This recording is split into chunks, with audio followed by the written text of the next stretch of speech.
Another Savior. Holy, holy, holy, holy, Adimebujuku.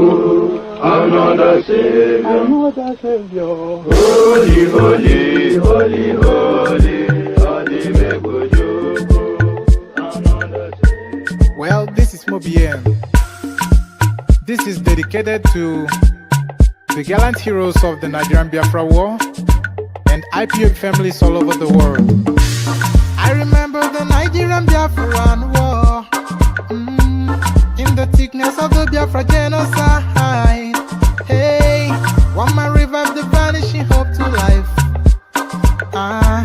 Let the great Biafran army to fight, and they were singing out, holy, holy, holy, holy, Olumewojuku is another Savior.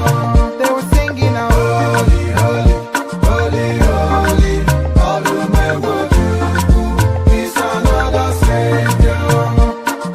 Holy, holy, holy, holy, Olumewojuku is another Savior. Many years after the genocide, whoa, yet another great leader has risen up now. Oh, and he's leading the Biafrans to victory. Inyomadika yabika kwa namno wao. Hey, anamekele mazuche mefo. Manemo, it's an honor having you on board. When I'm singing along, holy, holy, holy, holy, Namdekano is another Savior. Just sing along, holy, holy, holy, holy, Namdekano is another Savior. When I sing along, holy, holy, holy, holy, holy, holy, holy, is another Savior. Get it moving right and get it moving faster now. Holy, holy, holy, holy, is another Savior. Holy, holy, get it moving right, moving faster. Get the freedom. Is another Savior. Yeah, for freedom. Holy, holy, holy, holy, Namdekano is another Savior. And there it is right there. Holy, holy, holy, holy. Pardon me. Nnamdi Kanu is another savior or their savior, certainly not mine. But good day to you. Good to be in your company of that. Holy, holy, holy, holy. Nnamdi Kanu is another savior. That is how the Biafrans would have it. But how would you have it? But we're not especially speaking about Nnamdi Kanu today. We're very much on the Wike topic. But before we get to the subject matter, click on the like button. If you haven't already clicked on the like button, please do that. Subscribe if you are not already subscribed. If you want to come and join me on the screen, come in via the hyperlink that says StreamYard. Share the links just as widely as you can. Super chats towards the stream. Like, share, subscribe. Click on the hyperlink that says StreamYard to come and join me on the screen. Super chat towards the stream. So those are the calls to actions that we usually calling it in this instance as well. I wasn't intended to do that actually. That wasn't at all my intention. So you can see I'm in a relaxed state streaming to you. All right. Let's just get started. What's going on here? What's going on here according to Daddy? What's going on here? All right. Let's just get started. So we'll be reacting to this press conference by Yemson Wike. So that's what we're reacting to. So why don't we just get started as I fumble my way through it?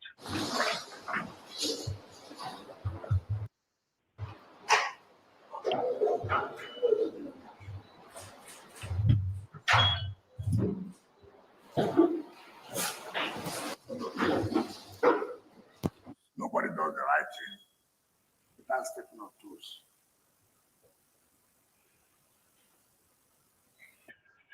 So this press conference, by the way, as most of you will already know, this press conference is in reaction to the incident that happened between Yemsen Wike and a naval officer, like yes, between Yemsen Wike and a naval officer over a dispute over a property. So here is Wike holding this press conference now in reaction in response to that. And nobody knows the day he will die or how he will die. If we know that this is the way we're going to die, we'll probably go and stop it. But because we don't know, so death comes anytime. It can be through one sickness.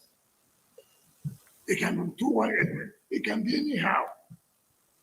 It can be through assassination. It can be through you running into armed robbers. Armed robbers. But what's important is that you one day die. I cry for this country because it's unfortunate. Either we tribalize everything that happens, either we bring religion to what we're doing, or the class you belong to.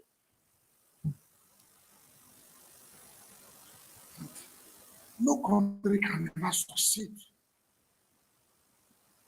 if we continue to allow impurity, lawlessness. No country, no matter how hard you work, you allow impunity, you allow lawlessness to continue to prevail, that country will never go anywhere. Even amongst government officials, not to talk about private individuals. I have read comments. Yes, I've wounded people politically, I have no regret about it. And I could not to wound them where necessary. Yes, people are not happy about it. So when things happen like this, you see all manner of things people will say. I was watching Channel late last night. I saw a lady and a man. You see, sometimes you just shake your head and God. Laziness can cause a lot of things. People don't read. People don't investigate. I saw the lady saying that Wike has met his match.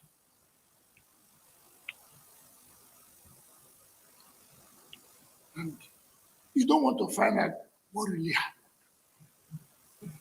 What was the problem? How can I see it as a minister? Government officials are being attacked. The fact is, whatever the backdrop is, Wike did meet his match in that particular exchange with that naval officer. Wike did meet his match because Wike has become accustomed to approaching situations and standing people down. But that officer stood his ground and he stood Wike down.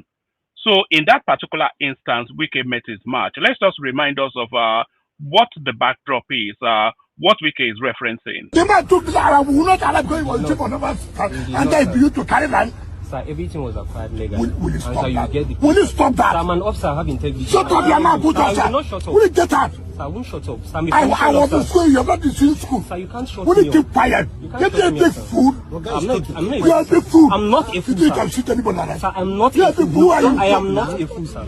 As at the time I Don't call me a graduated, fool. you were in primary school. I'm acting on orders. Take for You which can't order? call me a fool. And this, you will see whether you know this here. Sir, you can't call me a fool. Go and put up your I'm an mouth, officer. put up I'm not a fool, sir. Okay, I'm I'm an with you. officer. I'm so corrupt. You will have killed everybody here. No, we won't kill anybody. We won't kill anybody. We are acting on orders. So you can see there that Wike did meet his match, and that officer stood him down. So whatever the backdrop is, whatever the mitigations are in that particular scenario, Wike met his match, and that officer stood him down. And you don't want to find out what really happened. What was the problem? How can I see it as a minister? Government officials are being attacked. Government officials are being beaten up. Government officials to the level of directorship. Then I'm sitting in my office doing what? How will such officials carry out their functions again when they know that their principal or their boss cannot protect them? Not as private individuals, as government officials.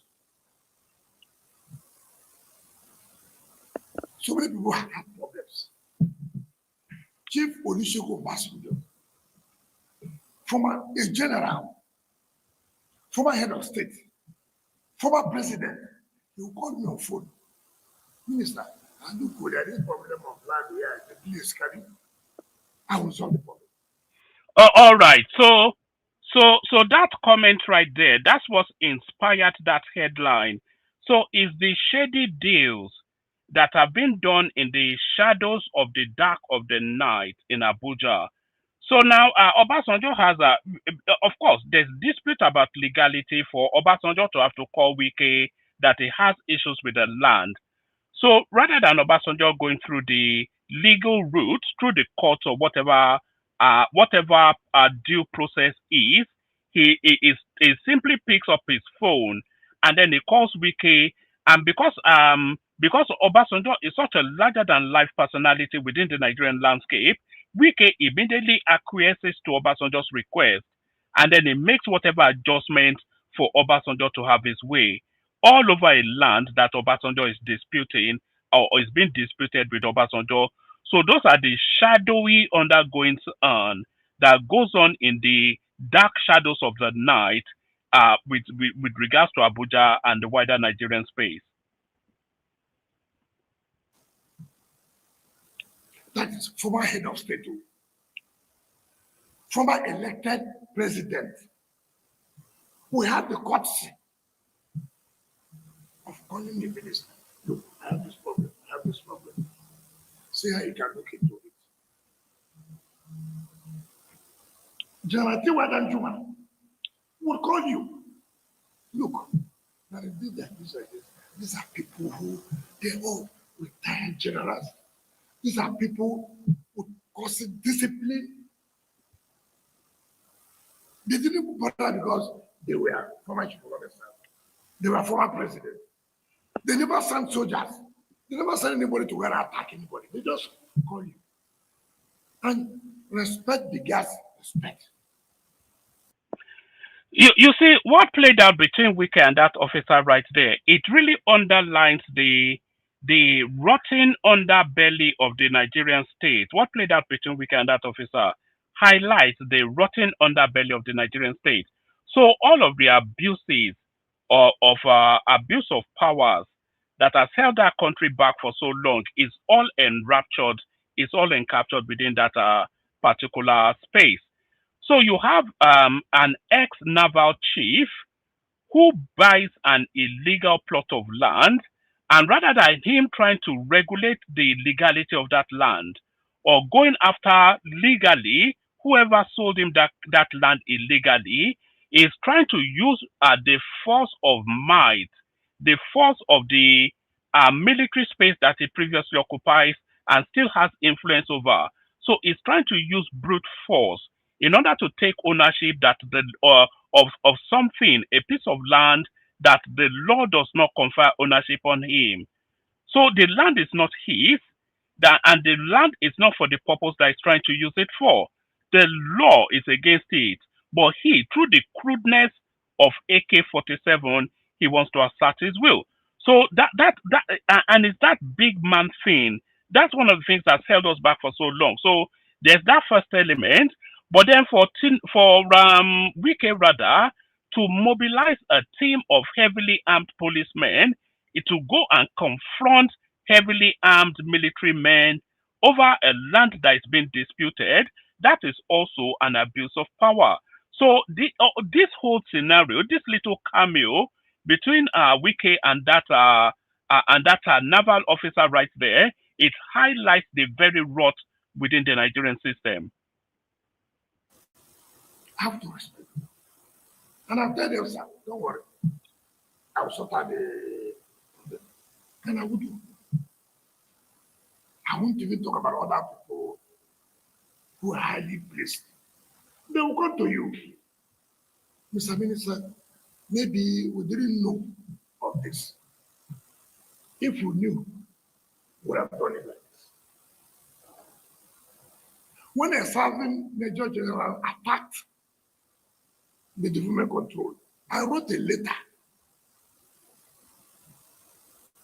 The present chief of defense staff was chief of army staff then. I wrote a letter because that is a serving military officer.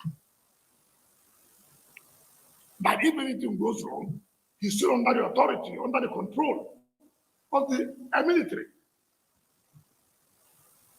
When I came on board, before then, President Jonathan had awarded a contract to develop another city, which was close to the military, but awarded a contract, not to me. A Federal Council presided over by the CNC. Awarded. The contractor went there, he was just away. I wrote a letter. We met. The late chief of army staff, Alabangi, was there. The former chief of defense staff was there. These same ministers of defense, they were all there. We all met.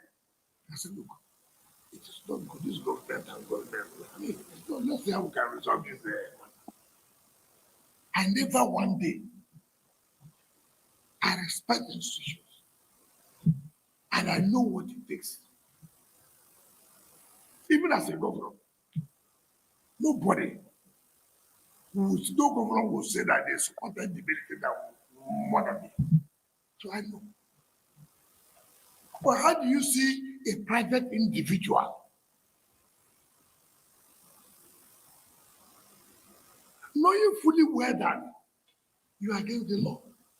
It is not military versus government. No.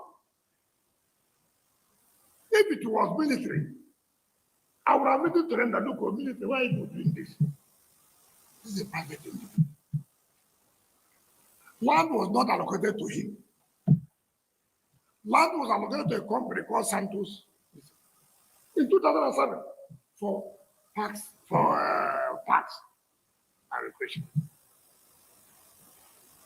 They applied to the former minister for change of use. The minister refused. The man went, started selling land. Maybe the former chief should allow staff, sell it to their scam, sold. This government property. It's not like property. If government officials came to say, look, what are you doing here now? This is not, government has sat under the ministerial committee and taken back every land under parks and even under secretariat, because you know, because of the docility of the Buhari administration, a lot of atrocities were committed then. You know, of course, Buhari spent 8 years in hospital, and the people that were running the country were just running wild based on self-interest. So a lot of the lands in Abuja were just shared illegally. And Wike is embarked on some sort of recovery mission now. But the recovery, of course, is going up against the great and the good of the Buhari administration, because they shared all the choice lands within Abuja amongst them. So this battle that Wike is the person actually at the other end is a guy called Gambo. So he was the one that sent that Yerima to go and confront Wike. So and he was the former chief of naval staff under the Buhari administration. So the fight that Wike is embarking on now, that is taking on now, is actually a fight against the corrupt system of the Buhari administration, the sharing of the national space amongst them. So that's really what's going on. we felt that there are a lot of suits, litigations. We said, no, we won't continue with that. You send this to them, start beating government officials. Not private, government officials, beating them. Senior government officials, you were beating.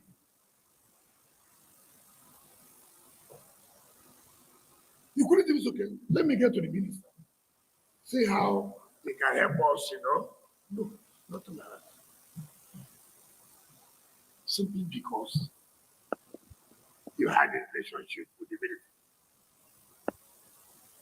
And government cannot enforce laws because you are attached or you had a relationship with a particular institution. Or you come from a particular place. Who does that? Who does such thing? How will this country progress? Okay, assuming the land is their own, assuming, don't not consider land their own. You will build without building approval. You will build without. And by the way, if you want to come in. The link is in the comment section. If you want to share your opinions about this particular subject matter, come in. The link in the comment section. Building approval. And these are people who travel overseas. Some of you who have the opportunity to stay overseas, who don't have the opportunity. Even when you have a deal that they are backyard, you can't even go and extend. You must seek approval from the cities. These are people who are complaining Abuja master plan has been distorted. Now the government has come to put a stop. So look, we have to comply with the rules. We have to comply with the rules. Nobody wants to do that. You Ghana people, they write all sort of junks in newspapers. Wike did this, Wike did that. Wike shouldn't have done that. Under what did he talk to him? I represent president as a minister. So if, for example, if you are doing something, a minister arrives, you cannot have that decorum, that respect to say, sir, I will get back to this. Can I call my other? Let me see how this matter will be resolved. Nobody talks about that. Yes. For all that Wike did wrong, is actually exactly right there. That officer, he may be an officer, but he's certainly not a gentleman. He is ill-bred and ill-trained. The aggressive, condescending tone that he was using to talk to Wike, and Wike is exactly right. Oh, Wike is standing instead of the president whenever Wike stands, because it's a federal minister of state appointed by the presidency to speak on his behalf, on its behalf. So wherever Wike stands formally in the course of his duty, is standing as a representation of the government. And the arrogance of that is the entitlement of the North. By the way, we have to speak to that. Is the entitlement of the North. An officer Yerima from Borno State is the entitlement of the North. Wike is telling you to stand down, a representation of the presidency, and rather than you pick up the phone and call your boss and say, Oga, I've got a minister of state here trying to stand me down. What do I do? Please speak with him. Rather than do that, you are battering words with a Wike, using your size to try and intimidate him, and carrying weapons to try and force him back. So that officer needs to be disciplined. It needs to be disciplined.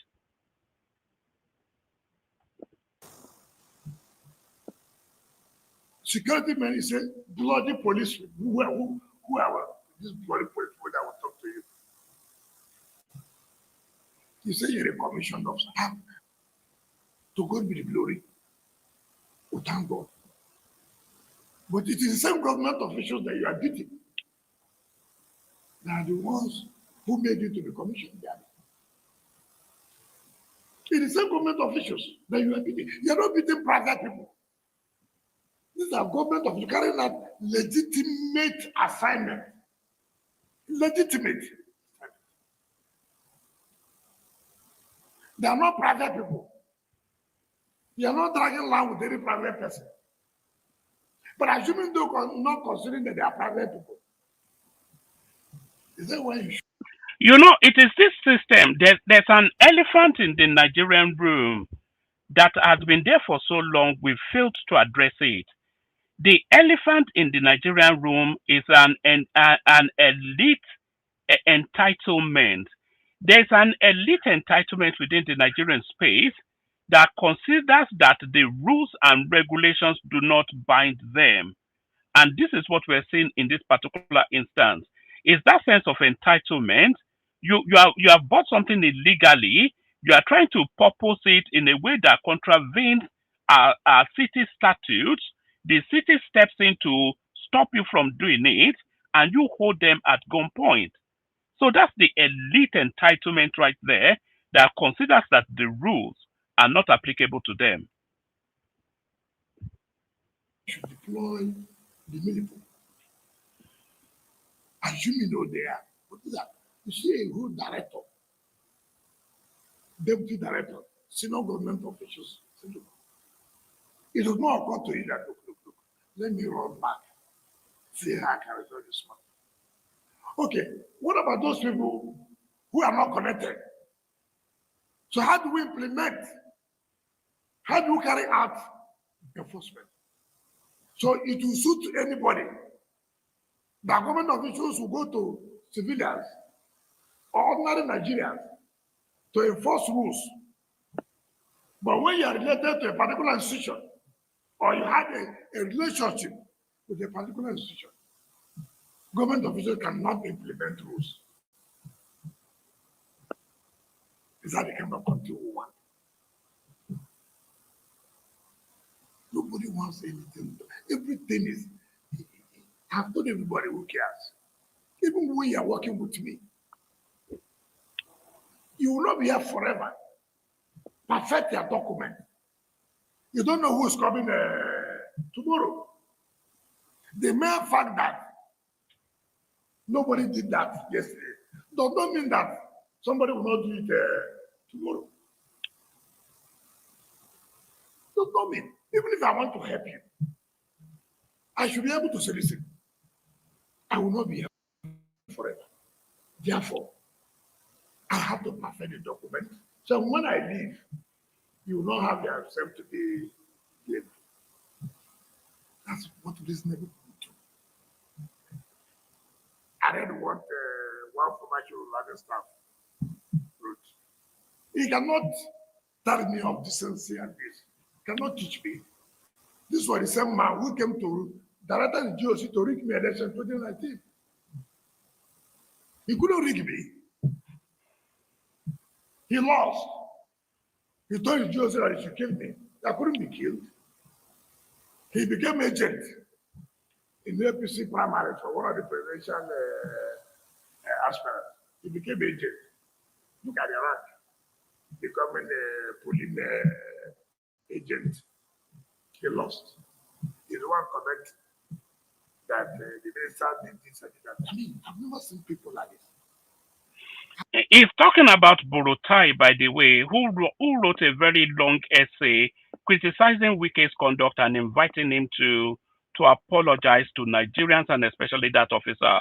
But then, of course, the history between Wike and Burutai, they go long and they go deep. And part of the history is what Wike is referencing there. I have no regret of my political opponents. I got not to make them have sleepless night. Whether you're in PDP, whether you're in APC, whether you're in ADC, my business. I have no regret supporting President Tinubu. And I never hit my intention. Shall I continue to do it? So if you like, write anything you want to write. In as much as I know, I'm standing by the side of the law. If you like, bring every ethnicity, coloration in your business. According to I mean, anybody should know. I mean, you see a young man, yes, a commission, so yes, Me, I'm a minister appointed representing Mr. President. That alone should have given you that decorum. No. But you choose to challenge the minister, the president. And then you think that I'm not a human being, I have no emotions. You're carrying out an illegal job. When people say order, do you need to carry out an illegal order? You know, I think it was in a previous submission that Baba referenced the Nuremberg trial when the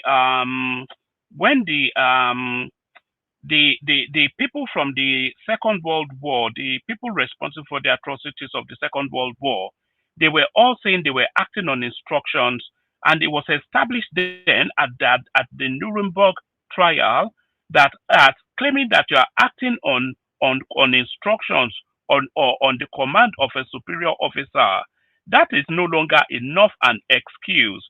You cannot act on an illegal instruction was what was established as the precedence in law then. So even saying that that officer was acting on instructions is not sufficient enough to save him, because if the instructions are illegal and they flout the law, then the officer is duty bound to reject the instructions. When you are, if you are an officer, you are doing something that illegal, even if it's a legal order given to you, but that function you are doing is illegal.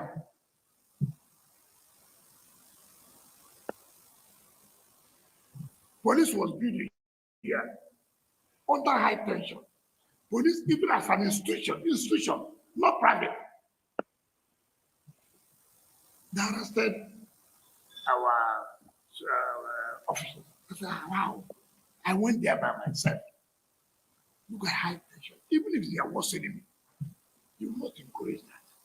And I said, no, you can't continue to do it. It's not good. And I came, and I said, look at the documents. He said, they didn't know. They should obey it. An institution, not as private individual. Nobody will respect law. Nobody will do anything. Even when you take action,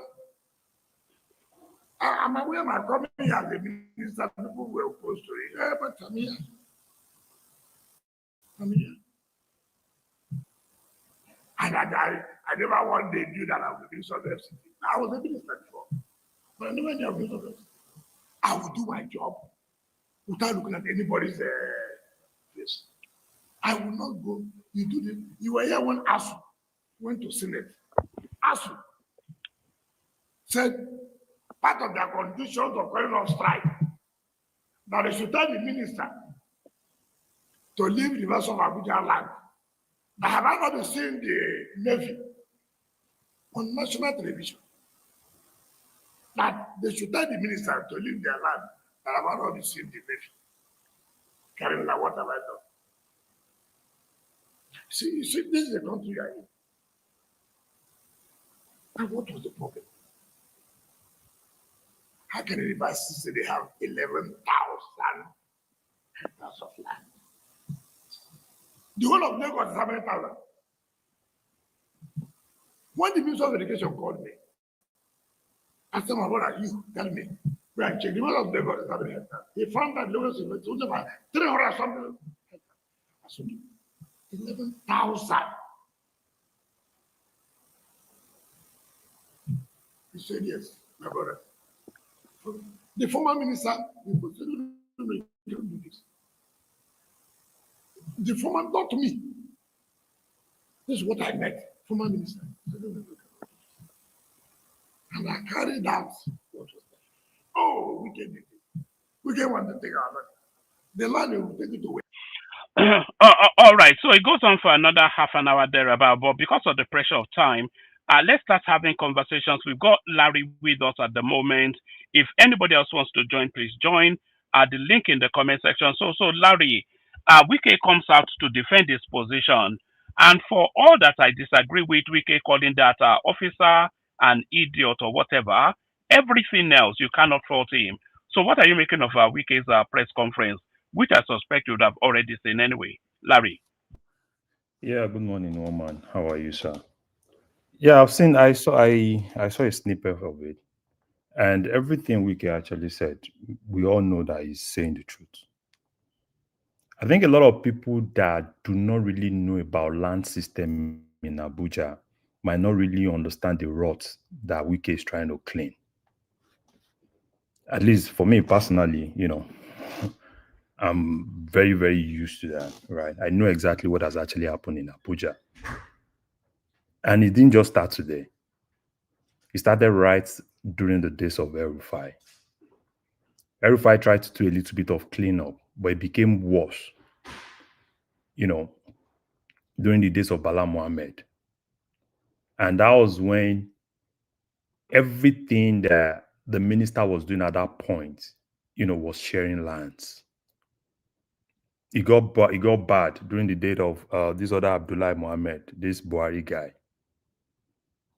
So we can now come in now to regularize things. The Abuja master plan, very sweet master plan, but because a lot of things has actually happened. If there was a time in Abuja that the only business that people do is to sell lands. And at that point, all you see everybody doing at that point, if they are not in AGs, they are in FCDA, all you see with everybody is just paper allocation, RFO, everybody just have it. And at that point, you could actually see a single land, like 4 people claiming RFO, or probably they go behind you, remove your name. They've done it to me several times, right? I've lost a lot of lands in Abuja, but I'm beginning to recover there with, now. So we need to also ask ourselves one thing. You see, the problem I have with Nigeria is just that we have a lot of people. So, and it's just not the individuals. In most cases, it even goes down to the media houses. And, tell you ask yourself, do they even do any research? Do they even do any investigation to really understand the exact thing that is actually happening? Because the easiest thing to do and to get the views is to just go on there, turn yourself to a rumor TV station, push a lot of rumor, things that are not really right, and thereafter come back and, try and clean some of the rubbish that you've done. Yeah, people said, oh, probably Wike shouldn't have, insulted the guy. Yes, I understand. He shouldn't have done that. But he's human, right? He has his own emotion too. Right. And the guy there, right? So people just see things at that point. But do people really know things that have happened prior to that day? Prior to that time, even the guy, when he was talking to, I think probably he was talking to the chief of defense staff, part of why he said they had to mobilize, they said police are harassing people. How would police be harassing people? Obviously, you people are doing what is wrong. And it is the duty of the police to come there and stop you. But what did you do? You felt, oh, because police are harassing. It's not even because Wike is coming. So the guy basically said, oh, because police are harassing people and they had to mobilize to that place. And that's the shame. And I've said it severally. You can't be talking about, oh, Nigeria has a problem, and you keep applauding things like this. Impunity here and there. And probably because, oh, Wike, I've seen a lot of people come out, and each of those people that have come out, majority of them have 1 or 2 political, things with Wike, which is obvious. Right? Or probably, people that are coming from the fact that, oh, from ethnicity and stuff like that. And you've also seen some people that are bold to even say the truth, that even though, yeah, they do not really agree with some of the words that Wike use, but they still need to say the truth. And the truth is just the truth. We can't run away from it. If you look at most of the lands, particularly if you leave Gadua alone, it's not even only Gadua, from Lugbe down to airport, to the airport, what did they do to those places? a lot of power tussle. This one will hijack, this one will come back, and it's a lot. And that's exactly what has actually happened in that space. Even after that, if you get to if you get to what's this place called? This place where we have this immigration headquarter. After that side, down to all these Zuba and all those places, you see all this military zone. Oh, this is military, this is military. And in most cases, go and look at some of those things. It's just being shared by people. They just share it to themselves. And I also saw some people came out and said, oh, Wike collected land from 30 generals and all those things. Wike didn't and people do not understand. Most of the things Wike is doing, it's not like Wike just wake up one day, right, and just start doing all those things. The president himself wants him to do it because there has to be a lot of regularization that has to come into FCT. Places that are meant for green areas were allocated to people. And in most cases, when you look at what most of the things that Wike is doing it based on some of the denials. What happened? In anywhere in the world, every area, every zones have what that place is being designated for. And if you want to change that, you still need to get approval. And if you do not get approval, you don't go ahead and keep doing what you want to do. And that's exactly what happened here. A place is meant for a green area. They gave it to you, or make this place a green area, probably plant some grasses, make it look nice, probably you can do it like probably people come for recreation and everything. Probably that's what that thing is meant for. That's where the company makes their money. And the company now went back and said, no, we don't want to use it for green area. I want to turn it to residential. And they rejected it. And rejecting that, the company went ahead and started selling. Is that not even criminal offense? Because basically, we applaud a lot of rubbish in Nigeria. Basically, because if it happens to people who do not like, and I understand why there's a lot of hatred for Wike. It's obvious, right? Some people, there are some part of people that believe that Wike was the one that stopped their presidential candidate from winning election. There are some people that feel like Wike is just getting powerful. There are some people that believe that FCT is not supposed to be for a southerner. Even with everything they did, right, bringing the religion thing, pushing a lot of propaganda, the president still retain him there. And there are some people that believe that they own Abuja, right? They own the lands in Abuja. It's been given to them, even without paper or anything. They've got it, and Wike is coming now to tell them that everybody has to do the right thing, follow the thing, and they feel that, Wike is too small for that, right? And Wike is going ahead with it because that's what the president wants. We cannot afford to turn Abuja to another Lagos. That's just obvious. Till today, if you talk about any place that you want to go to, that you see a lot of green areas, you at least you feel relaxed. It's still Abuja. So if we're not believing that Abuja will turn everything to real estate springing up here and there without any planning and everything, that's not really what an Abuja that I want to live in, right? And in terms of what Wike has actually been doing, I can tell you the land system in Abuja, and now it's been easy to even get C of O here. Nobody. I've been buying land since the days of Erufai.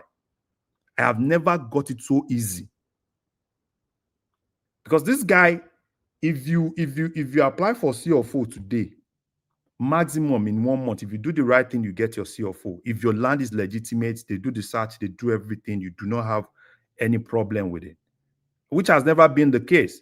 Doing the other ones, right? All you do in that time is you still need to bring director of land needs to collect money from you. You go from here, you go from here.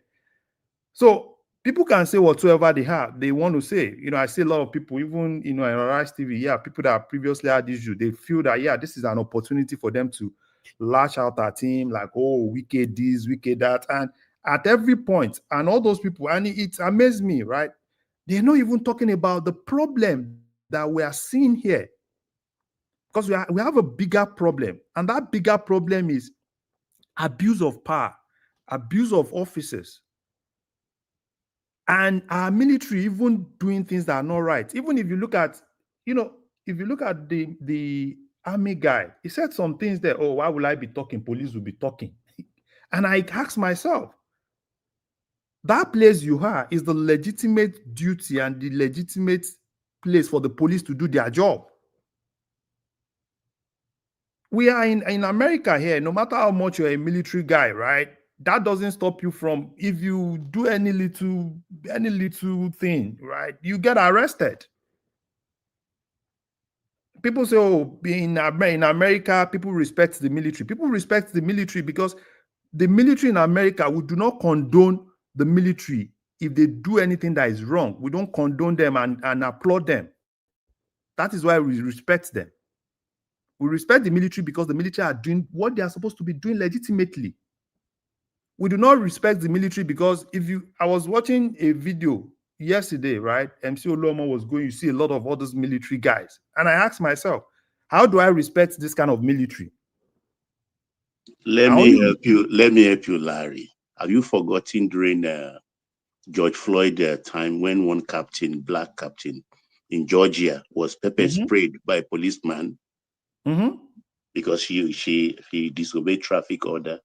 Yeah. He was in uniform. Yeah. And that is a country where things work. And that is why we respect them. So if you think by respecting military is probably some military guy, bring guns and everything, because the respect, people do not understand what they mean by respect. The respect in Nigeria for the military is more of a forced respect. Because people believe that, oh, the military, it's all about guns. You don't go, and I don't blame people. It's psychological. Because it's the kind of trauma they've seen in the hands of the military that make the military force that respect. Not because people really want to respect them for what they do. Larry, let's talk about repercussions, and then we move the mic around a bit. So now this presents as a teachable moment within the Nigerian space. So lessons have to be learned from this and repercussions. So what lessons are you suggesting should be learned from this, and what repercussions should happen, and on whom? Okay, in terms of lessons that needs to be learned. So I think let me start with the minister, and I've said it here, right? The only thing I blame the minister for is not allowing the commissioner of police to do his job. Because if it were to be him being behind the commissioner of police, right? The commissioner of police is supposed to be in front. If the minister is now behind the commissioner of police, ensuring that the commissioner of police is able to enforce that law, it makes more sense to me.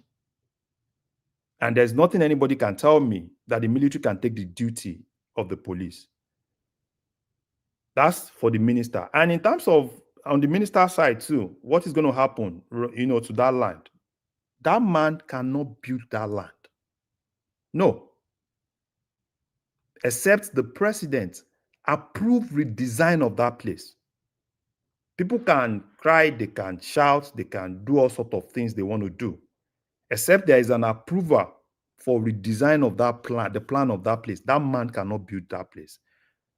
And in terms of another thing coming to the military, I think in terms of repercussion of this, it opens the military more. Not at a time when we need the military to be more responsive. And it's also a shame, again, to us as a country, where the only time we applaud our military is when they've done something illegal, something wrong, particularly at a point where a foreign country wants our military to take charge of the security of that country. And even after all those things happen, there were still kidnappings yesterday. There are still a lot of other things. And at every point, we kept applauding, lawlessness. So for me, the minister is doing his job. I've seen a lot of people come out and say, oh, Tinubu should remove him. Tinubu will not remove him. Whatever you want to say, do whatever you want to say. Tinubu will not remove Wike. Because I've seen some people using this particular thing to look for a way to get at Tinubu. And each of those people, their space, I know where they belong to. If you are ADC and you've tried everything, you feel this is, Wike should get out. No, Wike is not going to anywhere. He's doing a good job. The president respects him.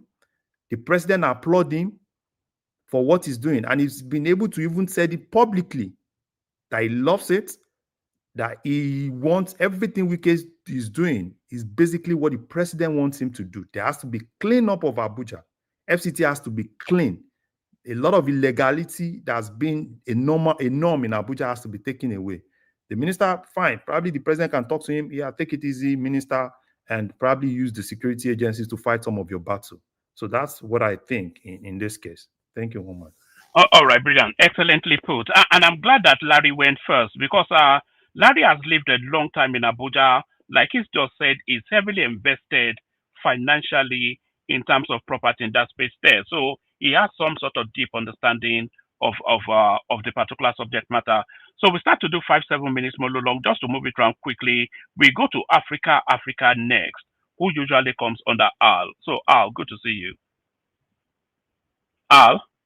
All right. Whilst we are waiting for Al, we go on to Kenny. Kenny, Bowney. I'm back. I'm sorry. I apologize. My bad. All right, brilliant. Let's hear from you. 5-7 minutes.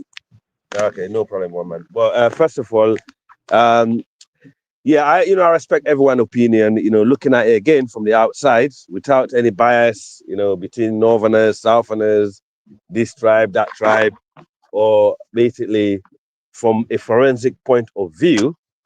If you look at the tape, because it's there for everyone to see, it's not just speculation.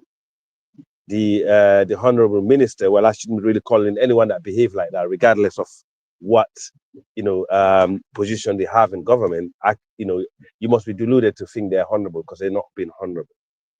I mean, it's simple. Fact is, when you work as a top minister like that, you should have procedures in place. You shouldn't be putting yourself in harm's way. Because remember, Nigeria is at war. When you have a government, civilian government, look at throughout African history. When you have a civilian government in a war's times of war, when these military guys are engaging in battle, it's a very fragile civilian government. That government could fall anytime. To me, I'm coming in as a different angle. And I think the guy, from the day when I came on this platform, I said, I don't like him. I don't think he's any good for the president. He behaved badly. He insulted the guy. He's a man. He's more of a man than Wike. I think Wike is a boy. He have humiliated himself. To be honest, if it's a guy that have any bone left in his back, I would just resign. Because how can he show his face after that for the whole world to see? I mean, I saw the Nigerian head of police came and criticized him, and also, send an order to the police not to ever be allowed to be used in that such way. So that actually disqualified anyone that think Wike is right here, because the police themselves have came out. The IG never said that. Those are fake news. No, it's no, fake news. We know those that are carrying that news. No, I'm just trying to tone you down so you don't believe in that rubbish. Okay, that's a lie. The IG never said that. No, he said police should not be used. No. The IG never makes statement. On to tomorrow.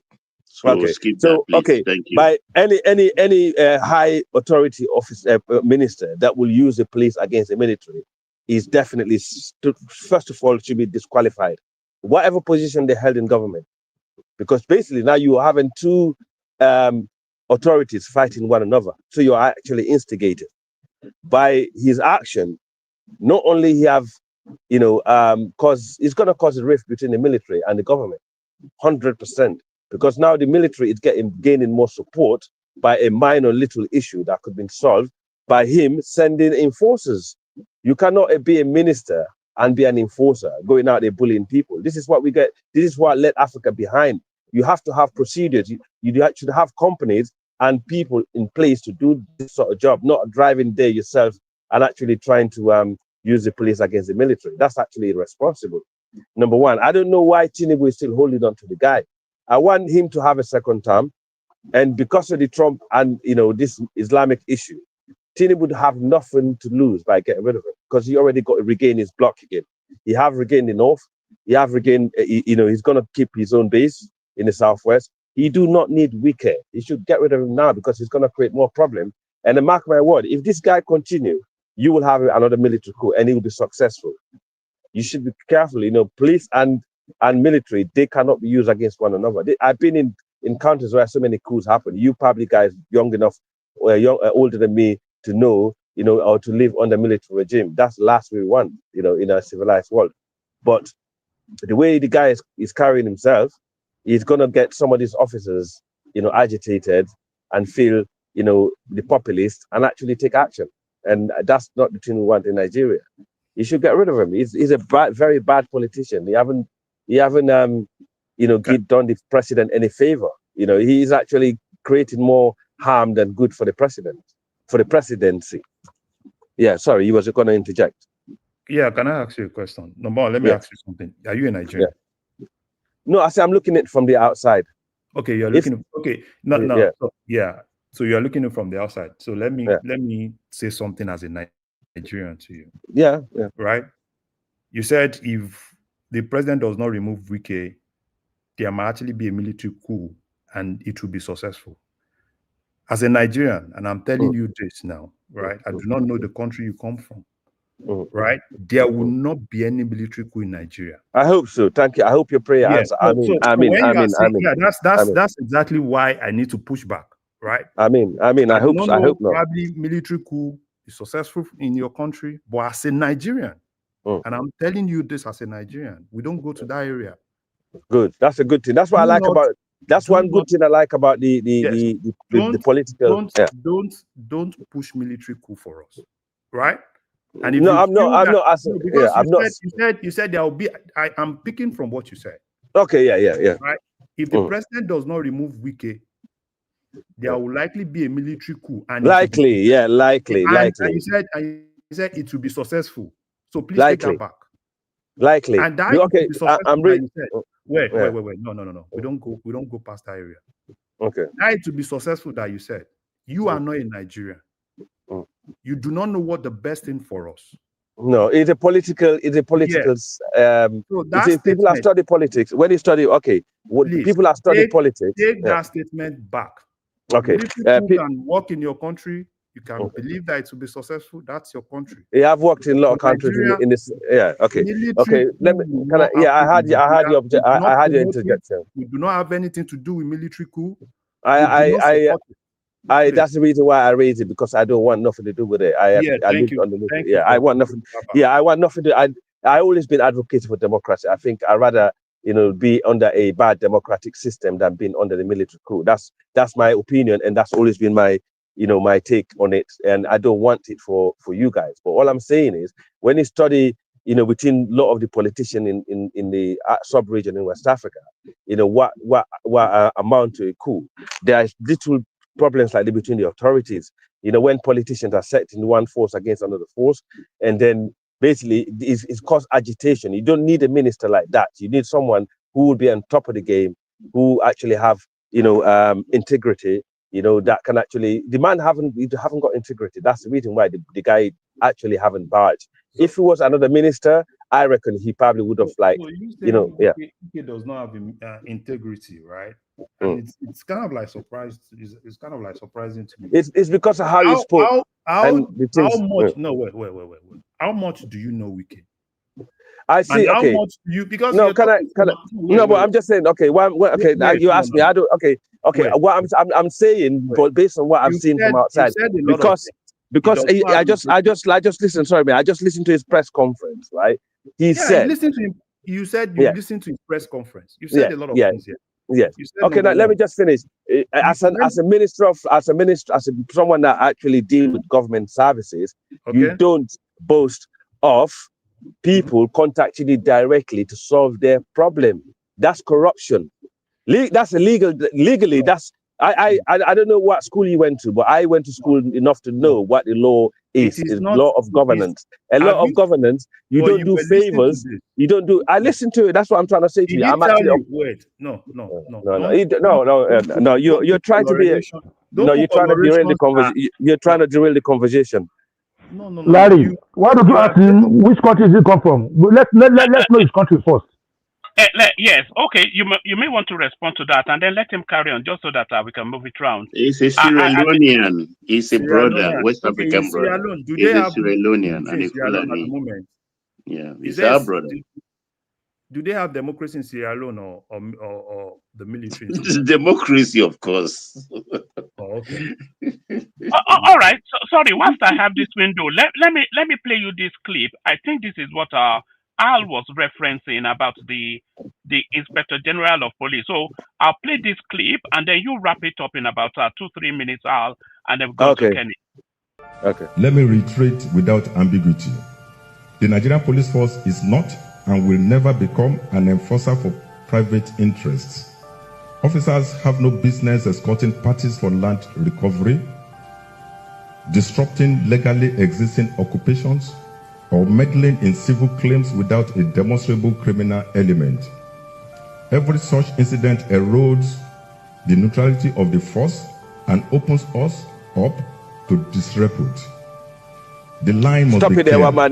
That's enough. That already answered my question. Will face disciplinary consequences. Now let me tell you this particular video. No, listen. I don't have time to twist the truth. Yeah, I don't have time for it. That's why you always look for facts, right? This particular video has been done before the PPK incident. So when people quickly, the problem I have with the social media is this, right? It is easy to go and bring something, do some cut and join without any facts. The IG did this before, not even now. This is over a month. Okay. But anyway, my second point is, what the reason why I said about integrity is because my man live on his press conference, I'm going to say this and I'm going to jump off. He said the other former military officers who had issues with land contacted me directly and I solved their problem. They didn't do what this other former naval staff did with sending military to defend the land. That is illegal. They shouldn't be contacting him to solve problem. This is why Africa is behind.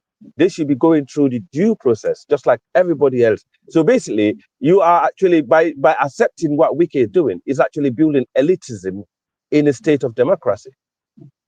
See, this is why I got a problem. All right. So that's my point. I hope you understand what I'm trying to say, because these are the steps that military officers will see, and also like all the cocktail that adds up, and obviously the populism and stuff like that make them want to think twice. Okay, and that's my opinion. You know, people can say what they like. I don't come here to beg friends. You know, Can I? No. We just have to move it around. No, it's taking too long. Let me just move it around. But Al's last point, I'm not sure that I entirely disagree with you, Al. They cannot be doing land deals through the back channels. Because I don't have the phone number of Wike now. So who do I call when I'm in disputing land? So they, Jordan, Juma, everybody, they should go in conformance with due process and law. Brilliantly said. So if I'm in dispute, am I able to call Wike? I'm not able to call Wike now. No. So nobody should be advantaged. No, let's not. Thank you, sir. I want, man. This is the reason why I come in the show now and again, even though we disagree, but sometimes we got it. They call Wike because he holds an office, right? Wike will. I want Tinubu to succeed because I always like the guy. Yeah, but I don't think he's a good guy for him. Right? Don't sugarcoat it. You want military coup. We do not support military. You think I want military coup? Yes, because you don't know me. You don't know me. You don't know me. Give military coup to me alone. All right, leave the military coup. One man know me long enough. How much I argued against it. Thank you. Let Larry make that point, and then we go on to Kenny. Just to move it around. Larry. Yeah. So one man. Let's not mix things up. Calling Wike, it's not because they are calling Wike because he's Wike. Wike owns an office, and that office is in charge of administration of lands. If you have a problem, the office you address it to, you don't address it to Wike as a personal person. You address your problem to Wike's office. So him saying they called him, not because he's Wike, but because Wike owns an office. And because they respect the office he owns. So rather than doing all sorts of things because they have the power to do it, they would rather go to that office. So but you're missing the point Al is making. No, Al is making forget Al. But the point is, if they have any contention on land matters, there's a process that addresses it. So what is the process? Do you know Well, the process? no, whatever law binds whatever it is that they need Wike to intervene in, then they should go through whatever process that law requires, Okay. not go through the back channel to go and speak to Wike, Thank you, because sir. the average person doesn't have that leverage, you know. Okay. So So that they are weighing Wike to their advantage on something that is contentious, and they have okay. legal routes, you know, that they can follow to. No, it's an abuse of power now. There's Okay. Now no let other me way tell you around. something. But one Let me man, that's the one of the benefits of elitism, and let that me happens everywhere in the world. besides, But let me why are we tell you deceiving something. Let me ourselves? tell you One something. man, may I just take about 15 seconds to ask you a question? Let me just tell you something. You can try it today, right? In FCT. Do a normal formal letter. Address it to the office of the minister, FCT minister. Look for a land. Pay the normal money that you're supposed to pay, 10,000. And within 5 days, if you do not hear from the minister's office, then that shows that you as a normal person does not have direct access to the minister. Yeah, but that's the process now. You don't hear from the minister. You hear from a standardized response. But One what? man, do you expect OBJ to go to this reception in FCT office No, for not land personally. matters? Not personally now. But his agents can. You can His send agents can agent. now. Yeah. Absolutely. Thank you, sir. Yeah. When he can reach the top person and solve his problem, whether Well, but favorably or yeah, unfavorably, but that's an abuse. it's not an abuse. No, it's a process. It's a process, in my I give up. considered I give up. opinion. I give up. I give up. This is Why? begging for corruption. Why? Because whether we like it or not, we have elite, political, military, or otherwise, or royalty in every country of the world that are privileged, serving or retired, and they have to be accorded that respect. One man, what happened to Angela Rayner? What happened to the other one in the UK? Remember what happened? Did she trying to rent a flat and not register it? She lost her But job she over was that. that was flagrantly that was hypocrisy. Now that Reina was just being an Yeah, hypocrite, you know. yeah, exactly. No, but that's different. That's what ultimately No, because she was trying to pass a law. She was trying to How pass is a it law. not? She was trying to pass a law, okay, and she had authority trying to pass the law, but she was trying to circumvent the law herself. That's flagrant hypocrisy. That's part of it. That's part of it. Also, you actually also break some of the rules and the laws. So obviously, that's what got rid of her. Yeah, but All right. Let's I'll move let it. you know. Let's move it round. Kenny comes up next. So Kenny, quite a contentious matter. Wike coming out to explain, but he actually creates more confusion, exposing Danjuma and Obasanjo as backdoor channel, you know, merchants and all that. So let's hear from you. Thank you, everyone. Thank you, Baba, Larry, and the rest of the panelists. Mr. Larry, let me first. Kenny. Baba, àgbáyé adé sà. Ẹ ṣe gan ni sà. Ẹ kú ẹ ṣe gbogbo gbà gbogbo. Ẹ ṣe gan ẹ dúpẹ́ máa ń gbádùn yín gan bàbá. Thank you so Larry, much. let me say this to you. Let me first of all appreciate your courage, your sagacity, and your spoken word as well. I appreciate you because you are true Yoruba and you are true Nigeria. I will not respond to that guy because when we are discussing Nigeria, I don't think you have business in putting out in what we discuss. You know what I mean? If you want to discuss, nobody says you should not come to the platform. Bring your country. Let's discuss about your country as well. And if you wish Nigeria should military should take over Nigeria, I think you should wish same thing for your own country. Your country, you have issues there. Go and face that. That's what I'm going to say in regard to that. So no one should come and tell us that military junta should come and take over Nigeria, or you wish, even if you think in your mind, you know what I mean, you should take it back. See, if you point four fingers to someone, the rest of it is for you. I love my nation. I live through military Nigeria. I don't wish them to come back. That's my response to you, Mr. Carl. And for those that are supporting the useless military people in Nigeria, go buy them one on one. I'm not apologetic. In saying that. Woman, why am I saying this? Yeah, Wike might have his own issue. He might have his own anger issue. You understand? Don't look at the bottle, look at the content.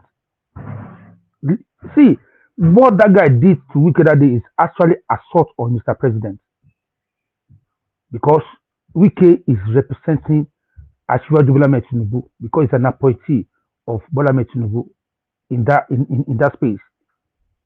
Even Asiwaju himself he normally joke. He call Wike my landlord.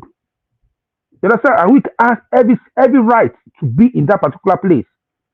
So for the Arise TV, for Abati and the rest of them that are coming out and talking rubbish, see, there is a say in Yoruba land.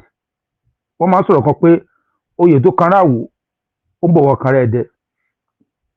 Kùkù òjò tó mì orí èmi kankan ló máa fọ́ sí tójò bá rọ̀ when rain fall it's going to fall on every one of us. The rest of them that they are happy now, which is disgrace, they are doing all sorts of things. You understand? One day it's going to be your turn, and your own will be worse than what this guy did to Wike. That guy is actually what. See, if you go by rank, one man, that guy is below. He's not in any level with Wike. I don't want to talk about the mistake. Wike has got no problem. That guy is not disciplined. Number one, he's not well trained. Sorry, Kenny. Let me leave you in charge. Go run a quick errand. Baba after you. Mr. Triumph next. Peter will be after that. It's not all the time that Mr. Triumph likes to speak, but if he wants to speak after Baba, then Peter will be. But floor is yours. You take charge. Yeah. Okay. No worry. Okay, because one man has stopped me now, I'll not continue what I'm saying. So no. Continue your own submission, no, because the room is. Okay. Yeah. Okay. All right. So where I was, I lost my thoughts. Okay, so Wike is actually a mouthpiece of Asiwaju Bola Ahmed Tinubu, and that guy, if you look at his ranking in military, he's just number one. Is 1 star or something. And if you look at the position of Wike and just suppose that with the ranking of military, he's below Wike. The guy is not disciplined. His father and his mother is not well trained from home. He has no home training. Because if it's well cultured, a minister of FCT is talking, and you are pointing finger. You are pointing finger at him that you have right, and he's even please go and watch the video. He's making claim to be like he's the owner of the land. We just say where's the property? He say I have the property. We bought the land legitimately. You understand? The guy actually is a fool. The way you can call him, he's actually a fool. You left your own duty. They post you to go and protect a man, you not turn yourself to be an agbero fighting for land. You turn yourself to be a vigilante fighting for land. That's not what we pay him to do. We pay him to protect the life of the ex-military man. And you are not saying you are taking order from the military man. How can you say you are taking order from someone that already become a civilian? It's not my military. Yeah, it's not my military. It's civilian. Yes, it's not my military. You are a civilian. You're not saying you are taking order from him. It's a shame on the military. It's a shame on those that defend him, because it's actually a slap on the Nigerian military for your military man uniform to become a guard, a megad. It's actually a megad. That's what I call him. It's a megad. Guarding and fighting for land. Even Oluomo, you cannot find Oluomo in that kind of place anymore. Oluomo, he has changed his way of life. But you military man, you are daggering yourself to become an agbero, fighting for land. Is that their duty? His duty is to protect and fight for the territory of Nigeria. Let's go deeper. What has he done in his life? How many terrorists has he fight in his own life? See, again, it's a shame on the policeman that just spoke just now. That he said this guy actually insulting the policeman, saying, you are not mate. He's telling the commissioner of police in Abuja, telling the man that it's not his mate. Mr. Kenny, let's yes, get sir. All right. The IG did this interview before. And why the IG before Wike's incident? Forget about okay. I thought it's after. Okay. No, why the IG did that self is not because of Abuja, it's because of Lagos. They are moneyless in Lagos. Okay. They were using police to intimidate people. All this Said in Ekpe, what all those guys were doing at that point. But you know, social media, once there is anything, everybody wants clicks, social media money. They will bring this video, even video that I hold, join it to the new one. Oh, this person has responded, even when those people have not even responded. Okay, I didn't know. I thought it's a new video. Okay, I take that back. If it's a propaganda, I thought it was released after the man insulted the policeman. And for that guy to have effrontery to tell a policeman that is his boss, that we are here. I mean, see, I don't know why in Nigeria we are giving these people too much chance. Baba, let me before I come to you, sir. Something happened in the UK few years ago. Some group of Nigeria, two Nigerian guys, they pie a military officer in front of a barrack in this UK here. You know what the police what they did? They didn't even leave the barrack. They called the police to come and attend to that issue. But let's put that in Nigeria. Those two Michael boys. Yes. Yeah. I remember. Yeah, I remember that case a couple of years back. That was Exactly horrible. that. Very horrible. Baba. This is why we respect them in this country. The other day, I saw one came to Tesco to come and do shopping. I pay. I said, I will pay. I pay for what he bought. He bought something of £32, and I pay for it because they respect themselves. If it's Nigeria, they will come and reinforce themselves, and they will demolish your building, and they will fight the family of that person. Is that what we supposed? Is that what we come? They need to go back to the bush. We see how people in Sambisa Forest, 5 people. We have people in the lorry, 5 people. Why can't you go there and start fighting before pointing finger to his father? Well, he will not go because his father is a brigadier, retired, so they will protect him. Yeah, you see, we need to be careful of what we wish for. If you think it's actually position now because you don't like his pay, because you don't like Wike, then now you have to go against and start supporting. I hear say Atiku to buy the guy car. He bought a car for the guy. Well, he has refuted that. He said he did not. Propaganda, Mr. You see, Atiku came out and said no. Nothing like that happened. It's another propaganda on social media. But it's not around. Anyway, Baba, let me stop. Let me take too much time. Baba, it's your turn now. You can speak, please, sir. Yeah, thank you, Kenny. Salute you, co-panelists, all of you. I hope you are having a nice day. And my people in the comment section, I salute you also. And for our viewers, I hope you're enjoying this. But don't forget to click the like button whilst at it. Yes, look, the Nigerian military or West African military, they are a different breed entirely. And I think they are suffering from hangover of incessant coup plots along West African countries, because I don't think there is a West African country that has not experienced one coup d'etat or the other. So that service has been glamorized, particularly by our women and some of our elites. Nobody has not used the military negatively in a way. They are always available.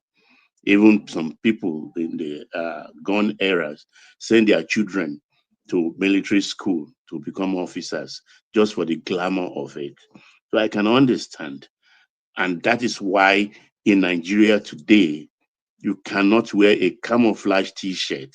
You can't rock it to say you are going for a picnic or anything. They will strip you naked. While here, I can go to Walmart right now and buy myself full military kits, camo, up and down, and nothing will happen. Fela said uniform na cloth, na tailor dey swam. We over glamorize this. In a constitutional democracy, the military subjects themselves under authority of the civilian government anywhere in the world. I just mentioned when I interjected Larry a short while ago, during at the heat of the George Floyd problem in America, in Georgia, an officer just coming out of duty, going home in uniform. If I remember correctly, I think it was a traffic problem.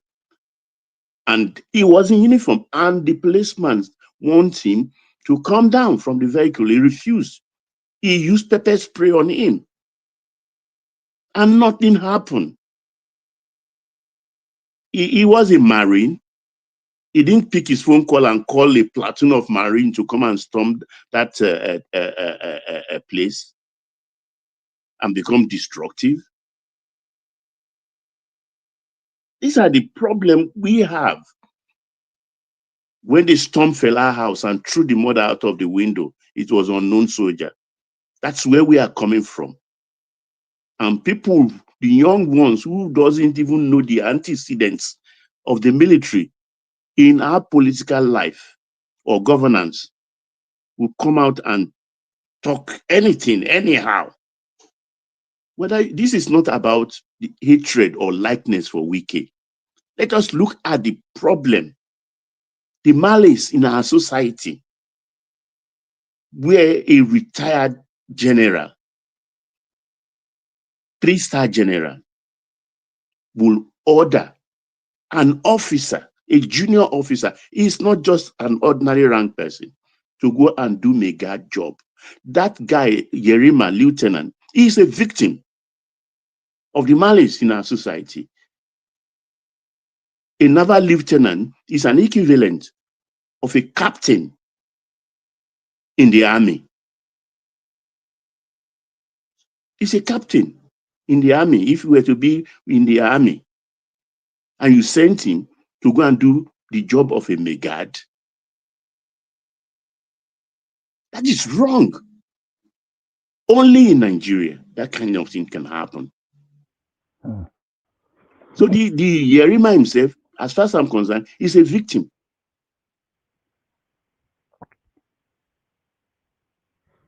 He's a victim here because I don't see the reason why people will question Wike's attitude. Yes, I don't like the vile language, the eventual vituperations between him and Yerima. Maybe he shouldn't have gone that far. But Wike has the right to be there.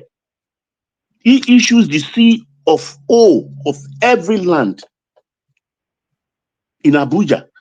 So the man that has the right to issue CFO doesn't have the right to be there. Come on. Let's be rational here. And I like he led the charge. His people went there, they were beaten up, driven away. And he said, okay, come on, boys, let's go. Let me go and see for myself. Let me witness this impunity that is going on. That's a boss. You expect him to carry phone and start chasing the chief of defense staff up and down to report. To report what? He even said he called them before. He called them before, Baba. Baba, He called them before. Baba, he can't be reporting a private citizen to the chief of defense staff now. The man's already a He private even citizen. called. He even called them. They say it's got to do with them that the person is retired. Yeah, they said it's nothing to do with them, Baba. I mean, because it's not done anywhere. And the Yerima is saying, oh, I obey the last order. Okay, let that same man ask Yerima. Because I read just a little paragraph concerning this yesterday of the Armed Forces Act. The Armed Forces Act even stated that if a military man in uniform slaps a civilian, he will be court-martialed. Go get the Armed Forces Act. Just ordinarily assaulting. And they do that every day and get away with it. I live in an era where even if you buy a land, you have the papers, and you go there one evening, say, let me even drive past this place and see, that kind of air you Baba, have. 3 more minutes, sir. Yeah. 3 more minutes, sir. 3 more minutes, sir. And you see, what you see next is there is that military zone, keep out. That's it. That's it. Military zone, keep out, and you can't do anything. If not, they will beat the hell out of you. So we use these people in my own time. And that's a hangover a lot of people who witness military era are still glamorizing. what Gambo did is wrong, morally or otherwise. Because if you have an issue with your land, the next place you go, even in issue of Omonile in Lagos, the first place you go is to go and see the Bale or the Kabiyesi to report the matter. If I have to juxtapose that to this present Wike issue, or if Wike is the Omonile or the Bale, you go to the Bale and report that this is the papers I have.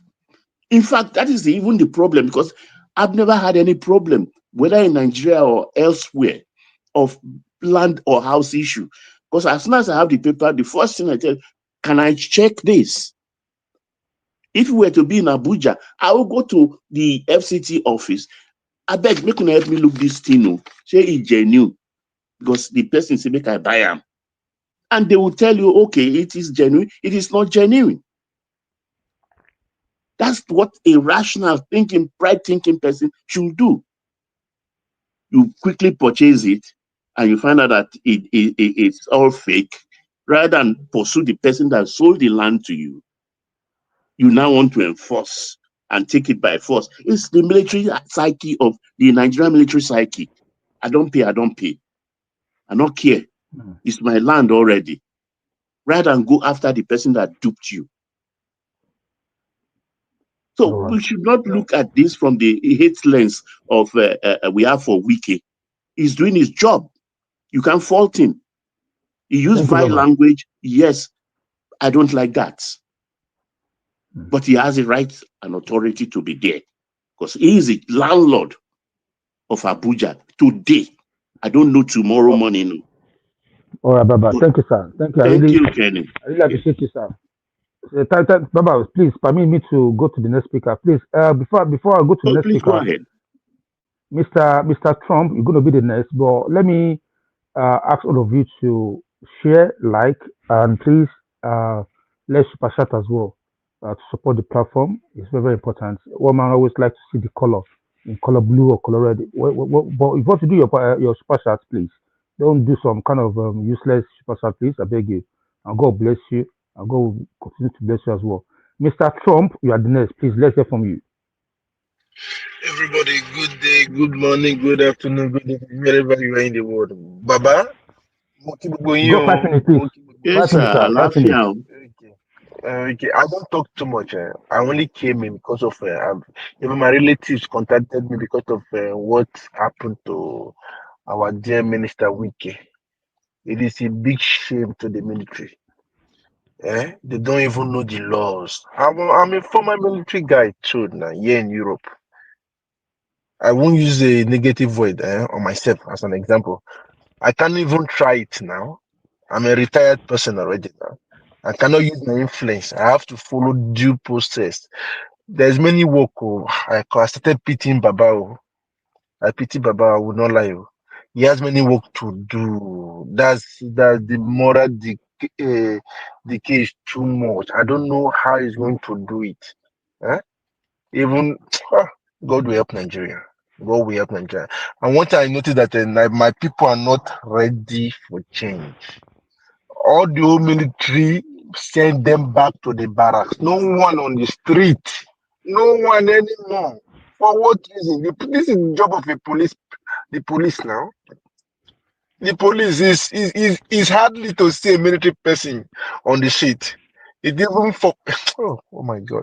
But I'm not just to say too much, but I just want to make everybody know where I stand on. It is wrong for the military guy to speak to a government official. It is not done anywhere in a better civilized world.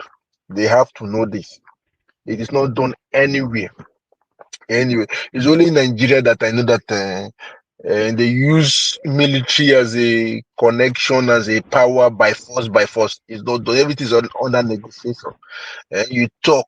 I remember when I wanted something, the people I sent my agent in Nigeria to do something for me, the people below was using their head, trying to stalk them. I have to call Abuja. Will not lie. I called Abuja. Luckily for me, it was the boss office, one of the boss office. So the guy just called Lagos and they gave me everything that same day. You understand? Some people just abuse this. I did not even give a dime. Not even a dime. No. Not even a dime. They did everything legalized, official. At least I know that there are good people in Nigeria. Màá sọ yẹn náà ni wọ́n pọ̀, but only thing that is just the bad eggs, the little bad eggs, that's the one we are hearing. But this Lami, what's he called? I want him to be fired as an example for others. He has to be sacked. Somebody has to be a scapegoat, please. Baba FT, Wike, please, you make him to be sacked. Even though his father is a retired brigadier of military. Sack the guy in his life when he goes to the in the civil war. He's going to understand how lives work. Eh? You know that in civil life is is more than the life of a military, because military life is just you follow orders. We understand, but in the civil life, you follow the rules and regulations. There is law that govern everything. Any country that anywhere there is no law and order, that's we call it jungle. Eh? Even in the zoo, they put law. Eh? You cannot put a what do you call an antelope in the place in a cage with a lion. Nah? Oh my genoni. So thank you very much. And again, have a nice day. Thank you. Bye bye. Correct one, Mr. Triumph. Motigbo, at least it's just painful. It is very painful when I see that people are celebrating 40. I don't know. I know that people don't like Wiki. I don't. One thing that Wiki follows the law. I know that he did it intentionally to go there with these people with the video, just to see what is going on in Abuja. It is an exposure of the military people, of the authority. The guy is intelligent. He's not a politician for nothing. No He's problem. intelligent. Okay, thank you very much. Take care, All you right. guys. I'll be at the back door. Okay, bye bye. Thank you, my.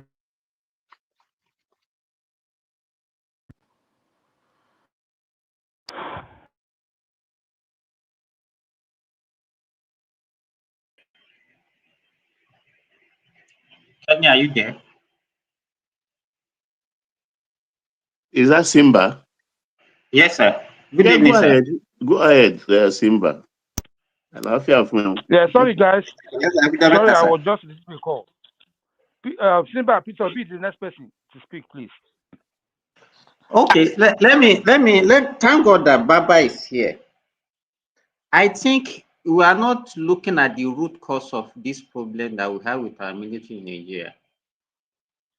And I think Baba made mention of it that since the military knows that they can actually overthrow a civilian government, and since the first one happened in Togo, I think we have actually given them some kind of authority that doesn't belong to them.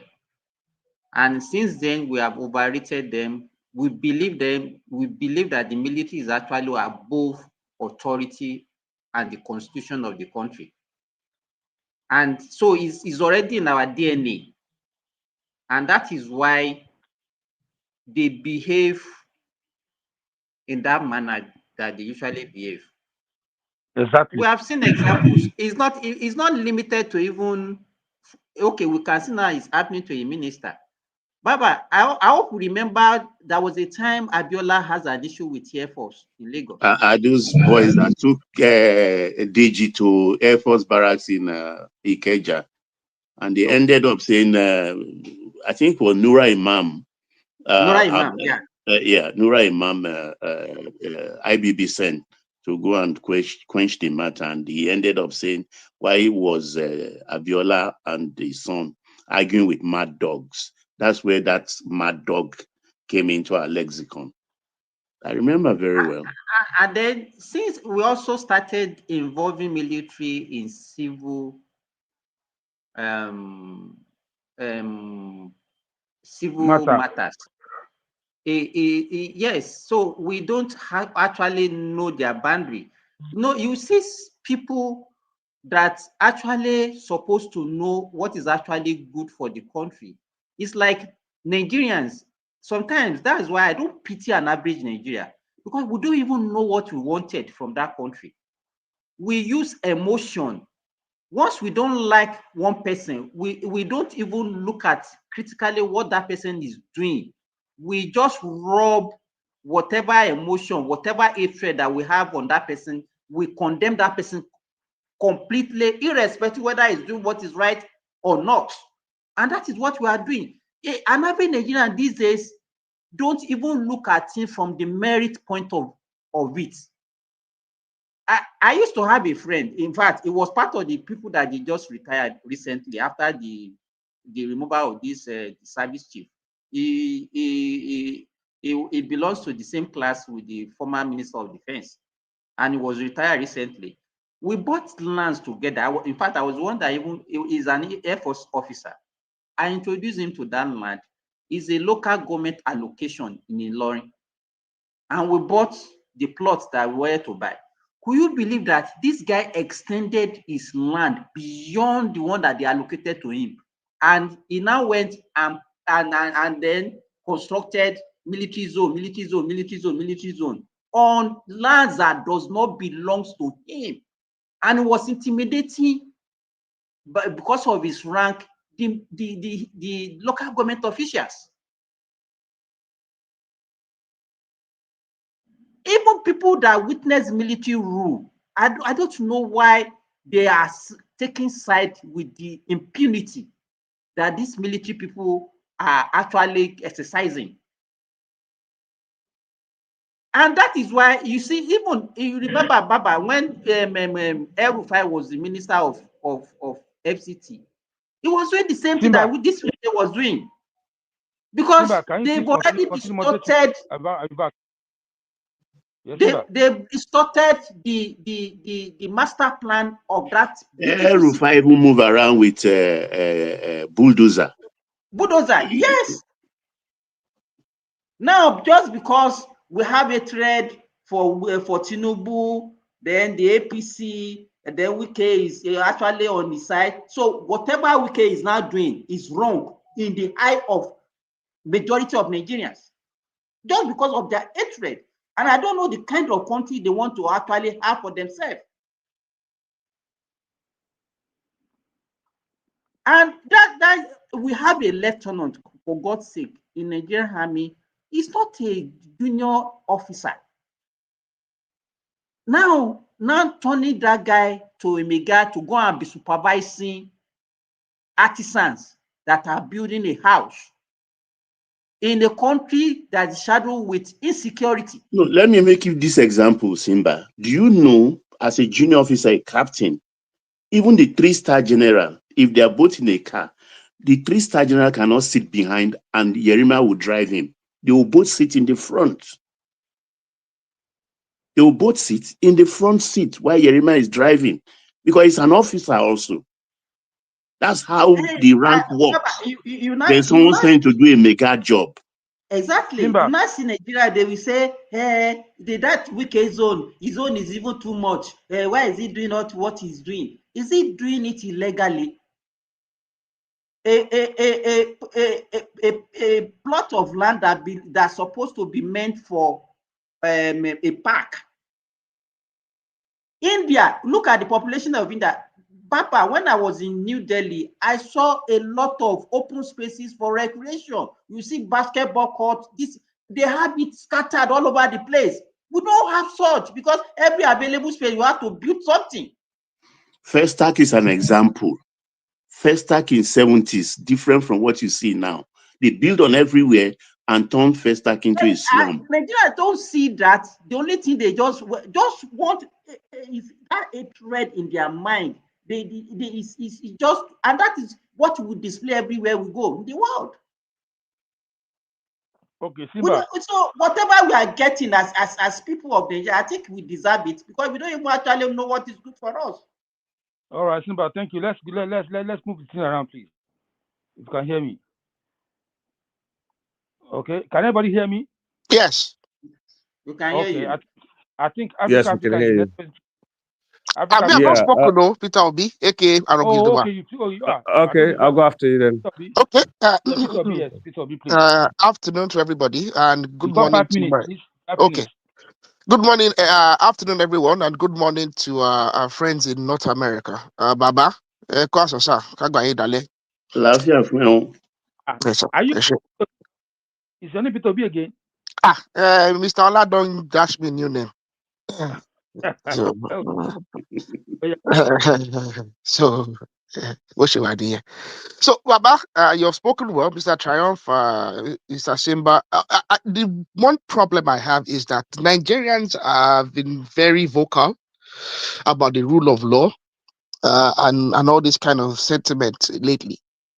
But they then, because of the bitterness they have for Tinubu and Wike especially, they are being very selective in the way they apply the ideas of civility.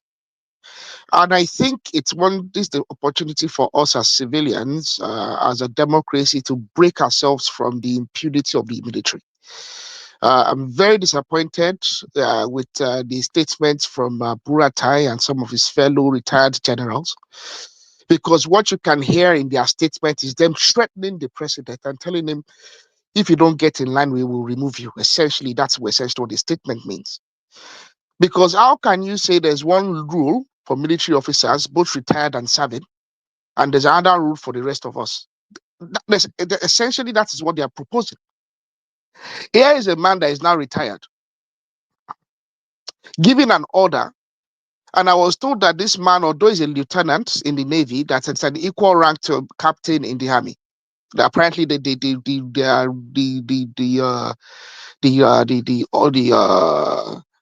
the ranking in the Navy. It's kind of funny, but it's kind of like comparable to a lieutenant, to a captain in the Army. So he's actually not a very, because a second lieutenant and lieutenant are the most junior in the Army. But he's even a bit further ahead in that. This is an individual. And apparently at some stage you could see him when these guys were getting very hot. He was on the phone call, holding the phone call to someone. The individual that was actually on the other end of that call was the chief of defense staff. Can you believe it? These guys were getting hot in the background. He was getting distracted, talking to the individuals in front of him. At the same time, on the phone call, the individual on the other end of that phone call was the chief of defense staff. That's the level to which we have gotten in the country. Sorry, it was the Wicked that put that call across to the chief of defense staff. Yes. And then he handed the phone call to this Sherima. Thank But you. what I'm Thank trying to you. tell you is, at the time, when the chief of defense staff is talking to you, is in front of you, is not in front of you. If the chief of defense staff is on the moon and you are somewhere in the middle of the earth, when he's talking to you, you will address him with maximum respect. Maximum. It's like your demigod. It's like a small god before you. After God, there's Mr. President. After the Mr. President, if you're army man, there's a chief of defense staff.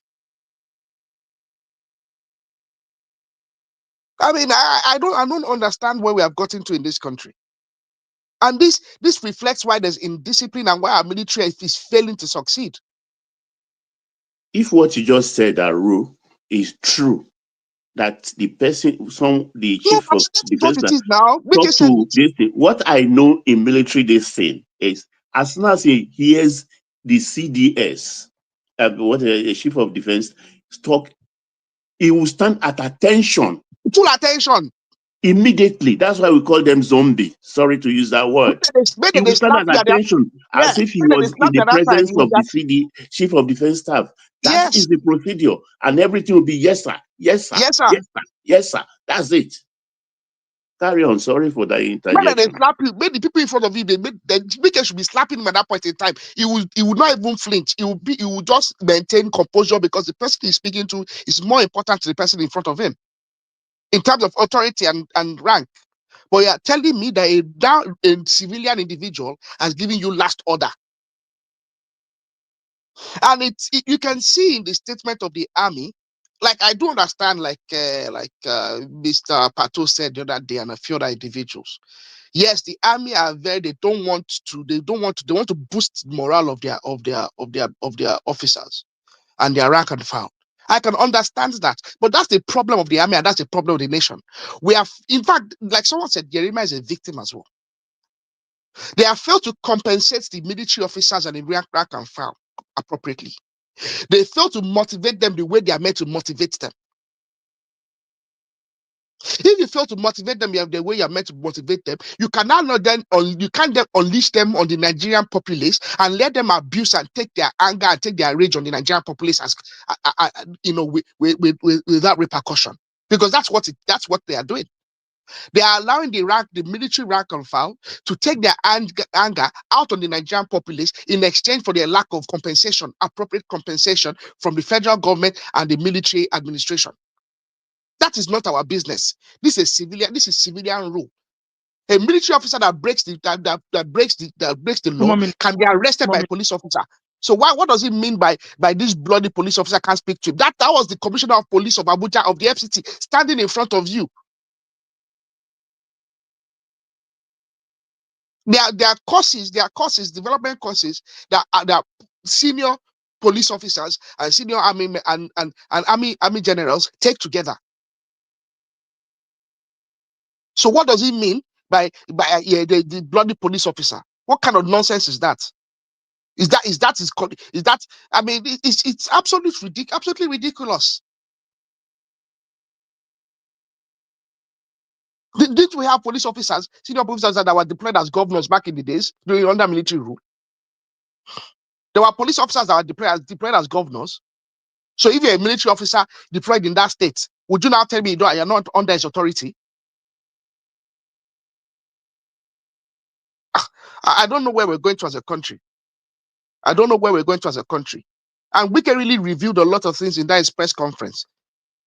Because it looks like that's something that's been happening in Abuja. You are allocated a land, 100 of acres, knowing full well that in the end, your intention is to actually split the land and sell it for profit.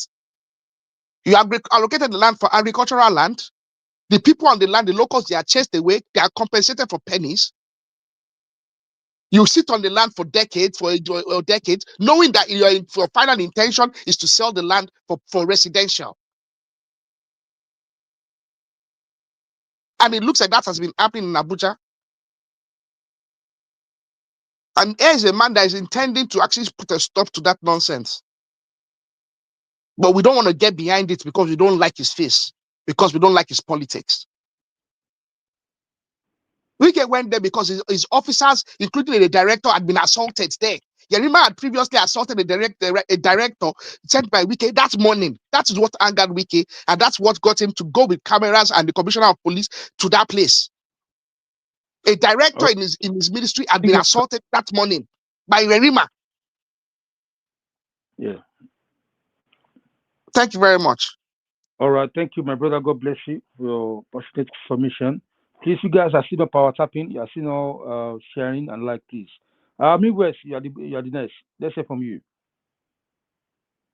Midwest, it's not there. If Mr. is not there, go to Comrade. Mr. Comrade. I did hear. Did they hear me? I didn't hear you now. Take it away, please. 5 minutes. Yeah, the thing is that we are all Nigerians. You see, sometimes when we talk about our country, people will be thinking, oh, it's going to get better, it's going to get better. It's not a matter of law you put in place that change people. You must create that orientation about those laws. The truth of the matter is that we were coming from military era to democracy. And the society entered democracy. And since the era of democracy, we are failed to define what is called rule-based system. You understand me? It's power-based. Even Wike doing a nice job, but all around him, all I see is power. He doesn't have right to go there under normal circumstance.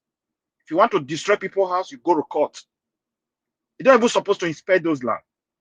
You understand me? So he will work with other various ministries, go to court, and the court will say, destroy it. No, it doesn't need to. Wike does it, and the ministry don't need to go to court to destroy land. It's the individuals whose land is about to destroy it that needs to go to court. Nobody, just let him land his point. You made your point. Let me just my point. under normal circumstance where I have lived. Let me give you an example. And I don't want to go to Europe. We have enjoyed right here. Go to Senegal. When a police officer want to arrest somebody, a military officer will keep quiet. Because when I was there, I happened to live in a military officer's house. And we became a friend. A Senegalese officer. He owns the house. My character make him my friend. And when I had a problem, I ran to him. He never hesitated to escort me there. I was believing when I was going there, I have a backup now. When he got there, he was a pure civilian. They just push him aside as a civilian like me. He was pleading with them and all those kind of things that he knows me, I'm a good person. That's all he wants to say. He has no power to demonstrate anything because these people have rule-based system in their brain. You go to Quebec, the same thing. This is Africa country.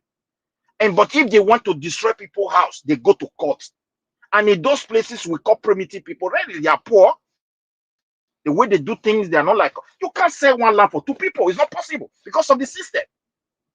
By the time you want to build this house, with the bureaucratic system of grant to build house, it will pronounce that this land is a problem. If you want to pay, the same thing. So we need to really work on society, not just look at our House of Assembly. To the extent they just pass law. Even another senator is now complaining that, this thing be like rubber stamp. Imagine. So for me, Wike is exercising its own authority with power, not a rule base. If the only court now they destroy person house, once you don't already build that. Under normal circumstances, wherever I've been to in the world. So I've never seen a place where a minister will say destroy house. No way. So the army himself, they were raised with mentality that they are superior than anybody. And since we entered democracy, the so-called politicians, they need the army to misbehave. They don't respect law. So you want army to be respecting law before them. They want police to break the law. They use police to break law. And you want police to respect the law? The answer is no. Everything is under command. Who has the influence? From president to the common man that has the influence. What happened in Delta State the other day, they were humiliating one king, I think last year, destroyed the whole village. Is it not an army officer that went there to go and be trying to fight people because of land? And the people retaliated. They went there, they excused the land. The president gave them power. They did not protect any people. Today, the people they arrested, they did not release them. They humiliated the king of that land. 1 more minute. So now it gets to the minister, we are all saying they should not do. Army have power to do whatever they like. We can have power. It's just the system. If we want to change it, we must work on how to transform our country to rule-based. People will know that there is law.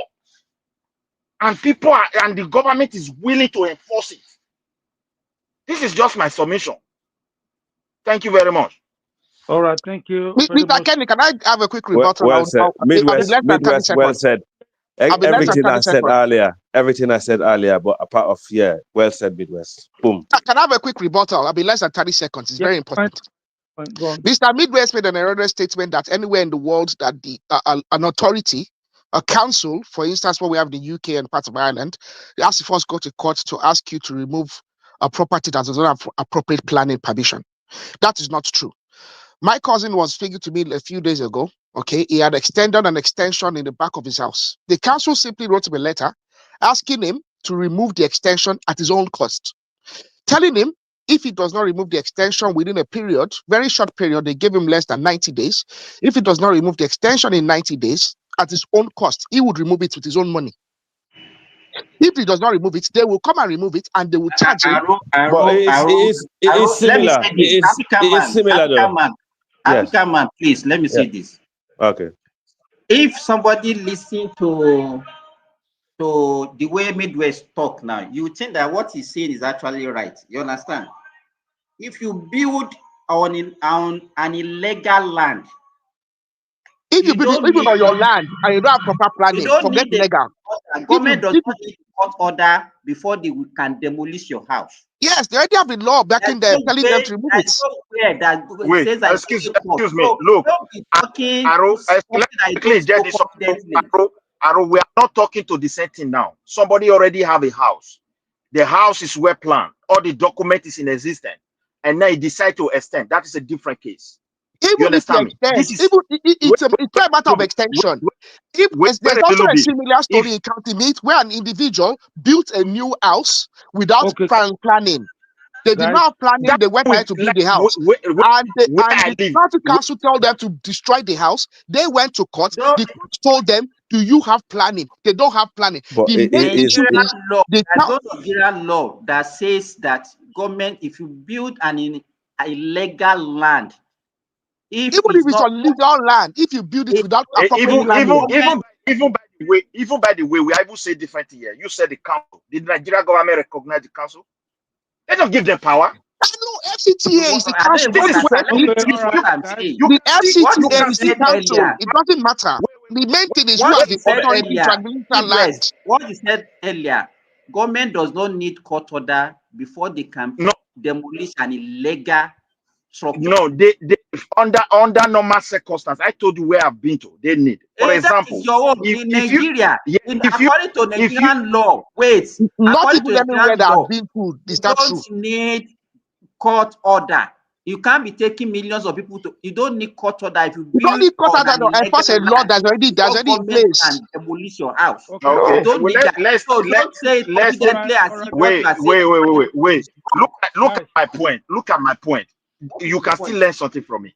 He is saying council. First of all, Nigeria federal I'm not government. talking about. He's talking about UK. I'm talking about Nigeria. Hold on, my brother. This is where the problem comes from. This is a minister representing federal level. You have state governors, you have commissioner of this, you have everything, all duplication. And at the end, we don't really have a clear system on how to acquire land. You go to local people, you pay. Sometimes verification is also difficult. You are fond of saying as if. Let me say this, Aro. Every time you come on this platform, you always come with this your notion that we don't have anything in Nigeria. You made your point, nobody objected you. Why would you think your opinion is superior to his? You made your point, nobody objected you guys. You see, somebody has made his own opinion, you guys are attacking him. Yeah, it's not right. You see, the problem with our people is that we are here to educate Nigeria. people. We are here to educate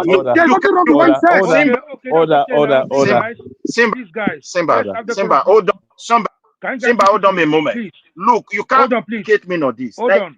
Okay. Yeah. Midwest, please. Hold on, please. See, Wama is not here. I don't want this to be rowdy, please. Let's just give us a space.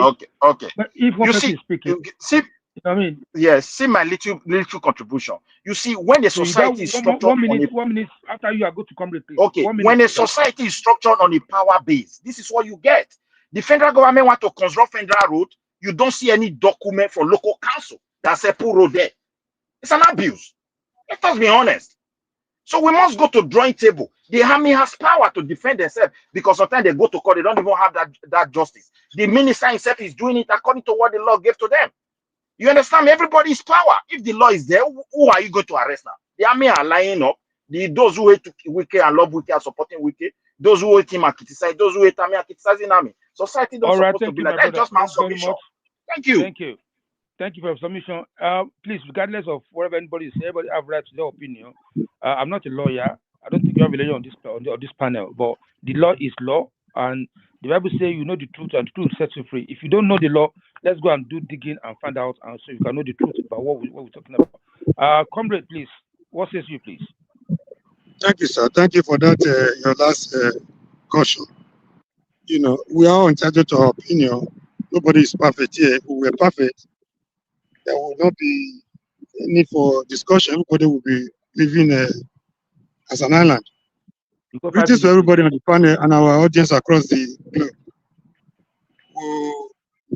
I just want to, like I said the other day, two wrongs cannot make a right. What happened in Abuja will have been avoided. There was no need for it.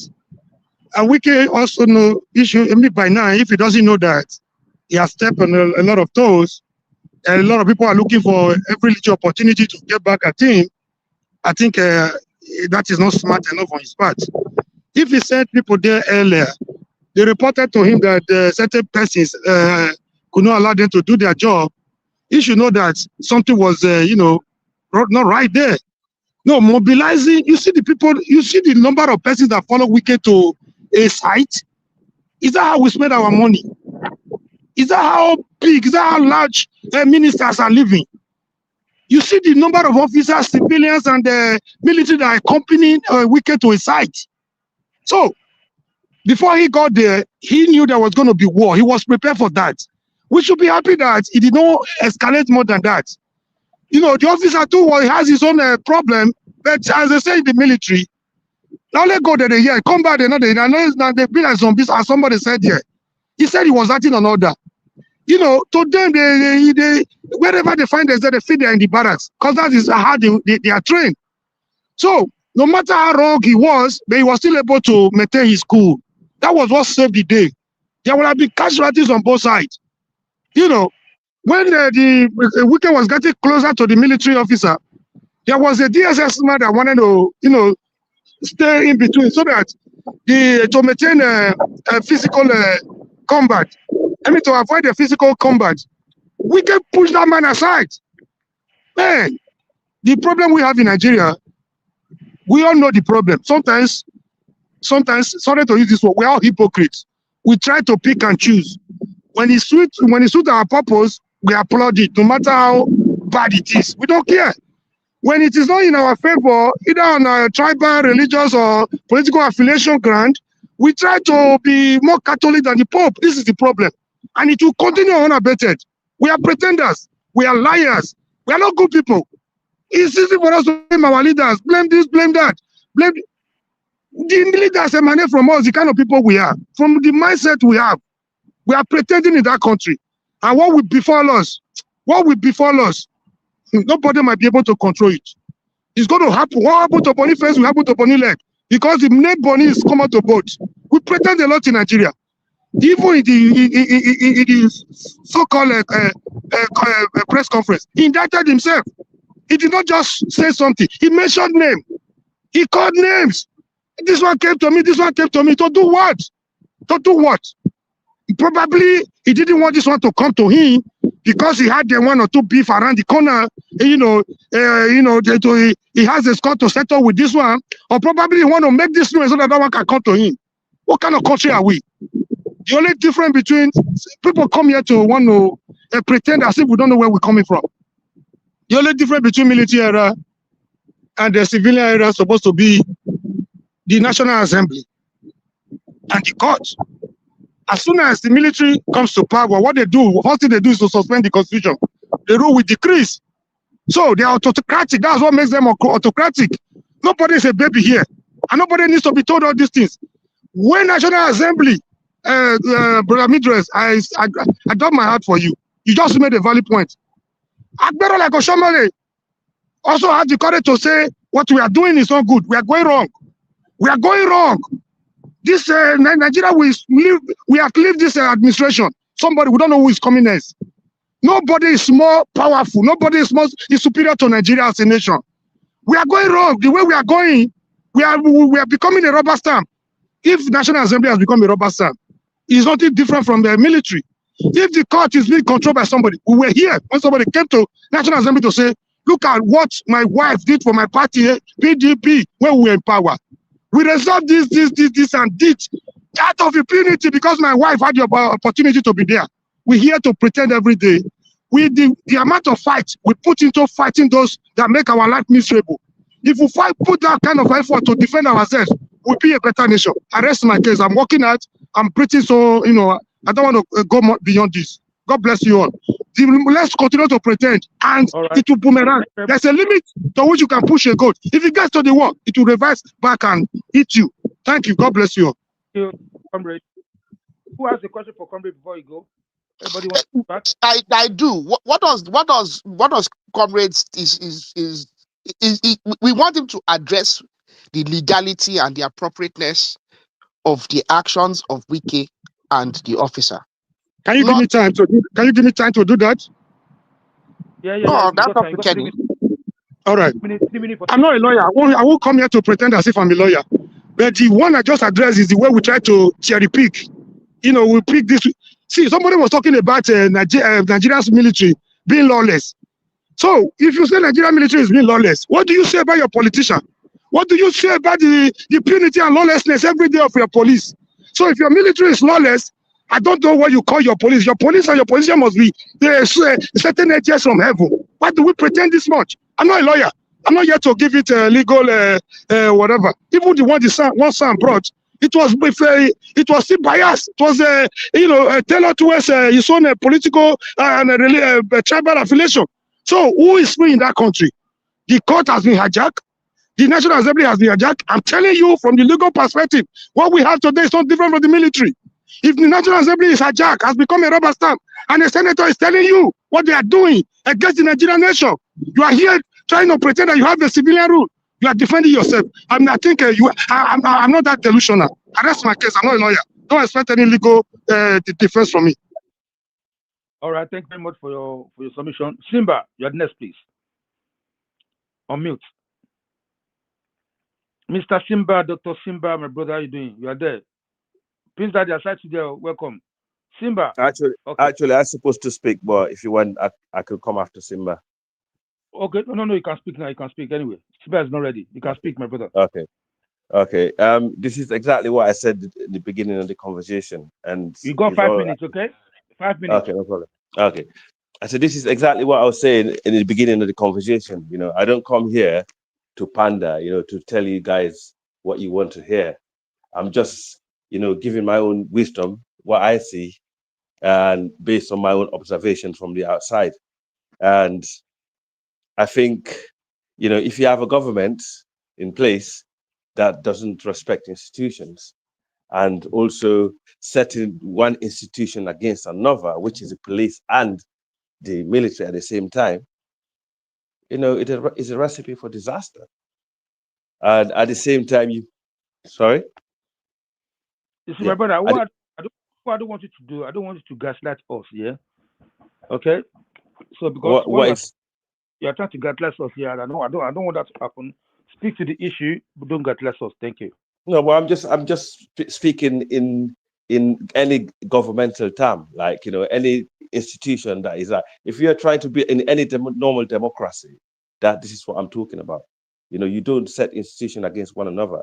A minister or a government hierarchy, governor or a minister shouldn't be doing that. And also, according to all the lawyers and all the experts that look at the issue, they all said that the minister doesn't have right. So I don't know why people are trying to make twist the truth. Al, where did you hear a lawyer say that minister doesn't have right? And right, what exact right are you speaking about? Expatiate on that. Some lawyers said it's like a public order offense by insulting and standing in front of somebody. And in the UK here, wait. What right exactly does he not have authority to enforce? No, what law does it have authority to enforce, and what right does it not have? Definitely, you are not quoting Agbakoba and you are not quoting Femi Falana, because we know what they said. No, okay. So let me just one thing you guys was arguing about, like about the process. Can you please answer the question I just asked? Yes. Well, basically what I'm trying to say is, if you look at the law, and basically how I forgot the name of the person, but he was actually he went into the military laws and the civil law, and he weighed them both together. And no. We're not talking about what law and what authority does Wike not have the power to enforce, and what law was he contravening? Physically enforcing a law as a minister is against anybody, regardless whether it's a military or a police officer or a civilian. Okay. It's not right. What's the remit of Wike's authority? No. What's the remit of Wike's? I just answered your question. No, you have not. I need to answer. What's the remit of, because that's, I think that what you're saying is both false and disingeneous.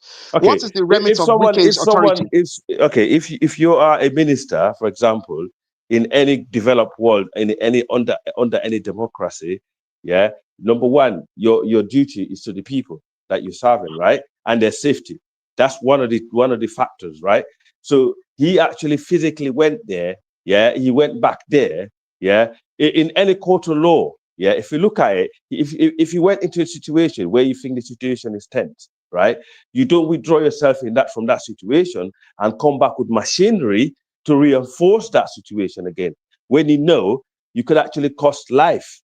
You understand what I'm trying to say? So you, as a government official, in any circumstances, you have lost the rights you had, regardless Yeah, of AI, whatever you just were let trying me to drop enforce. this for you. just talk to AI, you said All in right, okay. civilized world. Apparently, you've not been fooled. Hold on, let Any me finish this democracy. point. Let me All finish right, this go point on. because this platform is very factual. If you said in That's civilized exactly what world, I'm all for. And yeah, wait go on. now. You say no civilized world. Have you heard of a minister called Noem? I can mention several other ministers Well, in the in what? so-called civilized world, in Which constitutional country? democracy, Where a was that? bastion.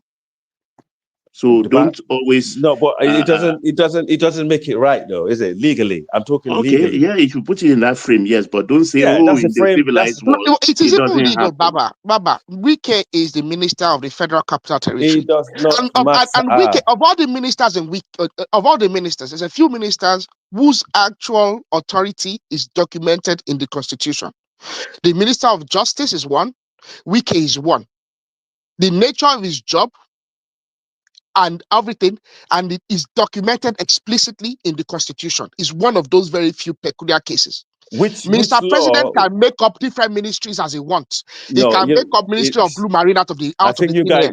However, Mr. President cannot make up the Ministry of the FCT out of the blue air. It is actually a ministry that is well defined in the Constitution. Okay. If you buy land in Abuja today, the I individual think- whose signature I think the individual okay. whose signature would actually it's like the governor. When you have governor's consent and the governor signs, when you buy land in FCT, Wike is the individual whose final signature would grant you your C of O of that land. Yes, So okay. if an individual is in contravention of a land and it is already been and there's already a dispute on the land, and that individual delegates a director to go and oversee the enforcement of the authority which they already have according to the laws of the land. Okay, if that director is assaulted, that individual who actually ultimately is the buck stops at his table according to the law. He has the absolute authority, and according to the law, he has every right to go there and enforce the law which already has been stipulated, for which he is explicitly mentioned. Like I said, not denying any of that. Wike his ministry is one of the ministries that has an explicit law, and his ministry also his ministry is explicitly mentioned in the Constitution. I understand that just because you are a minister or you hold those laws and those powers doesn't give you the right to break it, because that's even worse. I understand. Hang on. I understand and agree to everything that you said, right? But where the point that you're missing is, if you as a person, civilian, governor, someone that you worship, whatever you think of them, whatever you want to make of them, right? They actually gone somewhere in a situation where they realize the situation is tense, right?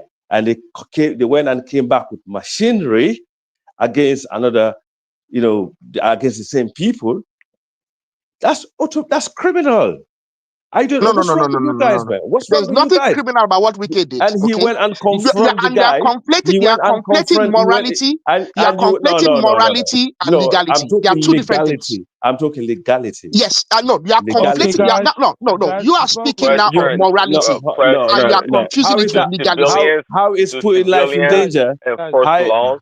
How is threatening people and putting lives in danger morality in any law? Your time is up. Oh my God! Okay, yeah. Question: do civilians enforce law? I want to go to No, they don't. That's the point. After Peace Daddy, hold on. Can you hear me? After Peace Daddy, you can now leave it open for general conversation, please. Baba, you can come in at any time if you want. Peace Daddy, let's hear from you, sir. So, good morning. Can you hear me, guys, clearly? I hear you clearly. Yeah, clearly. Okay, great. To the gentleman talking with Aurora, I think I see his point. So my question is, regardless of who has authority or power, do civilians enforce laws? I don't think so. I think if they are disregarding Wike's authority, in this matter, then he has to defer to, I would believe, the police, or if you have a land police, to come over and enforce the law. So I don't think democracy, at least in our society, I don't think civilians go Wiki to was in enforce laws. tow with the commissioner of police of CT. Wiki is what? He had accompanied him to that place. The commissioner of police was with him. Okay, okay, but Oh, good okay, point. fine. I'm glad you mentioned that. That's good that he actually mentioned that Yeah, because, okay. yeah, thank you.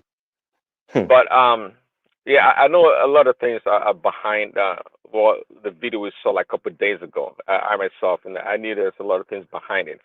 But to me, just Right, on the right. surface, on the surface, looking at what happened, um, um, to me, was an interplay between uh, civilian rule, democracy, and the military or military rule in Nigeria. We know, the military, they've always had power, and they have a place in the Nigerian space. They definitely do, regardless if they're in power officially or not. And somebody said something earlier.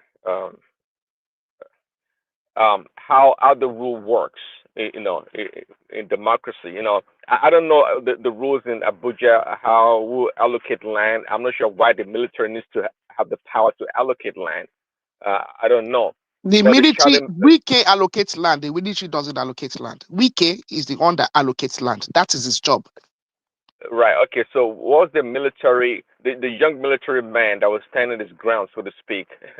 uh, what authority or power did he have to be exchanging words with the governor, essentially, that is Wike in Abuja, if he didn't have some kind of military backing or support He to was do that? actually doing what you call illegal duties, if you want to, if you want to know, because he Illegal claimed duty. that he's under order, but the individual that he claims has given him the order is actually a civilian.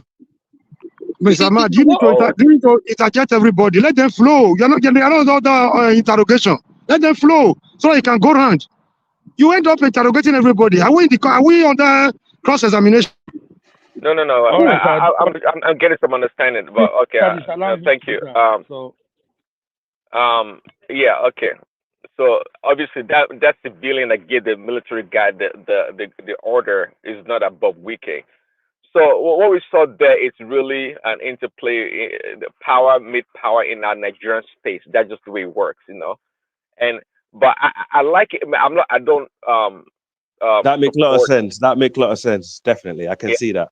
Mm. I don't. Yeah, I don't support Wike insulting anyone, be it military or civilian. I'm not for that. But I like the way you call it the visual, right? Standing down a military person regardless of their rank, because we live in a democracy, and I think at the end of the day, the civilian rule law, supersedes any damn military law or rule. It doesn't. Civilian is paramount. Um, but just I'm not sure about UK. I guess it's the same thing here in the US. Uh, No, no you matter are your right. You are right. I think it's a global thing, yeah, to be honest. Yeah. no matter your rank in the army in the US, you are subject to the common policeman. If you want to use the word common to describe a policeman in America, you don't walk around your damn uniform in military uniform, gallivanting, thinking you have any power. You have zero power.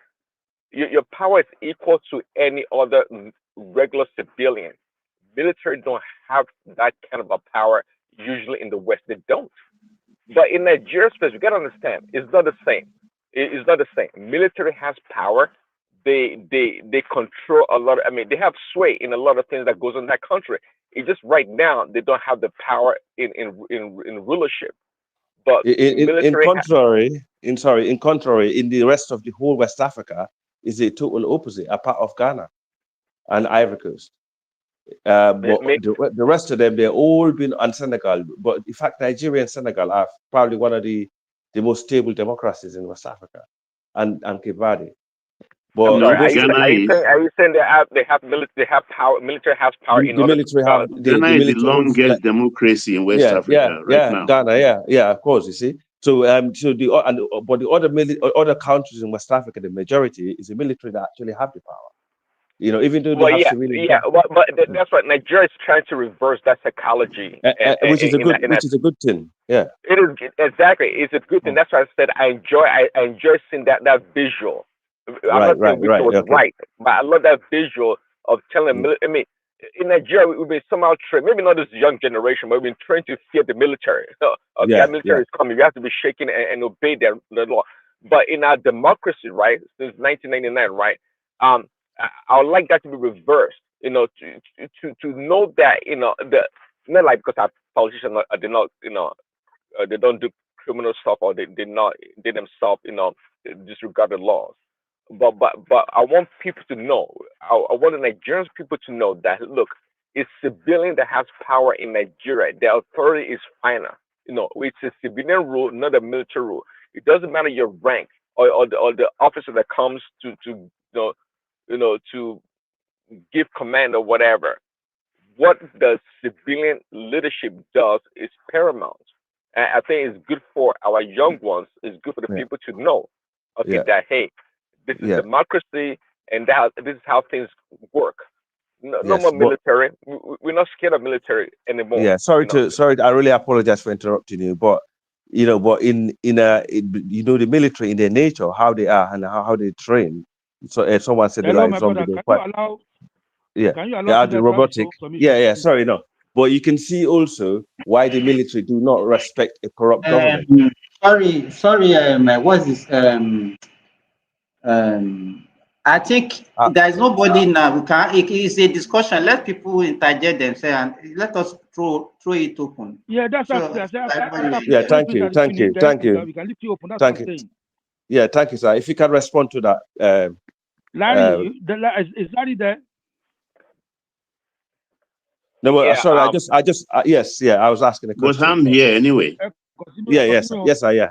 And I have something to say actually, because what I see here actually is because people tend to side with the military, either ignorantly or knowingly. Because if it happens to you,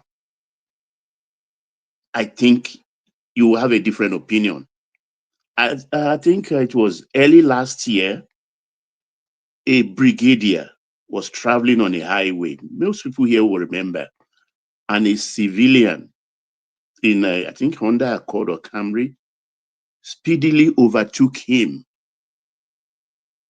And he asked his driver to pursue that Camry.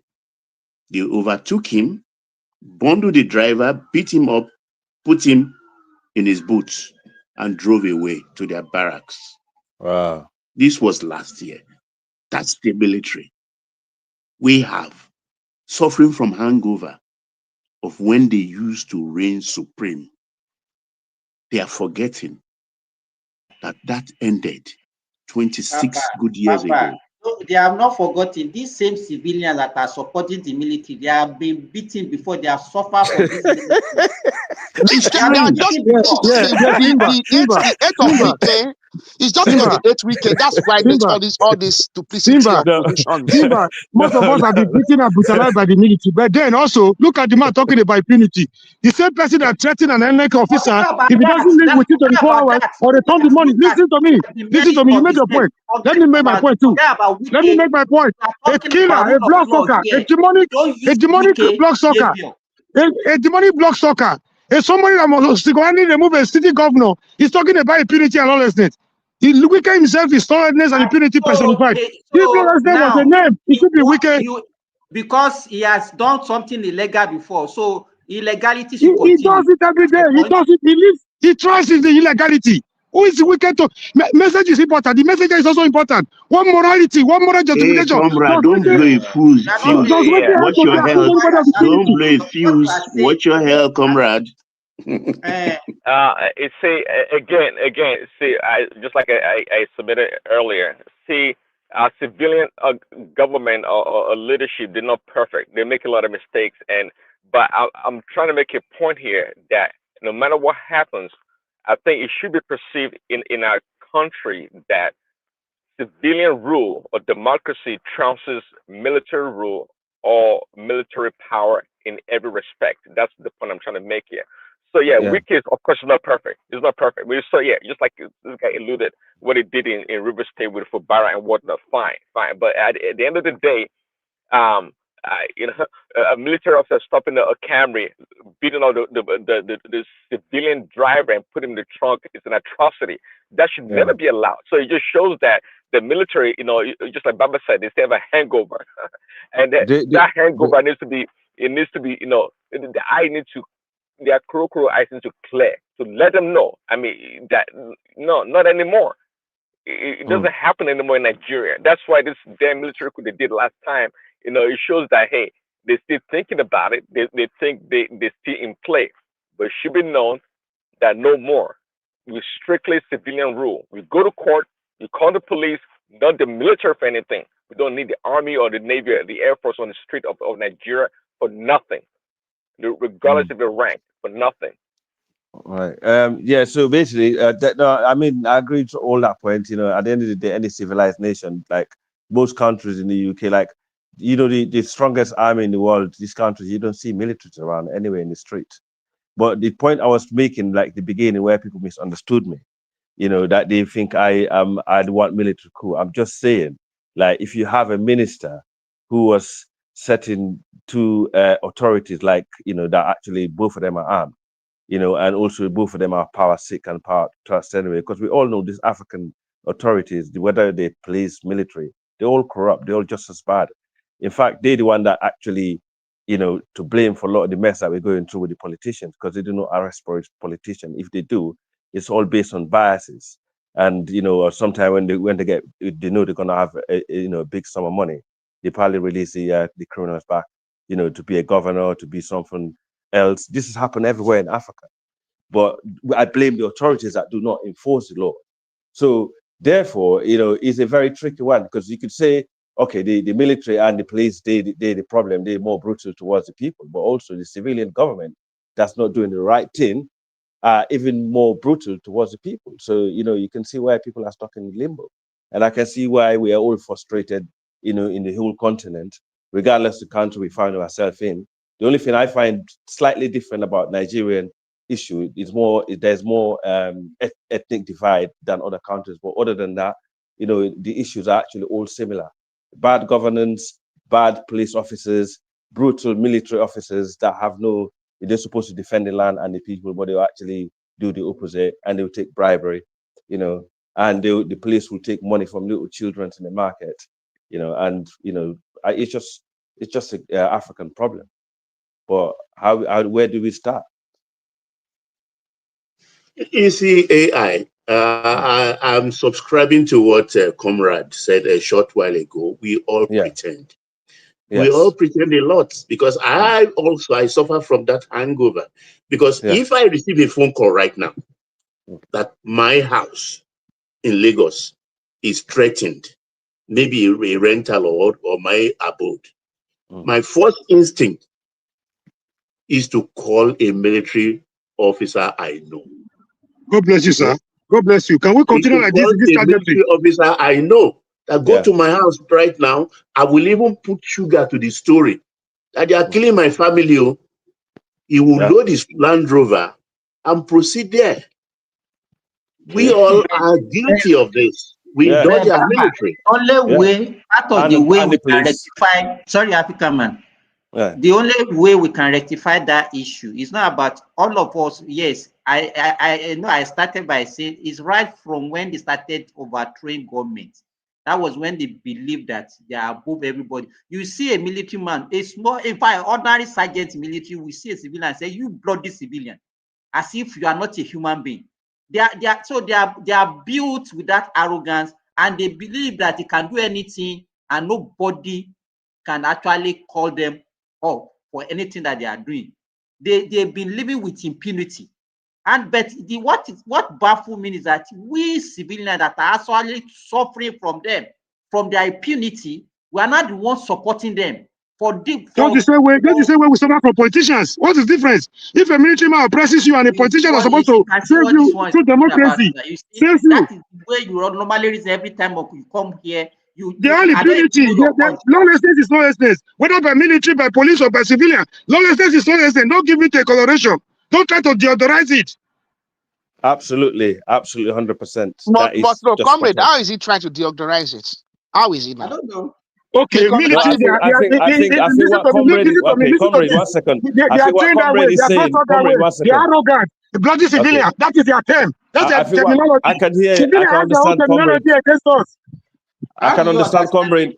Simba, I can understand, comrade, frustration, because the frustration it's getting from you is you're more sided. I'm not in any way pushing military action because I was brutalized by them. The worst civilian is better than the worst military, the best military. I'm not calling for them to come back because we saw her through them.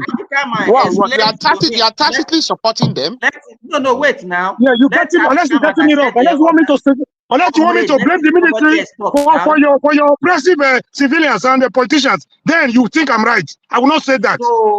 So two wrong can make it right now. When we are saying, okay, if you cannot condemn, so we should leave all of them, both the civilian. I'm condemning all of them, but you have the same courage.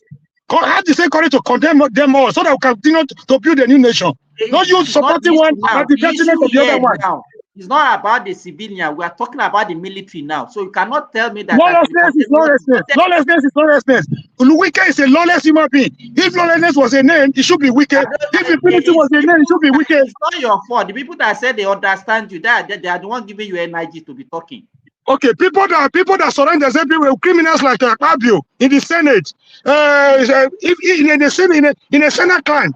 People like Wike should be in the prison for the crime committed against humanity. I don't know what you want. Do you want us to have a revolution like the French did and drag a Pablo to the front of the National Assembly, put a guillotine in front of the National Assembly, and line them up one by one and chop their heads off? Because I don't know what you're arguing about here, comrade. Okay.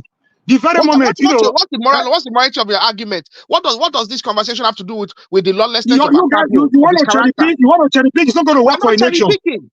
Okay, give it but only where they are.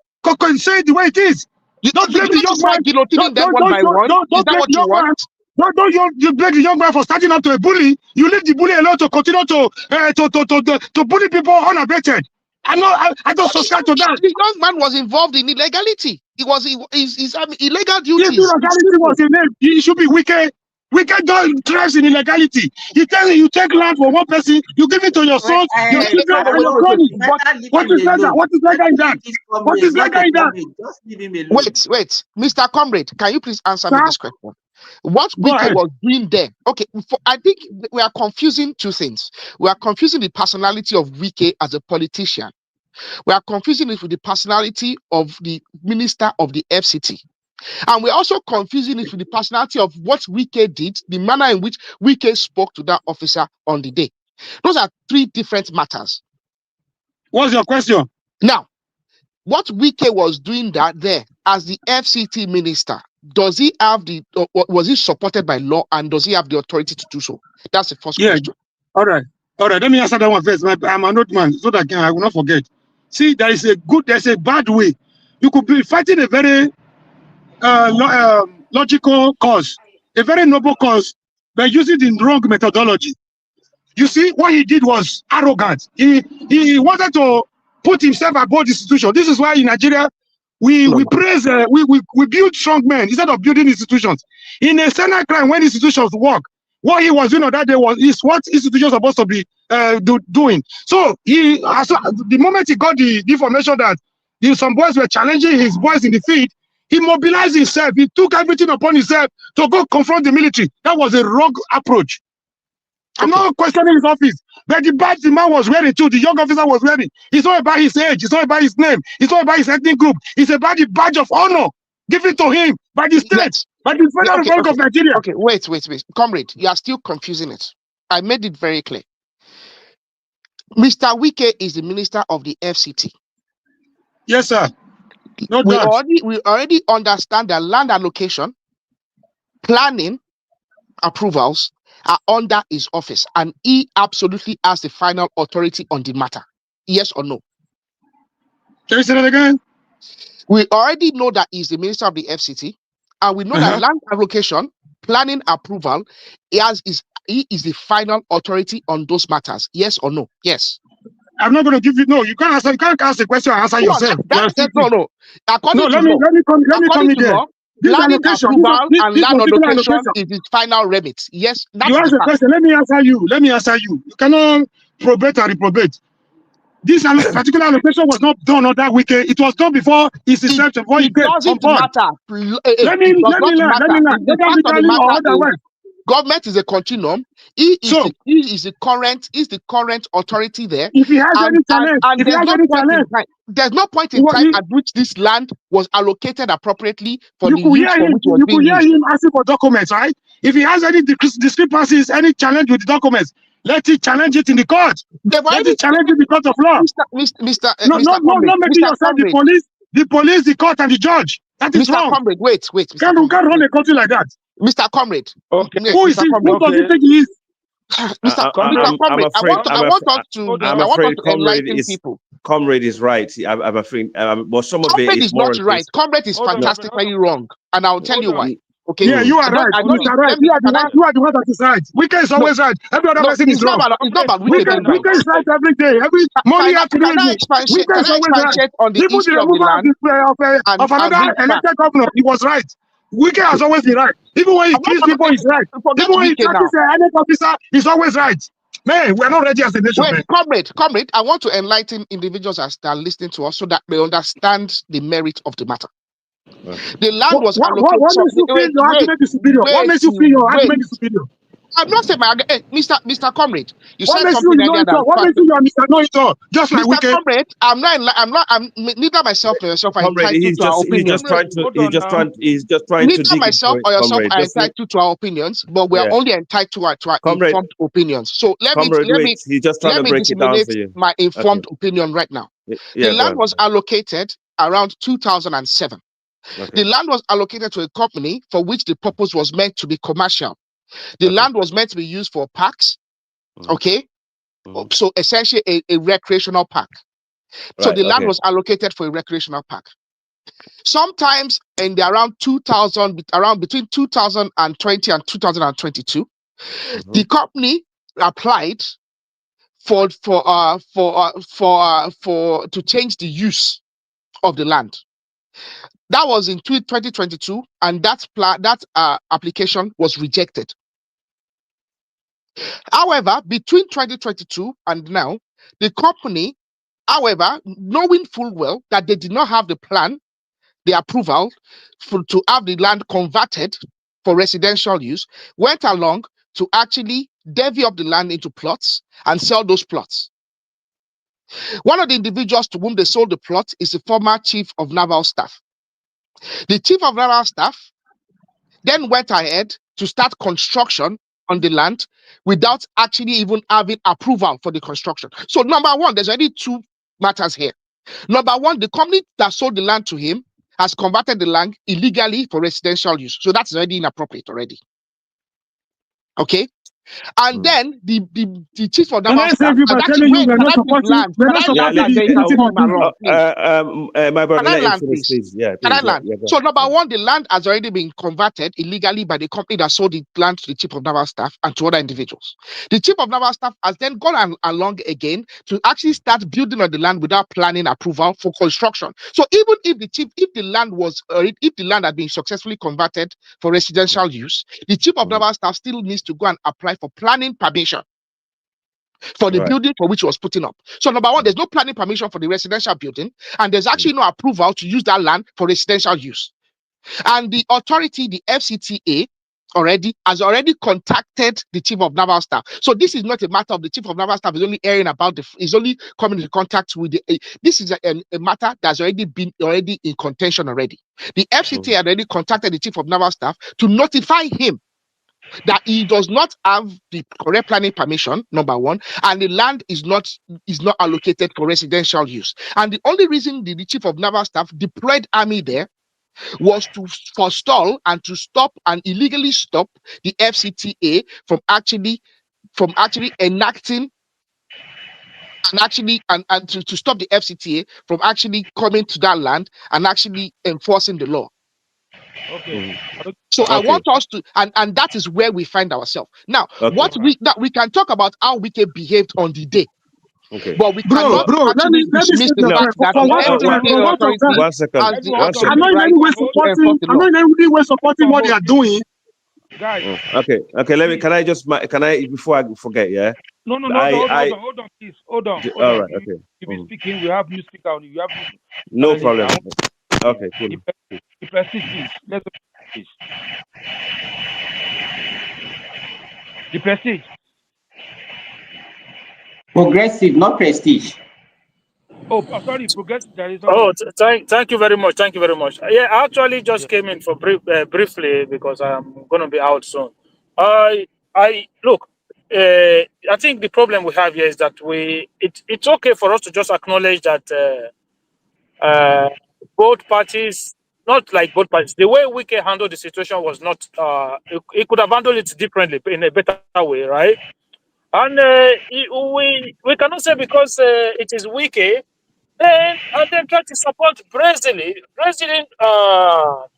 breach of rules or breach of the law of the land. People like, especially those of us that are Nigerians who know how some of our people with power, especially somebody who is an ex-military man who is higher up the rank. We are trying to act as if we don't know how these people can abuse power. Just because it is Wike that is involved. But for me, this is you can always say, yo, this man did was wrong, but Wike should have handled it in a different way. Why can't why is that so difficult? Like, must we all be right at the same time? Our Progressive. position That was exactly what be I said. right? I said two wrongs cannot make it right. What the But guy our did, position, I'm not supporting the military. But the approach of the Wike was too arrogant and too despotic too. Was too autocratic. there's no question about that. That as a minister, whether you have the right or not, but there are ways you handle things. You have to show class. You have to show, like, you cannot just stand in front of a soldier man and be engaging with him, even though I know that the soldier man was there illegally anyway. Because this is one of the problems we have. There are people who are saying, "Oh, he's a hero." No, he's not a hero. The guy is not a hero. He should be arrested. The soldier man should be arrested and prosecuted for that nonsense. You know, how are we even supporting this kind of thing? Sometimes I don't understand it. You're not supposed to be there. That is not your job. Just But because you get progress, ordered. assuming they open fire on that day, assuming there were casualty on both sides, what would have happened? Yeah, Wike would do himself that's why celebrating. I agree with you, progressive, that Wike did not conduct himself correctly. that was why I say Wike should have handled things differently, because you don't want to be seen to be the one who is leading chaos. Let's not sugarcoat it. That's very dangerous what he did. It was very Exactly. dangerous. You don't want to be seen Very to be dangerous. the one. You don't want to conducted be. himself very poorly. It should have been released in any normal government, in most Okay, West African country. so In most we West all see African the countries, you'll be scenario. sacked. We all saw the Speaking of scenario. Papa, One second. Prince Daddy, please, let's African man finish, then you can talk. Well, you Yeah. are talking on each other. Yeah, sorry about that. Yeah, so basically, in any country, he should be fired. You know, I am all. You know, I think, you know, obviously something needs to happen in West Africa in general. You know, about this rise in military, influence. You know, Yeah, because that's yeah, not their yeah. job. So yeah, If the soldier, the ex-soldier man, the retired mm, soldier man, he was just abusing yeah. power. He was just abusing power. Let me just get to the That point. is what So they do every day, bro. That's what they do every day. We are the losers. We the people are the losers. We one fight for second. them. We fight for Let them me when they take off for a ride. What kind of okay, let human me being are we? finish. Can we come together and fight against them? We They are are the not problem, fighting. not We the don't people. need to fight for them. Comrade, let me finish. speak Yeah. the truth. Hey, Hakim, please, let's Yeah, have let me some finish. decorum. Yeah, Let please. him Yeah, thank you, finish. guys. Yeah. So I mean, that's one thing, you know, in terms of the influence that they get in all this online propaganda. Because one man, me and him being in different channel, he knows, you know, we actually been against like 10 guys who were all for this AES, you know, like Traore and all these guys in the Sahel. You know, they think Africa, we should go back to military rule and stuff like that, which I think is actually diabolical. It's actually one of the worst things a human being can do to themselves. You don't want to be ruled by the gun. However, the civilian government, some of the civilian government that we have in the region in the last few years have been so poor. People have been so desperate, they don't know whether to go back to that or actually stay. It's like a delusional kind of mindset. But we shouldn't support any wrongdoing. The legally, as he explained earlier, the governor have the right to make the law or enforce the law, and also have the right to dish out permits, building license. But it's the way he went to enforce the law is illegal, and that's where he sorry to say that, but he effed up. That's why he messed up the whole thing. No. So let's get it. It was not. Let me finish. Hold on. It was immoral. You can say it's immoral the way he enforced the law. It wasn't illegal. It was not illegal, but it should have done it it should have approached it in a different. I think you don't have any knowledge about this matter. So you have it is not illegal. It's not. I have. African man is speaking truth to power. Can I I am speaking. It's the all over Africa. African man knows exactly what he's saying. That is why you ask for the 92 years old man coming back after 42 years in democracy. You call that democracy? Guys, I didn't finish my submission. Everybody just jump in. To be honest, I haven't finished. I was speaking. You interjected my own submission, so it's not like it was not your turn. So, like I was saying, and I understand what you're saying, but it was not illegal because the minister has the right. But the problem is this: there are ways you could have just what's going on? Who is the owner of the land? It's just so person. Okay, get in touch with him and say, look, this is the situation. We need that property back, and we don't want our people coming there. That was why he put the soldiers there. Yeah, but they already assaulted these people that morning. They already assaulted Wike's director that morning. So you know by putting law into your hand. Guys, just hold on now. Hold on. One second. Hold on 1 second. I understand what you guys are saying. I'm saying Wike is a minister. He must have access, or he could get access to that man. That day is finished. Let that day go. Call the man on the phone. Speak to the man yourself and say, look, I don't want these guys to be attacked again. Get your people off that side because we have to reclaim the property. If you want to do this, do it the right way. If you want to get a court injunction, serve the man, put the court injunction to the building. No, the man should be the one that goes to court, not the minister. The minister has the right to the land. The man is the one who should approach the court to stop them from doing whatever they want to do. Because the minister don't have to go to court. That man can then say, okay, you know what, that land I bought so that land. The minister will say, no, this land was so purpose, and there was no permit that it has been converted for something else. So we are going to reclaim the land from you because you are using it for something that is not supposed to be. And then the man can then approach the court and say, look, I want my land back for so. And the man can still have that land, but it's just that he cannot use it for residential. That's all. Akim, what you saw was the show of might is right. That is what they do. They do it every day. So there was no need for it. It's okay, Akim, thank you. Thank you very much. Okay, Ola is on the show. Ola, do you want to say something?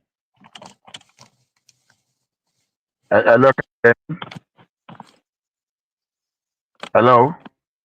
Hello, we can hear you. Anyway, guys, Hello, I'm going to be listening to you guys from the other side. I need to start my game session. Okay. Thank you, Akim, and those people that I agree with their opinion. See, comrade. See, sometimes this thing is not by emotion. You understand? Because what I can see from your own opinion, which you are entitled to, is you've just shown emotion or about what happened. That's why it's always good that when you want to balance things, you look at the neutrality of that legality. Because this thing happened to Wike now, that's a minister that many of you dislike so much.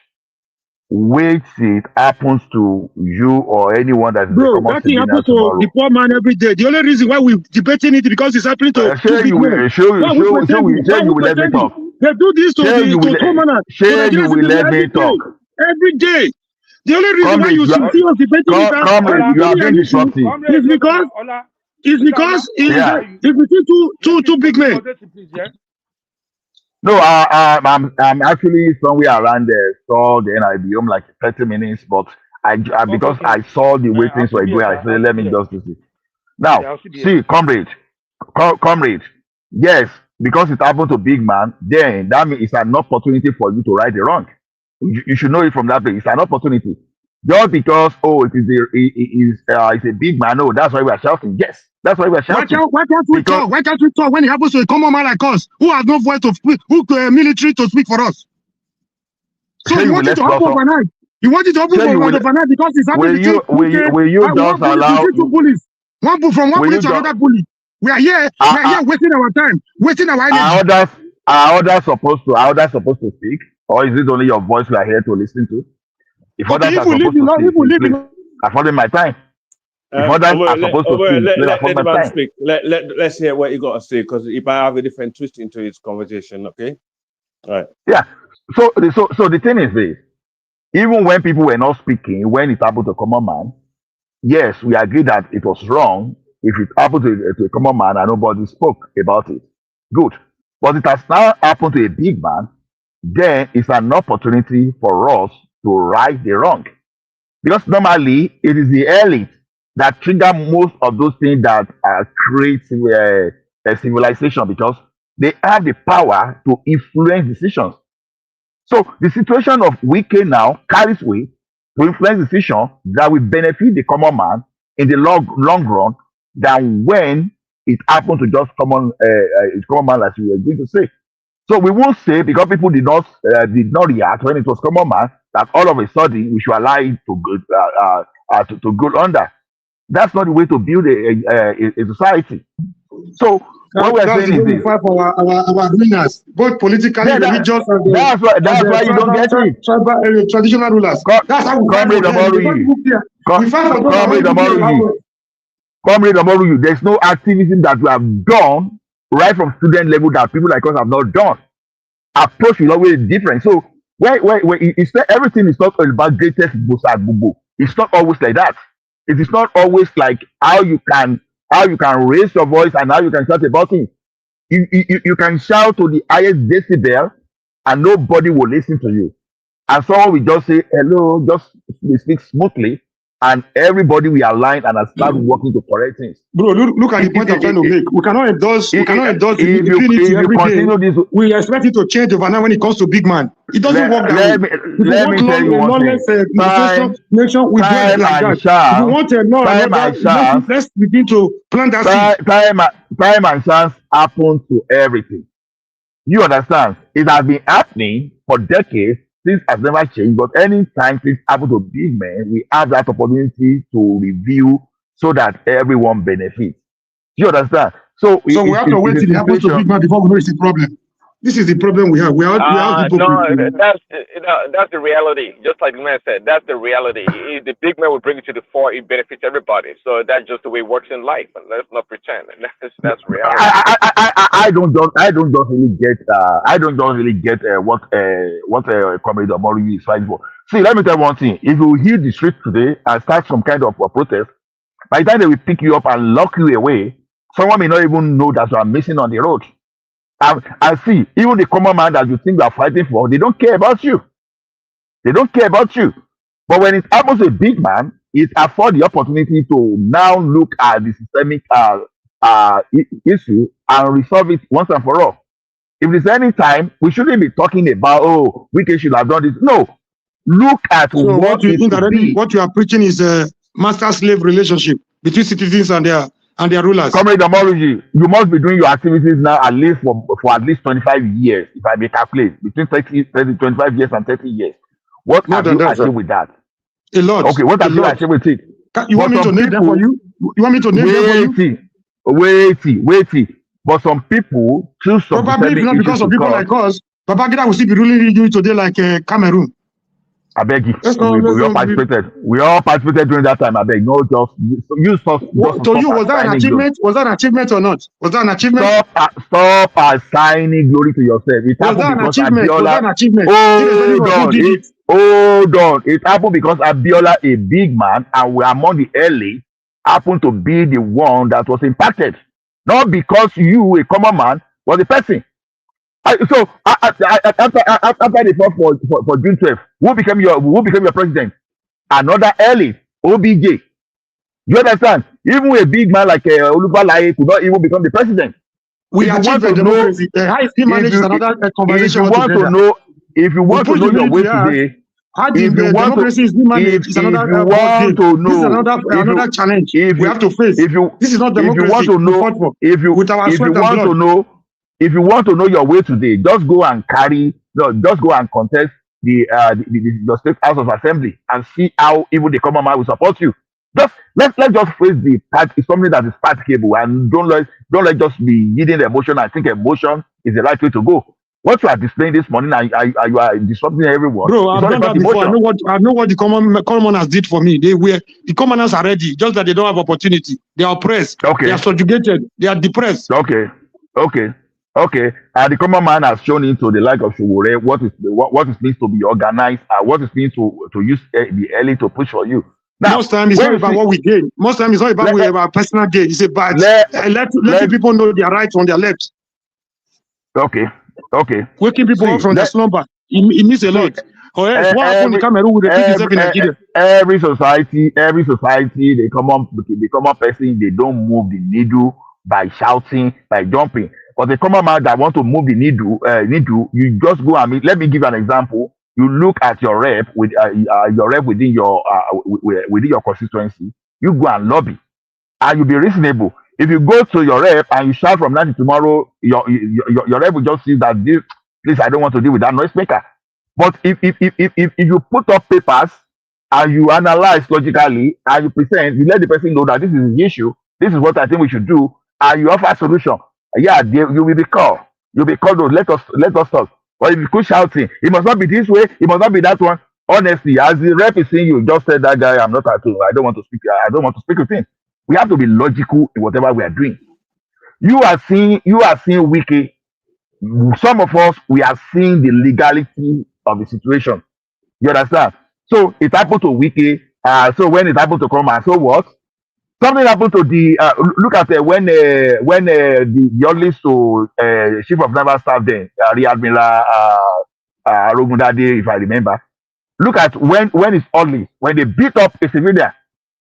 You understand? Some people like you too, they still came here. Yes, it is happening to a big man. That's why they are doing all those stuff. You don't do that. But they took that case to court, and they won the case in the court. They fined the naval, and that is part of our law today. My brother, let me ask you one question. What we did in Port Harcourt by converting half of Port Harcourt land to his own property, private estate. That's the problem I have with you. Is that legality? Is that what you call that? That's the problem. So because it converted all entire Port Harcourt to his estate. The same thing is in Abuja. The same thing is trying to achieve in Abuja. Let's talk into a food paradise here. Hold on. So that is why it makes it legal. You understand? The soldiers that are supposed not to be seen on the street, now to be abusing they are all involved in impunity. I'm not defending any of them. They are all involved in it. Let's not die in their war. We are dying unnecessarily in their war. Listen, if they are involved in impunity, you have to separate issues. You have to separate scope. So if you want to solve a problem, you don't use one excuse that, okay, this thing, because it happened illegally yesterday, so we just overlook today just because we have to solve this one first of all, and you can use this one even to reach to reach the wrong one before. That is why that if a high court gave a judgment in any part of that country today, so that it will become part of our law. Tomorrow, it solve any problem that is related to that. What is happening to Wike now? If you approach the court or you have some kind of the act of legislature, our legislature, the act of the parliament, we have that one to resolve the issue. All those things you'll be complaining that have been happening maybe 5 centuries ago can be resolved even by just this little thing. This little thing that happened in Abuja can resolve so many hundreds of issues. That is what we should be looking at. Not all this MCO or all this. Let's just give ourselves knuckle. It doesn't move a needle. Because as far as I'm concerned, if we keep arguing this way, we are just entertaining the public. We are only entertaining. What they are doing in one word is land grabbing. They are grabbing land for themselves and they are coming. Okay, Baba. Can you let Obi, Baba speak, comment please? about you, Let Baba please. speak, please. I want Baba. Let Baba Baba, speak. let Baba speak, please. I want to say on record that there is this misconception, and I think it's an illusion. When we think all men are equal, all men are not equal. Even in the famous Thomas Jefferson, this thing which he made during the Declaration of Independence, Thomas Jefferson said, all men are created equal, but not all men are born equal. There is we live in a world of hierarchy. Even in heavenly bodies, there are superior angels. The problem we have in the world today is everybody thinking we are equal. No, we are not equal. Some people are born in manger. Some people are born in but we are palaces. human. But we are humans. Yeah, we are created equal. No, because there is two different things entirely. A lieutenant, a captain is different from a recruit. The thing is, every man must know his place. If we must live together in harmony, if we Whether must a live messenger together, or a housemaid does not remove your dignity as a human being. That's look, what we call dignity of human. it doesn't, but it doesn't mean you should rub shoulder with your boss. Even in heaven, angels have hierarchy. So that is true, Exactly. Baba. Because the thing here is, in the world today, people have the delusion or the illusion that all men are equal. No, we were created equally. Equal, yes, we were created by God equal. But my point is, Nigerian people, the citizens, they're supposed to be in charge. The power belongs to the people. Wike is a servant. That military is a servant. Even amongst the people, there will be leaders. Yeah, I mean, and the politicians are supposed to serve the people. They are our servants. They're supposed to be our servants, not just like the military oppressors. guys, just like the military guys, just like the police. These are all people that are supposed to serve the people that put them there. They're not there as a hierarchy. The people are. We should serve the people, not themselves. The people should not fight. It should be the other way around. We should not fear them. They should fear the people. Can I talk They should to? I fear don't the like power of the talking people. on somebody's this yes, thing. go on. Yes, go on. Yes, even the people you say they are your servant, can you march and go and knock their door every hour of the day because you think he's your servant? No, because you must show some respect to the office. Yes, you've given to him. Absolutely. You need to. Don't let's be delusional. This is what I said. This is what I said the last time when people were talking about invading Nigeria and stuff like that. When I said, I can't believe to hear people are actually in the times like that. A foreign country is threatening to invade your leader, and then you're happy and clapping for them to come and invade your leader because you don't like him or her.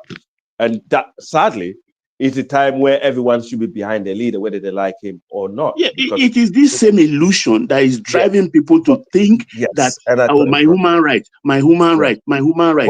Yes, but your human right stops where my own starts. But however, there are two different things. Yes, however, and this is causing problem in our society today, whether in the human West right or in human Africa. Right. Everybody has his own boundary. Everybody has his own boundary. It doesn't remove the right. It's an inalienable right. Nobody can take it away. Not even the president can take away the right of the people. However, a politician should not make the normal average person feel like they're better than them. Especially like the people that are represented, like governors, senators. These are people these are the arms of the government. To me, I am. Listen, I never. There's like I said a lot of good things and bad things about the government. I think they have done certain things good based on what I see, and certain things wrong. But that goes to most governments in the world, right?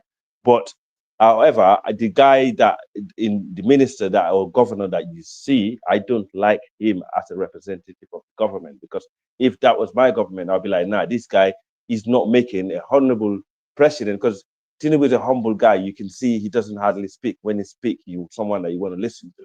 To have some mouthy guy that's always drinking alcohol, behaving badly, representing him, it doesn't look good. And he's a president who represents a majority conservative constituent in the north. And Sorry to cut you short. You saw what Wike did one time when we had a foreign diplomat. You saw the breach of protocol he committed. It's not a good image for the president. It's not a good image for the nation. It should not be in Abuja. Why are you talking about that? That's not an issue. Simba, just give me a second. It's not an issue because you talk about it's an issue. It's a drunkard. A drunkard cannot be a good image maker. It's a drunkard. The thing you are accusing Arubi about doing, you are doing the same thing now, comrade. Yeah, you see, you talk about Wike. Hold on, please, AI. Yes. Talk about Wike in the same vein. But there is something they call executive stroke legislature or legislative harmony. That's what they are having now.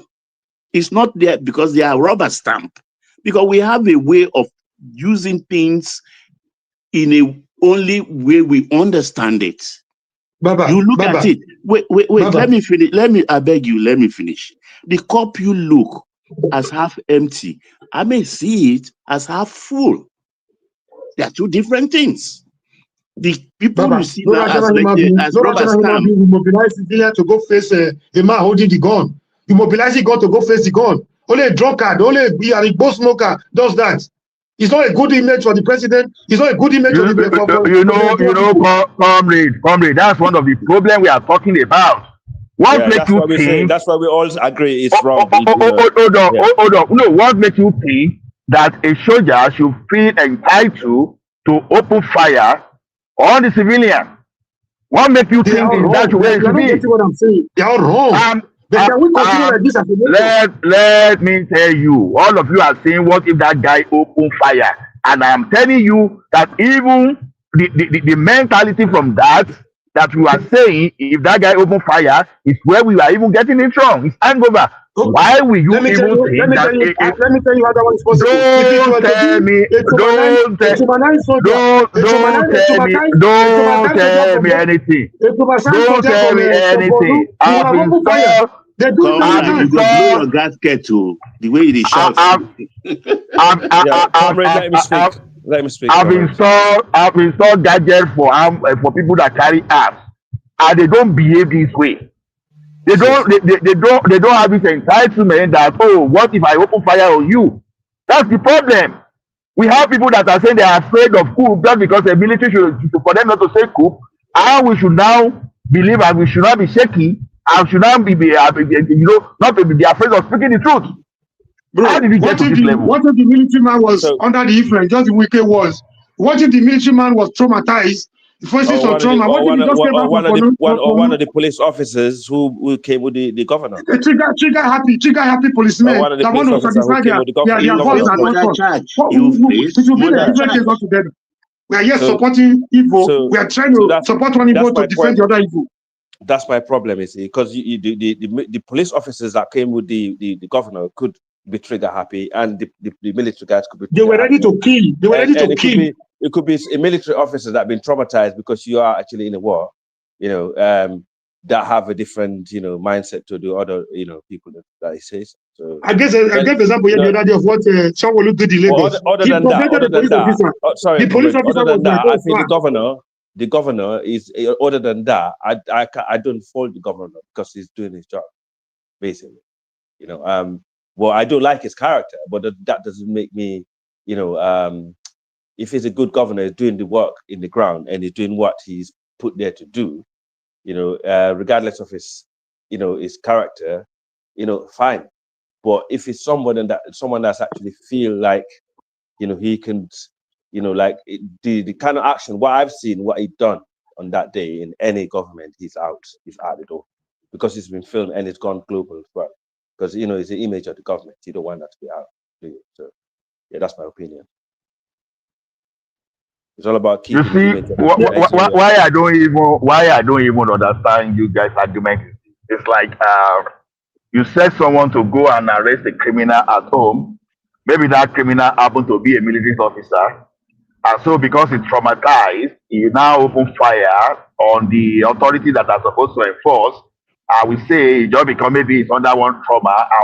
See, let me tell you one thing. All these things are just the kind of institutional rocks that we are discussing about and that we are using one way or the other, we are lending our support to something that it's not right, that can easily create anarchy. But for The the thing is fact that the this. governor, no, for the fact the governor was there, and he was the reason for the whole commotion, that is No, criminal. That is criminal. let me tell you. Let me tell Okay. you, there's something criminal in what we did. Let's just stop all this kind of. When did we even go to our own law school that we started You acting know, like a lawyer? I told him earlier, this African man, he doesn't understand what we are discussing about. He's just putting his mouth. You understand? About what the governor has done. When did we become lawyers that we determine what is legal and what is illegal? God, Has he said okay. anything wrong?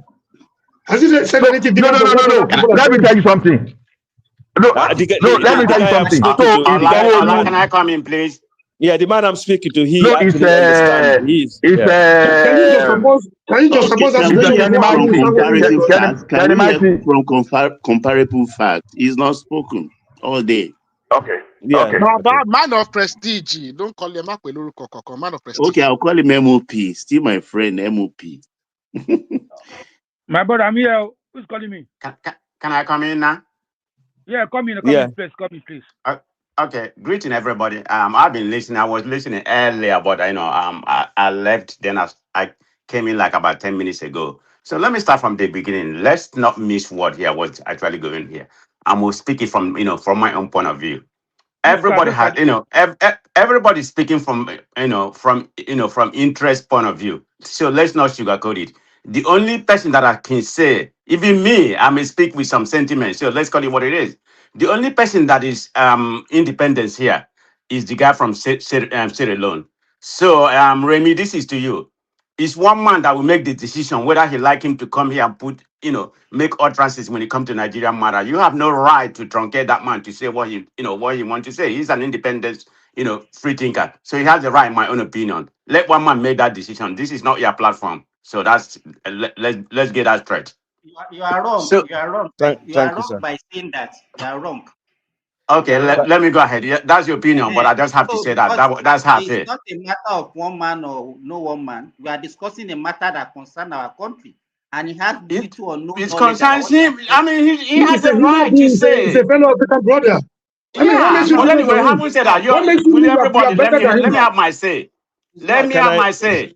Yeah, go on. The Go point on, I'm sir. trying to make that everybody has their own sentiment, their own interest.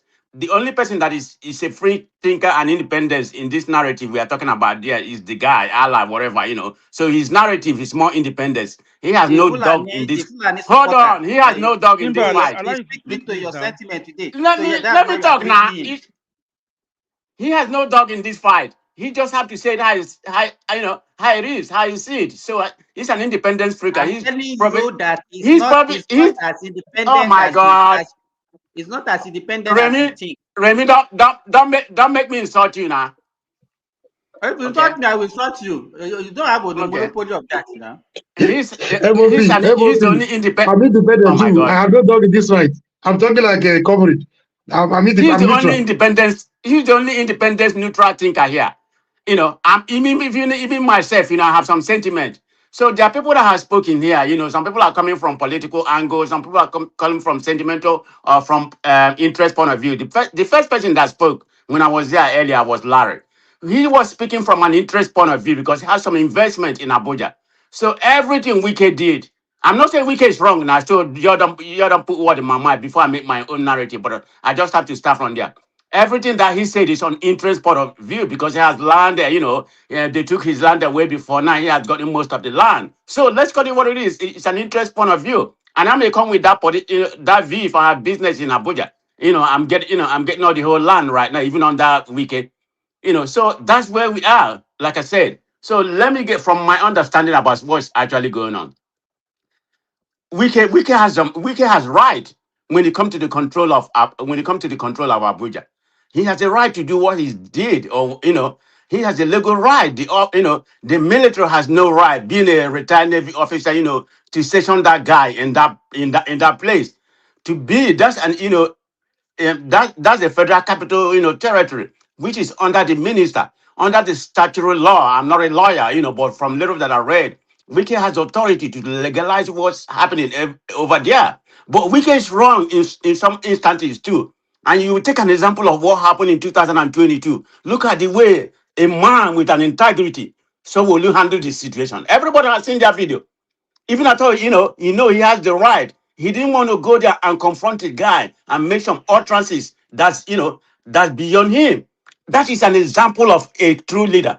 So all these people coming here to support Wike, which is a drunkard. I'm not saying Wike is not right, which is a drunkard, has made some utterances in all ramifications. And you have to come here and support him, whether for interest or some, political, because your man is there or whatever, this is wrong. You need to call a spade a spade.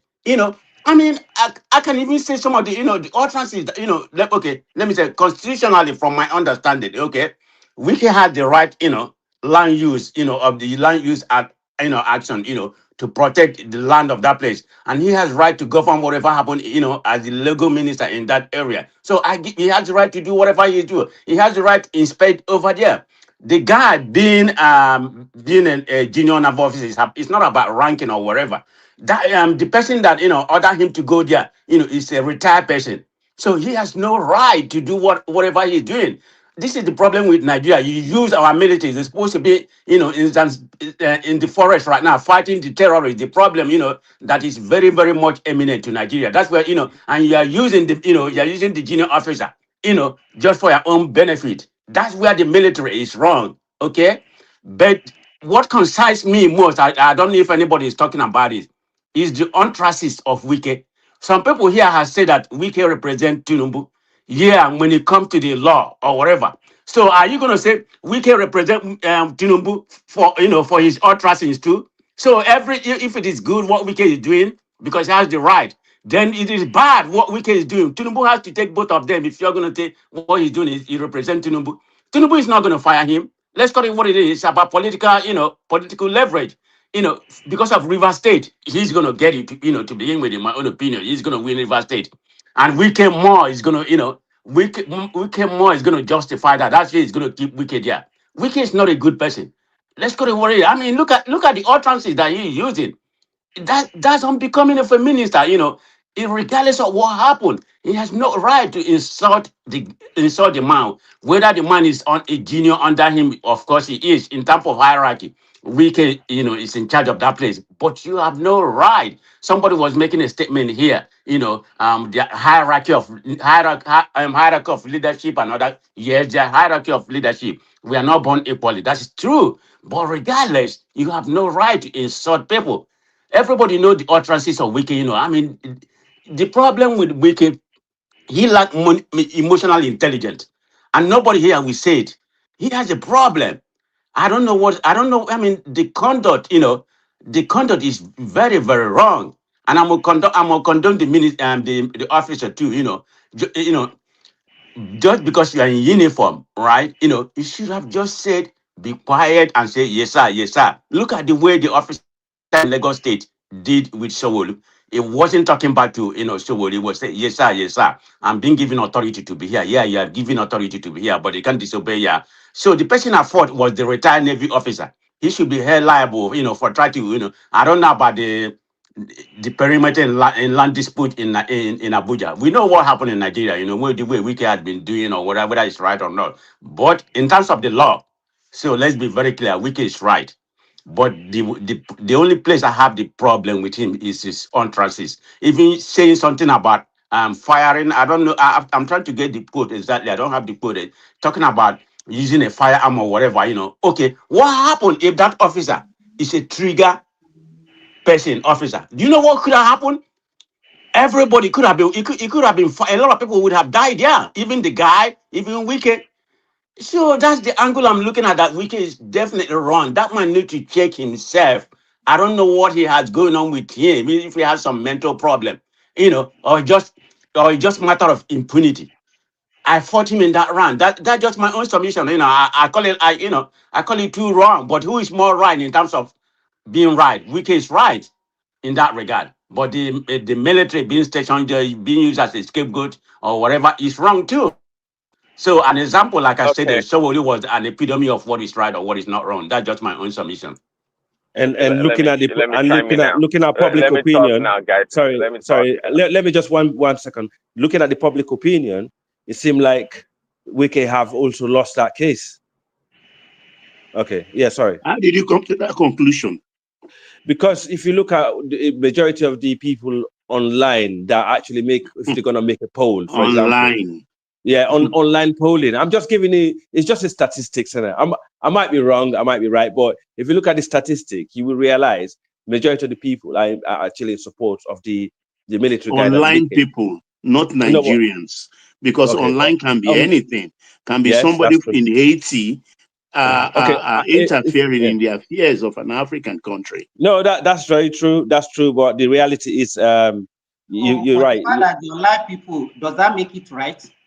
No, it doesn't, because that's exactly my point. But it doesn't make it right. But this is what generates populism. It's like things like that generate populism, and then everyone starts following certain type But of do we mantra. realize that the Yeah. lieutenant also is a victim here? Because he Yes, of was course. obeying Yes. an illegal order, which he Yes. cannot refuse. And that's Yes. the But it malice doesn't know. in our Yes. He is a society. victim. Baba, He is it doesn't victim know of that it it's a also. victim. Yeah, he's a victim also. Absolutely. Yeah. Yeah. But and it's just, to be honest, it's a very tricky one. But then my own take is, look, when you fear, fella said it, my people fear too much. There is somebody somewhere who will always stand in the face of oppression, even at the risk of his own life. So that's why I love what Wike did, confronting illegality, impunity. I'm not looking at Wike's yesterday. That's gone.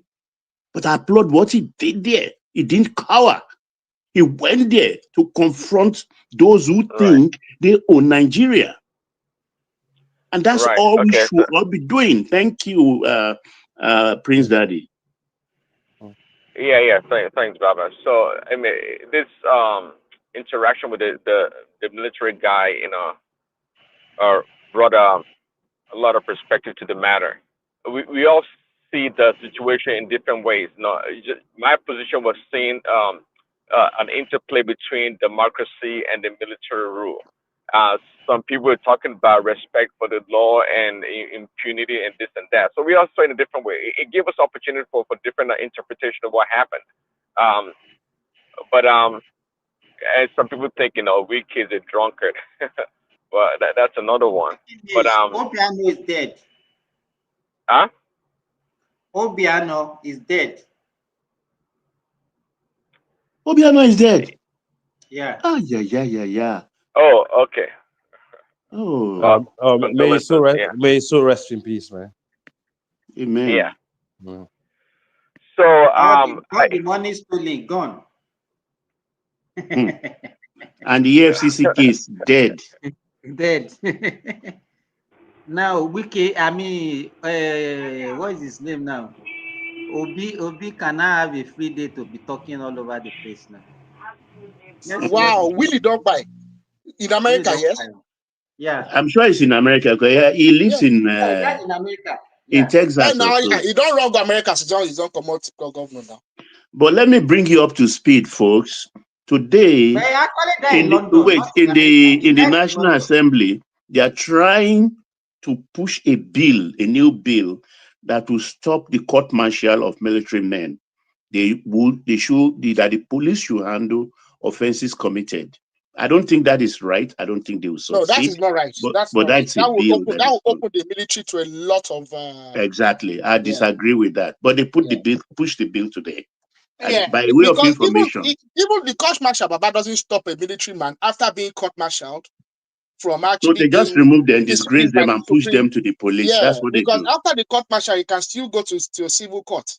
Yeah, that's what they do. So if you remove the court martial, that will open the. How is it being done? How is it being done in Western world? Court martial. Court martial. They remove all the accoutrements that makes the person a military person, and then push him to the police. Allow if the police person to is arrest operating under order, if at the time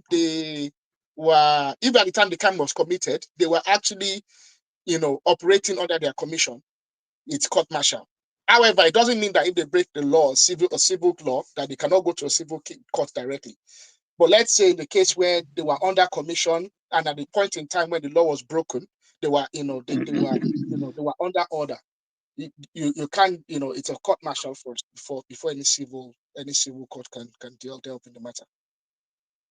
So this Yerima, for instance, if he's going to be disciplined, he has to be first disciplined by court martial, because at the time he did whatever you think he did, he was doing so under order. You get what I mean? If it's a situation where, when he's now going about his regular business, he commits a crime, then the police can handle it directly. But at the time, if you think he committed the crime or not, what he did it while under order. So the court martial has to first discipline him first. So I don't know why the Senate are trying to intrude unnecessarily. Yeah, and also some countries have where a military officer have the right to defend the land, and it depends on how far the land is expanded on that, and yeah. So the law is a very tricky one. When they say defend the land, it's not individual land. Yeah, I understand, but some countries, some countries in Africa, military have used this opportunity to take people's land in other countries. This is not just in Nigeria. A lot of African countries, military take over. That is illegality. Hold on, Africa. Are you military? No, Africa. I come from a military background. No, I'm not myself, but yeah. But a lot of African. I saw your military boots in the profile. No, I come from a military background. Yeah, so basically, a lot of them. Hold on a second. Are you a coup plotter? Are you a coup plotter? No, definitely not. Okay, all right. The last thing Let me say something. Listen, it's only animals. It's only animals that would like to live under the gun. That's what I always say. Someone is skipping. That's what I always say. Someone is. Hello? Yeah, I can hear you. Yeah, I can hear you.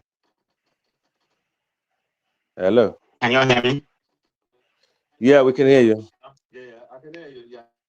Yeah, I think the point I'm trying to make, like I said, both Wike and the officer, both of them are right and wrong.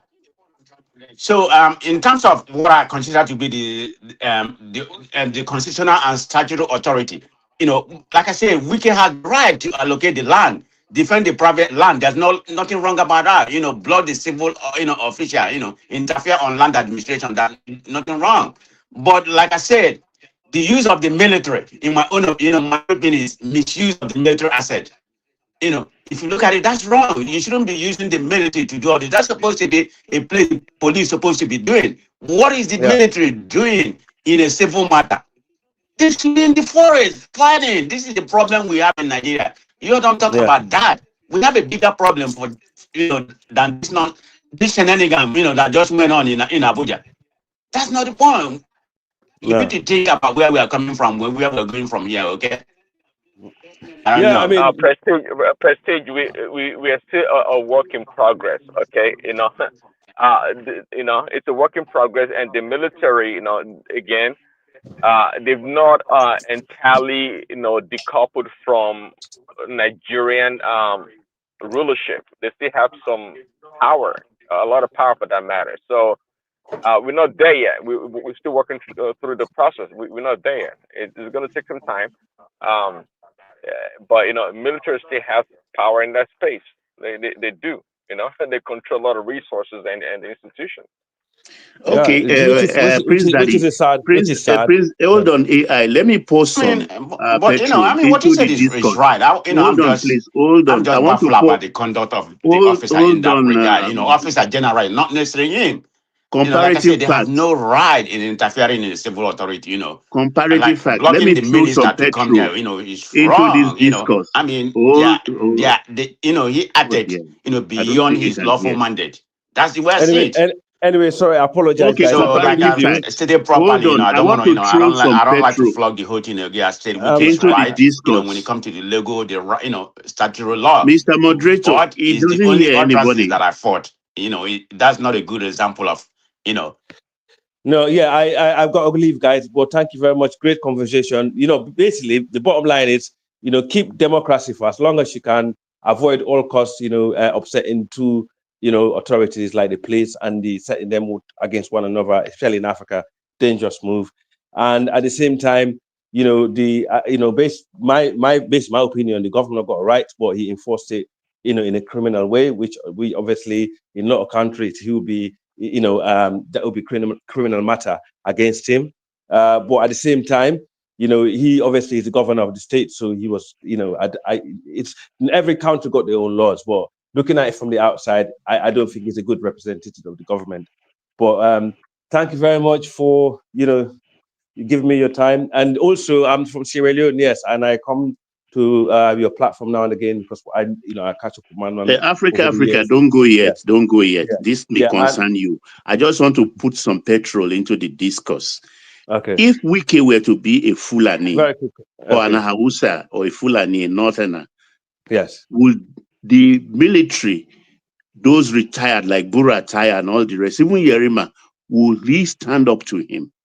Yes, I swear to my life, I would. I stand up to a lot of my people all the time. Maybe it's just no, this general. I just throw it on the floor because we have a problem in our country. We look at things from different lenses. So I'm just bringing this lens into it, and let's hear the opinion of people. I swear to my life, I will look beyond tribe and I'll look more into the, my nation and my people, basically. Not you. We are talking about the individuals like former retired chief of army staff. They have nothing. They have nothing to do with. No, they have nothing to do with. They should have nothing to do with governance. Nothing. They should be.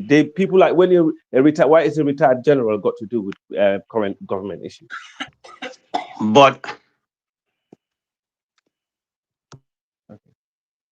yeah, they shouldn't. I mean, a retired general should not. That's why it's a retired. Military officers shouldn't have anything to do with governing a government. They have no business doing that. The only business they have is defending the country and defending the presidency. Okay, but the Nigerian military don't operate that way. Which is sad. That needs to change, and this is what happened in most African countries. We have a divided military, whether we want to acknowledge it or not. And I was speaking to someone the other day about. But Baba, yes, we need to make a distinction between retired and serving military. Okay. Yeah, so I was speaking to one of my guy who is in because Nigeria. as a retired military, I'm not a fan of Brutal. So let's make that clear. He has a right to make a statement, but because if he's in the military uniform, he has no right to make a statement. That's the way it works. He's retired. So but in this case, he has the right to say whatever he wants to say in that regard. This case, not that I agree with what he said. Both retired and serving, they are coming out with their full chest in this matter. That's surprising they are together. To me. All the military seem to be together. I noticed that. You're right. They are coming out with their full chest in this matter. Where the serving ones doesn't have the right to be commenting on something of this matter. My own understanding. Yeah. So guys, thank you very much, and you have a good evening. Yeah. Thanks for coming. Yeah. Thank you. Thanks. Bye. You still owe me that discussion on Sierra Leone.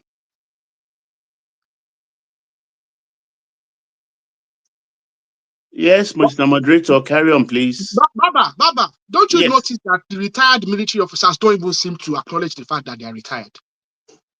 No, in Nigeria, they don't. They don't know the distinction. They believe they are still serving. They behave that way. Yeah, I mean, Buratai's statement, it almost reads like the statement of an existing chief of army staff. Yeah.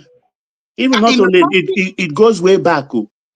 Even the old ones, if you see people like, let me go back, Alabi Sama, they still see themselves as officers, as if they are still wearing the uniform and serving. They still behave that way. That's the Nigerian thing. All of them. You see them in their cars. Have you seen their cars? Some of them will put bulala in front of their car, in front of the driver. Some of them will put their military cap behind. Baba, one of my friends, one of my friends is a son of a retired army general. In fact, one of a number 2 person. The guy still has military sticker in front of his car. His father is dead though. His father that is general, as a brigadier, is dead. When they He's were still ruling, when they were ruling Arogidigba, I have MOD sticker, green. I have Navy. I have Air Force One, the one with the light blue. In all my cars, I got everything. I got them from friends too. And with that, you have easy passage. So that's why I call it a hangover. Because during that era, I mean, it's difficult to win yourself off that kind of largesse we enjoyed then. So, Baba, so are we not all complicit then? All of us are We complicit are. Oh, now. that's why I said, look, if I receive a call from Lagos, I said that about an hour ago, that there's something happening. My first instinct, I will not call police. Why should I? I will not call police. I'm of the old order after all. It's the military person I'll call. It's a military person I'll call and he'll go do my bidding. So it's a hangover. But after 26 years, I think we should have weaned ourselves off that and wake up from that slumber. Honestly. Baba, please, I want you to address something because I know you understand the downstream sector very well. And I'm so disappointed in the politics of Bola Tinubu. His political maneuverings, in my opinion, towards his intentions in 2027 seem to influence greatly. And also his conflict of interest, I believe, is influencing some of the decisions that he makes. He implemented a 15% levy on imported petrol, which is in line with the PIA.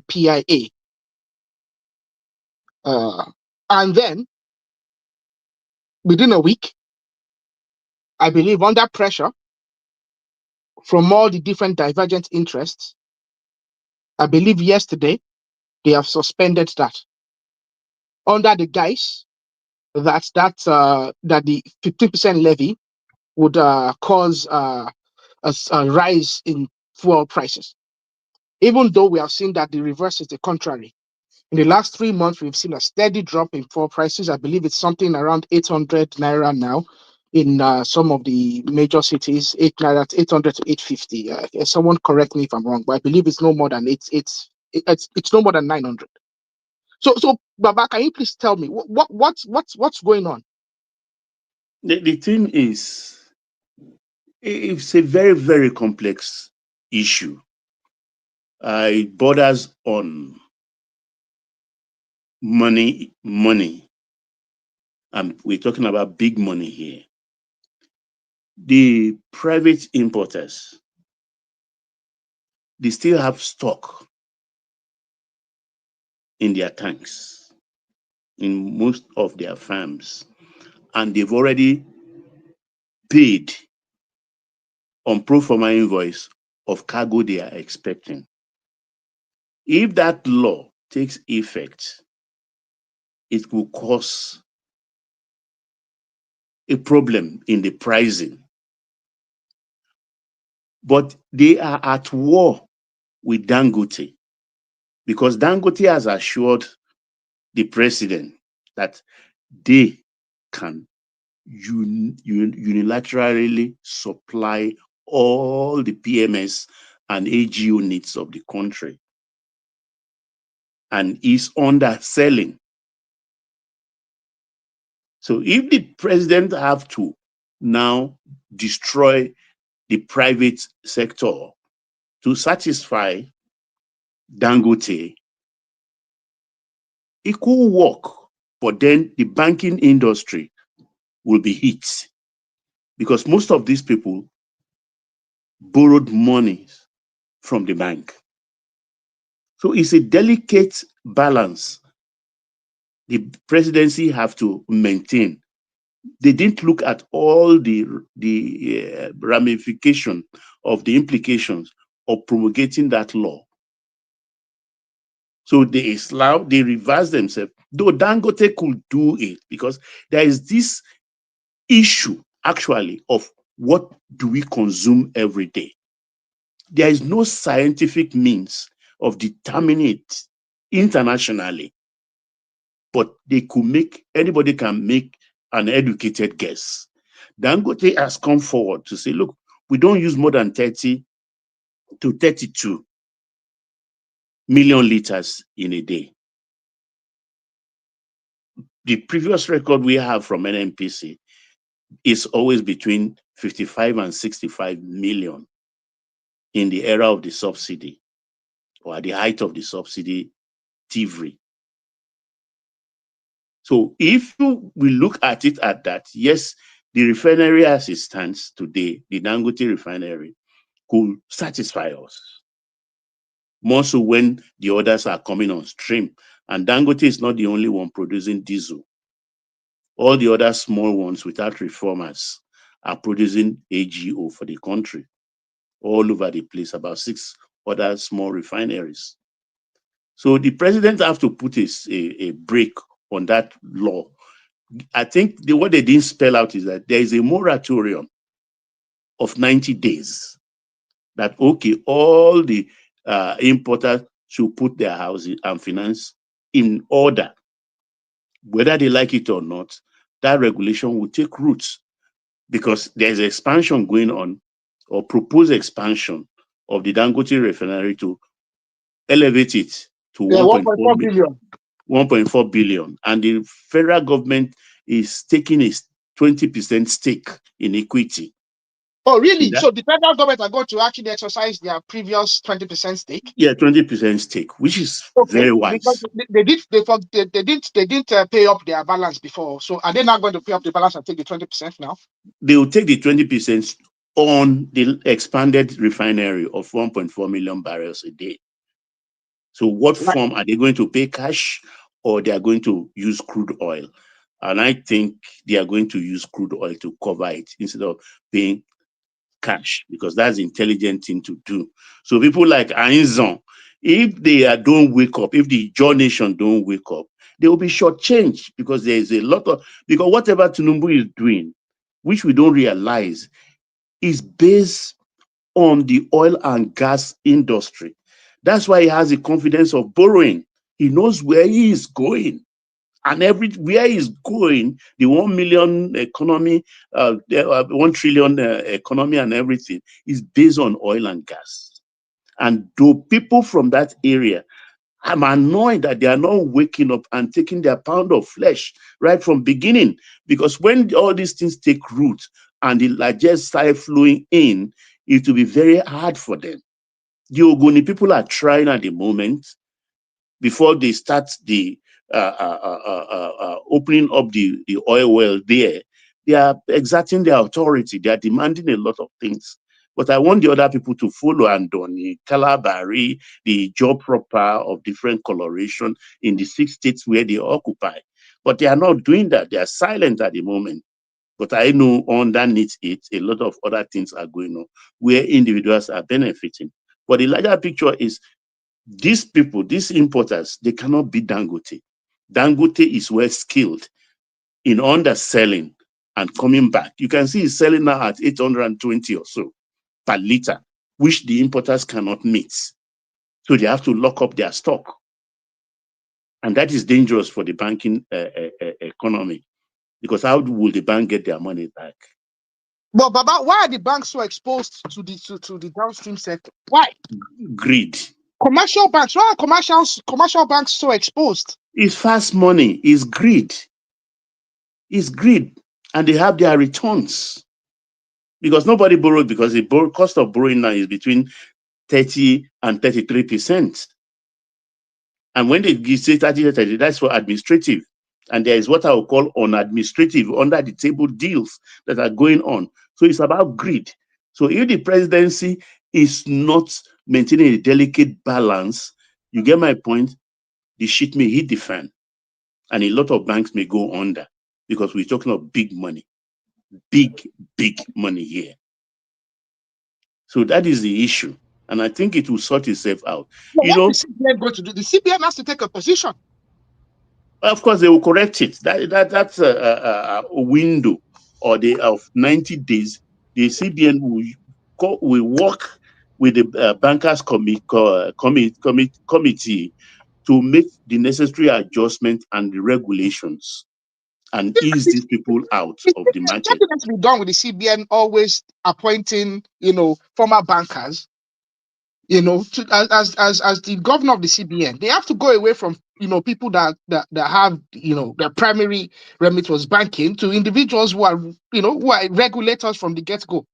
Things wouldn't change.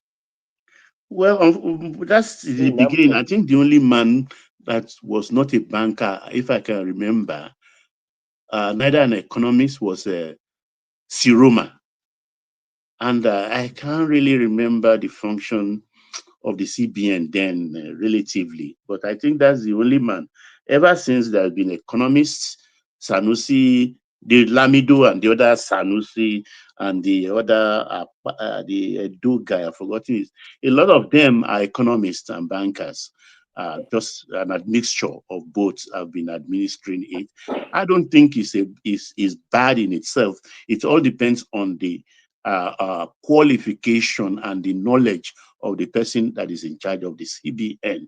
We can see somebody like the last one, despite coming from Zenith Bank hierarchy, how he messed up. Greed got the better of him. And I don't want to remember. I don't even know why they've not thrown away the key after they locked him up. He's still coming to court. Baba, Emefiole is one of the reasons I don't want former banking executive to become CBN governor. Then Sanusi Lamido, as brilliant as is another reason too that I don't want former bankers to be there, even though Sanusi is an economist. You see, all Sanusi banking reform that time was just was just based on revenge, vengeance.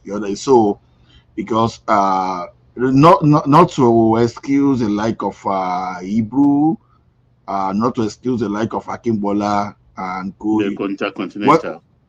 Exactly. So what see, there's no bank executive they carry today when they no go find shit in their nyash. But that of Intercontinental and Oceanic, that time it was orchestrated. So because how will you ask people to start moving money out of a bank? You expect the bank not to have issue with financial issue. And it took everything to Harvard. Because if you look at the trajectory, the growth of Access Bank and even that of UBA, earlier, you will know definitely that a lot of rubbish went on. Because because Standard Trust Bank, run by Lumelu, have to eat up a bigger bank that is UBA. Now that them and they ease out a lot of things, those guys were lucky anyway, because our eyes have not opened in the period where they acquire all those banks. Hey, Baba. So what Sanusi did that time was not really good at all, but just because of sentiment, I immediately, because this is the problem I have with some of our co-patriots too, because immediately some of us were even condemning what Sanusi did. We saw many people came at me. Yeah, just because I lost my job, I was just laughing, because none of them, even people that were even fighting me, didn't even know that I resigned and I left Nigeria for Canada.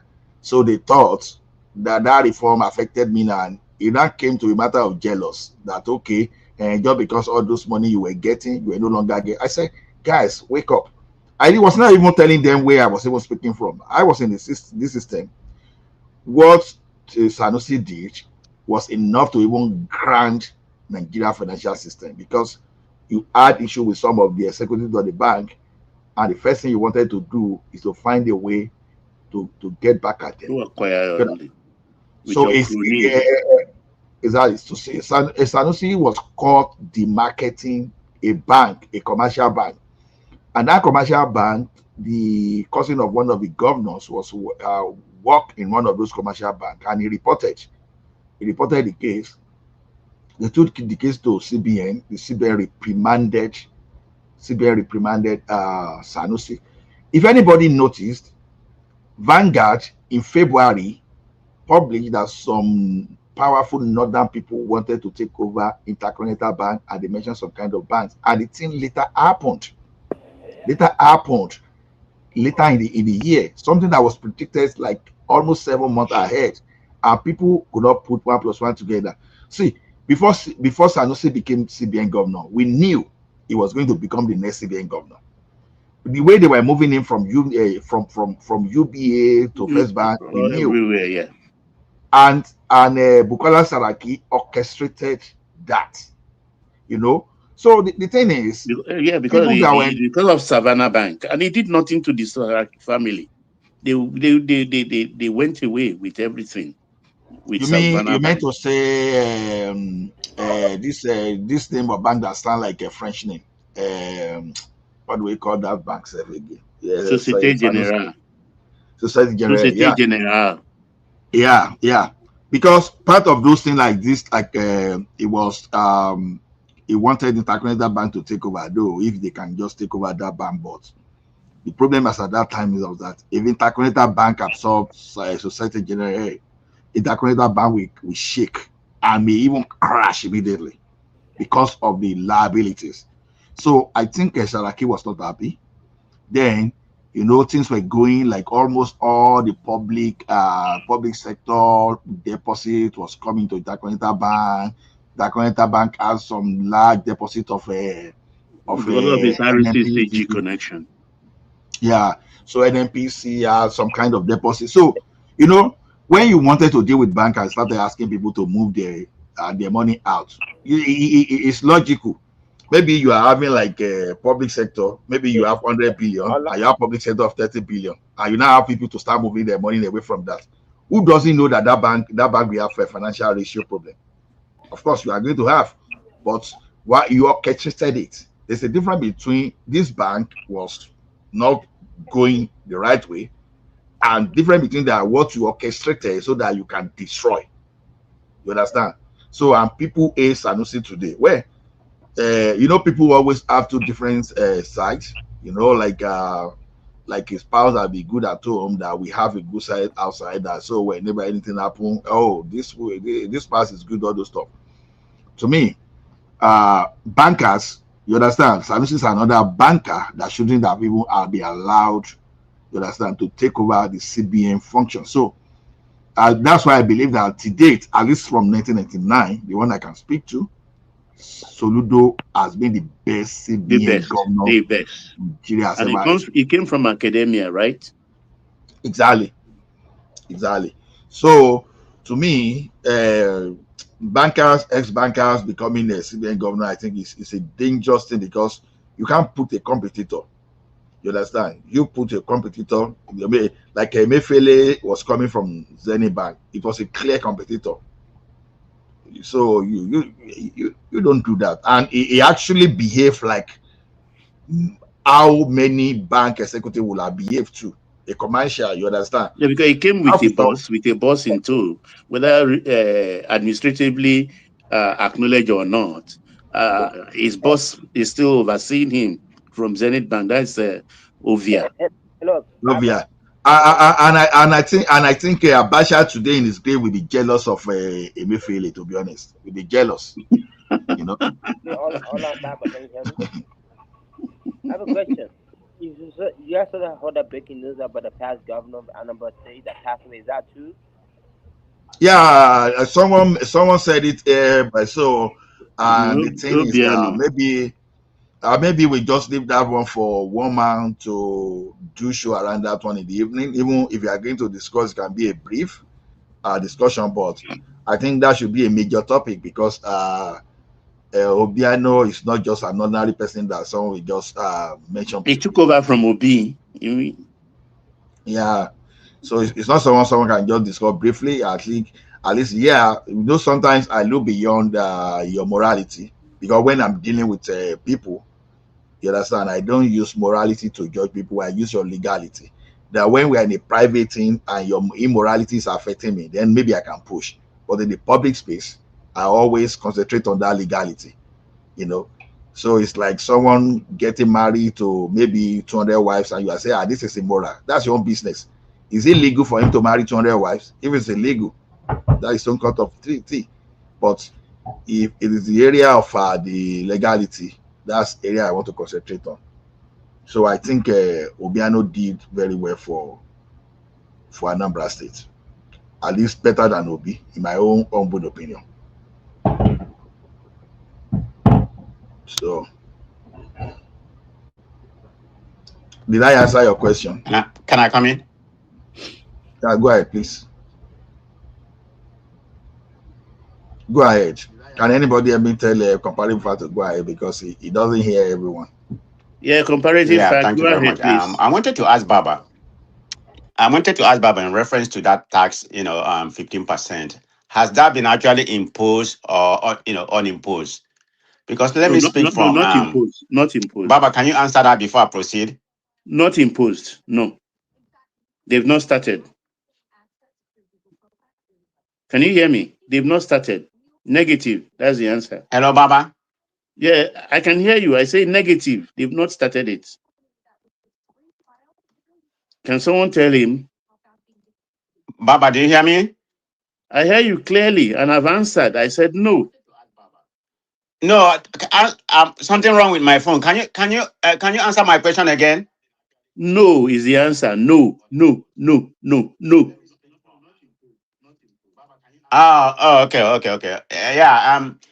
I'm gonna speak from my state point of view, because some of us in Biafra, here recently, as early as this year, we have written to Hope Uzodinma, on how to assess some of our natural resources.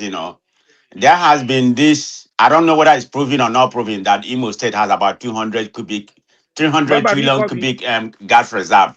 I don't know if that's exactly true, because Nigeria, from what I had about 210 trillion cubic gas reserve, and Imo has about 200 of that. That's a lot, but notwithstanding, I don't know if that's a fact, but I know they have a lot of, they have the highest gas deposit in Nigeria, whether it's 200 or whatever, that I don't know. Okay, that could be speculation. Imo But State doesn't have notwithstanding, the highest deposit of I know Hope Imo, Uzodinma has done something to leverage the Imo State gas deposit, but that's just on commissioning of the gas process. I think that gas process is on Ano gas plant, and position Imo State as a gas hub in the southeast. Yeah, he has done it, but to me, hasn't done it. He hasn't done enough. So this is why we wrote to him earlier. Give him some perimeter. What to push on. Hopefully, he can leverage our information and do some of what we pointed to him. We talk about creating a gas state level gas development master plan. We told him to map out a proven gas field like the one we have in Haji, Ebema, and Uguta. Difficult to Clear a hear you. target, Can you how to hear me? extract and Comparative process facts. those domestic gas use.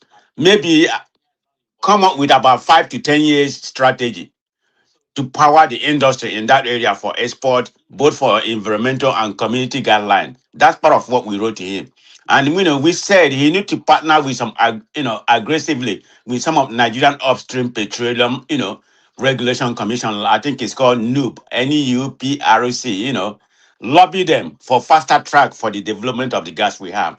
Then we asked him again. I'm just giving a summary of what we wrote to him, to build a gas-based industrial hub in Haji Eboma, area.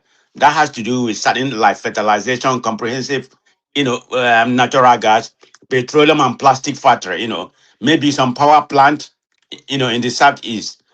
And we asked him again, I think the fourth one was, I'm trying to remember, we asked him to use the gas for local power generation, because of the gas, the large gas reserve we have, that could actually produce about 50 to 200 megawatt modular in that area. And another thing we push for him, we push for him to adopt the what we call the CNG, for transportation, in Imo State. That will definitely help that state. So this is power the power. I think we have like about 7 or 8, if I remember. Then we encourage him to use the modular gas processing plant. That's another thing. Then, but the main problem for him to actually, actualize some of these things that we pointed to him, he has to strengthen the security around the gas access. If any of this has to come to fruition, he has to use that. So hopefully he's doing it, not quite, but like I said, he has taken some step, but it has nothing has happened yet to the level we wanted. But what I just said we wrote, that was early. I think it was end of January. When we wrote a letter to him, maybe he can start implementing this. But the reason why I was asking Baba in reference to the 15% 15% tax, that Tinubu wanted to pose, I thought that would have been very positive for the Imo State. Why do I say that? You know, because if there's this 15%, then how would this hit Imo State, my particular, so that's the angle I'm speaking to, maybe other people can speak how that affect Nigeria, because what affects Imo State affect Nigeria. So it's a benefit to Nigeria. I'm making a general, but I'm just using an Imo State as an example, if that import is really, if that 15 tax is really imposed, that could raise the cost of importation, you know, making local production more effective and more competitive instead of just importing, because we still import part of gas right now. And in another thing I would think that would have done, it will encourage investment, probably downstream gas facility, generate higher state and federal revenue. So I would have liked that to stick, but like Baba stated, that had been unimposed again. So I don't know why he waffle, just maybe because of the lobbying or the so hierarchy, he's trying to pander to them. Maybe he's right, but I hope sometimes you shouldn't be pandering. He should stick to whatever he's got telling him, whether it's right or wrong. That's the art of a good governance. That's my opinion. I just wanted to make my some statement in reference to this narrative. I come from the gas, you know. I mean, we have some oil, but it's like about 3 or 6%. So it's nothing like they have in Delta or River or whatever. So that's my point. Thank you, everybody. Okay, I don't know whether you can hear me, but if you do, you are very correct. The gas reserve in Imo State alone, is I think 200 trillion standard cubic feet. That's a lot. I don't like actually talking about the Southeast for reason best known to me, but because you brought it up, so I think I have a right actually to enumerate some things to you. The three states that produces oil apart from gas in the southeast is Anambra, Imo, and Abia. And combined, the three of them barrels per day is just about 2.1% of the total Nigeria produces every day. So it's insignificant as far as I'm concerned. So it's still big money, but the thing there, the cocoa there is the gas. Good. So the problem is if Southeast wants to prosper, if they want to catch up with other geopolitical zone, they have to tone down. Yeah, go ahead, Baba. I can hear you. Something wrong with me, but I can hear you and I can they see. have Thank to you. tone down on this agitation. My honest opinion is driving away investors. Gas is the future. Gas can do a lot of things, like you said, power the energy in the 5 southeast states. But then there is a problem of security with gas pipeline. In recent history, we know how Niger Delta held the nation to ransom, and the nation has to submit. Though rightfully correct, in my opinion, they did that. Can we duplicate the same thing or face the same danger with Southeast? Southeast is volatile at the moment, and this is driving away investors in that field. Gas is even more volatile than oil. So it is the danger, the whole Southeast can burn in 24 hours if a gas pipeline is destroyed or exposed. So Southeast has it with 2 trillion alone of standard cubic feet alone in Imo, not to talk about others. I mean, within 10 years, Southeast will have become another thing if properly utilized, the commission they get out of it from derivation. And I know with the agitation, they can even command much more than the 13% available at the moment, which the judges have not been able to raise in Niger Delta. The Southeast are capable of doing that. But if this can only happen if Southeast tone down, calm their nerves, and go for development, compete, and then that is the power upon which they can negotiate themselves inside Nigeria or outside Nigeria. So that is my honest opinion, because they are sitting on wealth and they are not talking about that. They are talking about port and no port. Port is not going to do that for them. It is the gas that is in Southeast.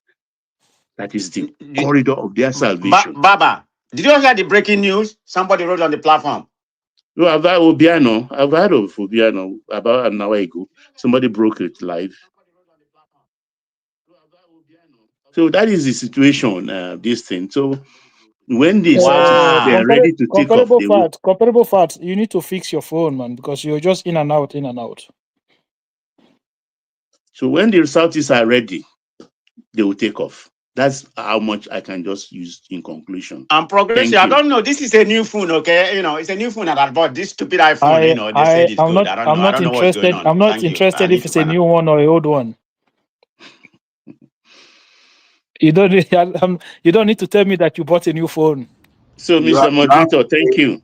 You have a fake device. That's the way. That's the way I see it. So last time I was speaking to progressive. I don't care to tell you about what I bought a new phone. It's not why I made it. I'm just saying, why is he messing up? Who care about telling you about a new phone? You need to go sit down sometime and stop being so sensitive. You cannot take joke, right? Trump or Tinubu should be the one to look at why the thing is having problem. Talk to either Trump or Tinubu to fix the phone for you. Ola, last time I was here, I was talking about the tax reform coming next year, and I'll talk about the capital gain tax, right? How it affected the market. You guys, no, it was Trump. And I said, no, yeah, Trump contributed a little bit, but a huge factor why the market went down in 2-3 straight days, and he lost in one of those days. He lost over 4 trillion naira, was because of that capital gain tax, whereby they're imposing 25% or 30% on profit over 125 million naira. And you guys say no, but what happened when Wale Edun and Taiwo Oyedele saw the situation on the market? They came out and to clarify things. And when they came out to clarify issues, what then happened was that market stabilized, and then on the other day it gained over 2 trillion naira. So sometimes we need to be like, we need to understand certain things, and I just don't understand why they even have that measures in that kind of in a situation whereby you've brought in a lot of reform. People are starting to build confidence in that reform, and then you're coming up with another form of tax that is not eroding confidence on investors.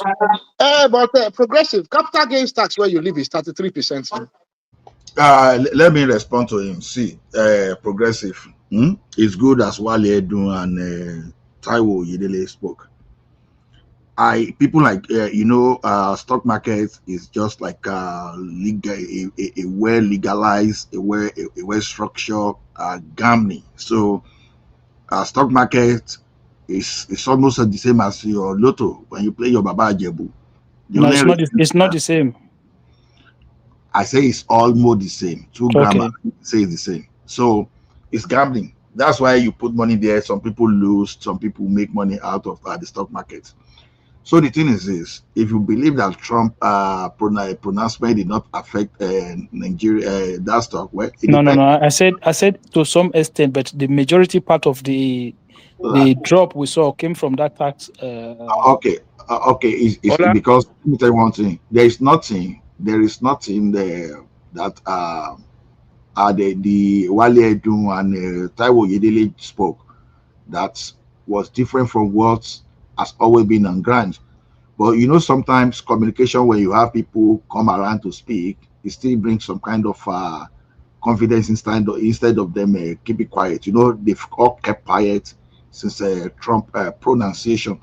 The thing you look at is this: those investors you see, especially the institutional investors, they know what some ordinary common investors don't know.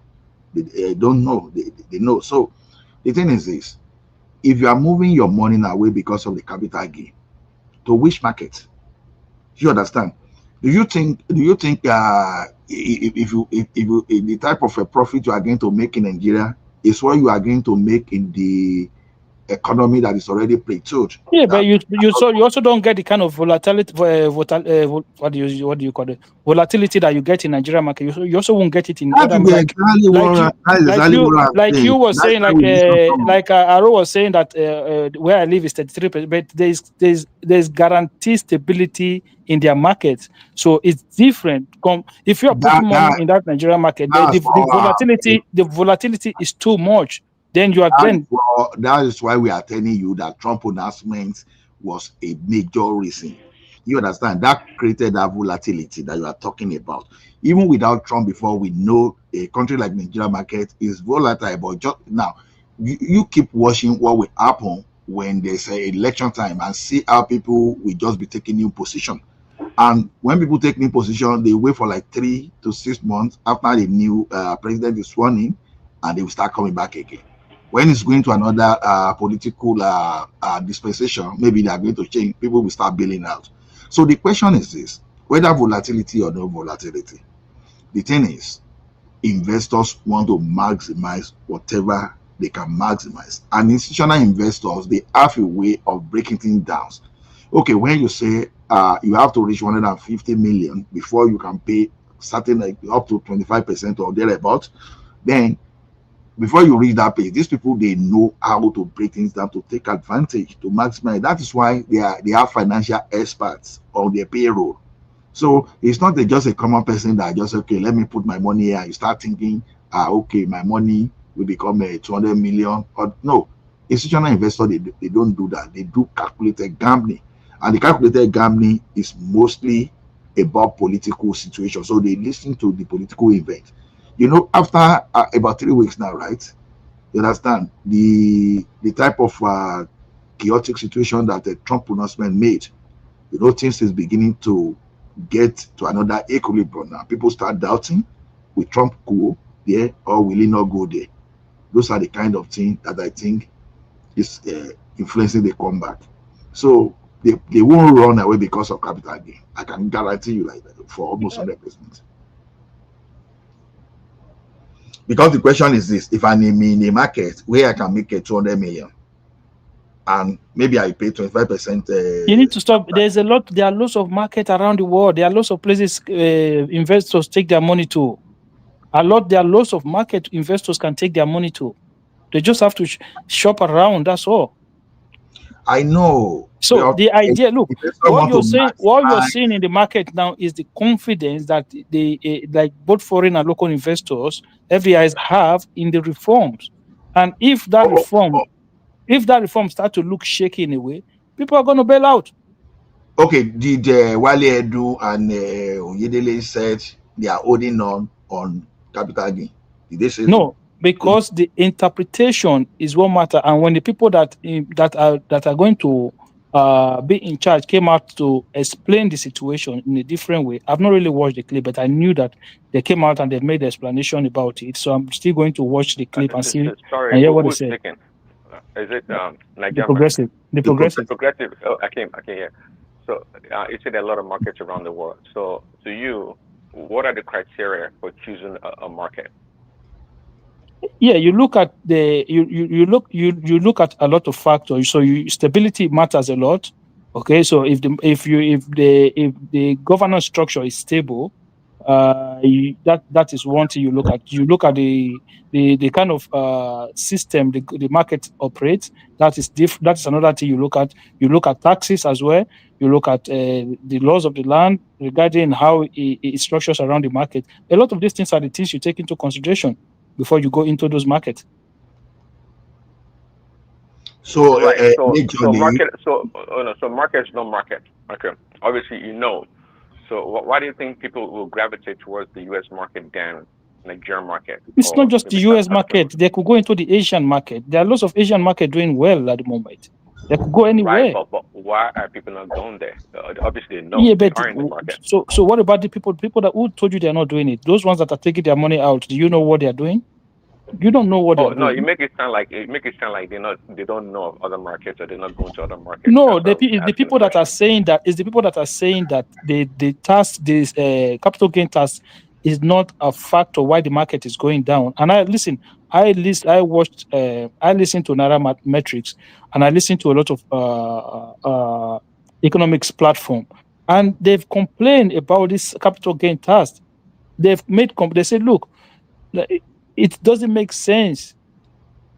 And the fact that Wale Can Edu, you please expand on what the merit of their complaint is? what? Can you expand on what the complaint is really about? Yes, it doesn't make sense. What does it make sense about it? Look, you have to. Okay, so let me explain something to you. You look at the Nigerian market, right? So you have to understand that there were people who put money into that market who've made a lot of losses from time. So they hold, right? So what is now happening is that the market have not appreciated. A lot of people are still barely where they were when this market started. So if they come out, they're going to pay 25%, no, sorry, 30% on what you are supposed, quote unquote, profit. But the new tax law makes it very clear that you only pay capital gains tax on gain, on the gain. Net gain. So Net, what you not on assets. So hold on. So when you pull, so if I put say $1 million now, right? In say 2015, when naira to dollar was how much? Then you calculate inflations into it. You calculate depreciation of the fact the market went down under Buhari government, right? And then by the time this market grow, and I'm taking maybe $2-3 million out, then you're charging me 20. I'm still not making anything. If by the time you factor the valuation and everything into but the it. new tax law also actually allows you to actually spread your losses as well, and you're losing years. Yeah, but you're in according to what I just explained to you, put 1 million in, you're taking 3 million. It does not seem like a loss. No. In reality, it's a loss. I think what you are doing is this: you are looking at this and you are actually superimposing the reality of inflation. It's not me that is the reality of inflation onto something that is different. Capital gains tax is capital gains tax. It's But not me. I'm just telling you the reaction of the look. I'm just telling you reactions of investors. They're not stupid. People like you didn't. If you put your money in, it's a global reality. It's nothing. Can It's I nothing say peculiar to something? Nigeria. Can I say Investors something? move based on central bank policies. We saw that with Liz Truss. Liz Truss and Kwasi Kwarteng. Larry wants to interject, Aro. Aro, do you play in that market? Do you play in the Nigerian market? Not heavily, yes, but I've taken some positions in recent months. Okay, I play in that. Some things, yes. I play in that market. I play every day in that market. Larry, just say 1 second. Obiano Hill and Ahati, says former commissioner for information. let's leave politician out. Let us talk about something important first, okay? No, I just bring that because they are saying in the commentary that Obiano is dead. Let Obiano and the family sort himself out. Sorry, that was Simba, Mr. Fake News. Simba is the one that broke the news to us. So, Larry, carry on, please. Let's hear what you have to say. So we need to understand something. Every stock market, the only thing we are selling and buying in the stock market is information, right? And prior to this time, when Taiwo was working on, on this tax law, the issue of CGT actually came up. And when he said, they said 30%. And obviously, we all know, as at that time, why did we have a lot of influx into the Nigerian market? Because it's a good market. It's easy for you to take your gain and you're good. And most of the guys that you see from 2 years ago to this point in the Nigerian stock market are not really key believers of that market. They are just normal portfolio investors. Put your money in and take it out. So majorly, I've seen a lot of people say, oh, Trump and this and that. That's not really the drive. The drive of this recent thing, right? For the last 2 weeks, I think the first one was 2 point something trillion. I think 4 days ago was 4.6 trillion that left the market. Everybody's taking money out now towards January because if there's no clarity of policy, no investor wants to put money when there is no clarity of policies. And even if you play also in the US market, why is it that if you look at the trend of the market, why is it that every time when it gets to towards end of the year, right, people want to buy more?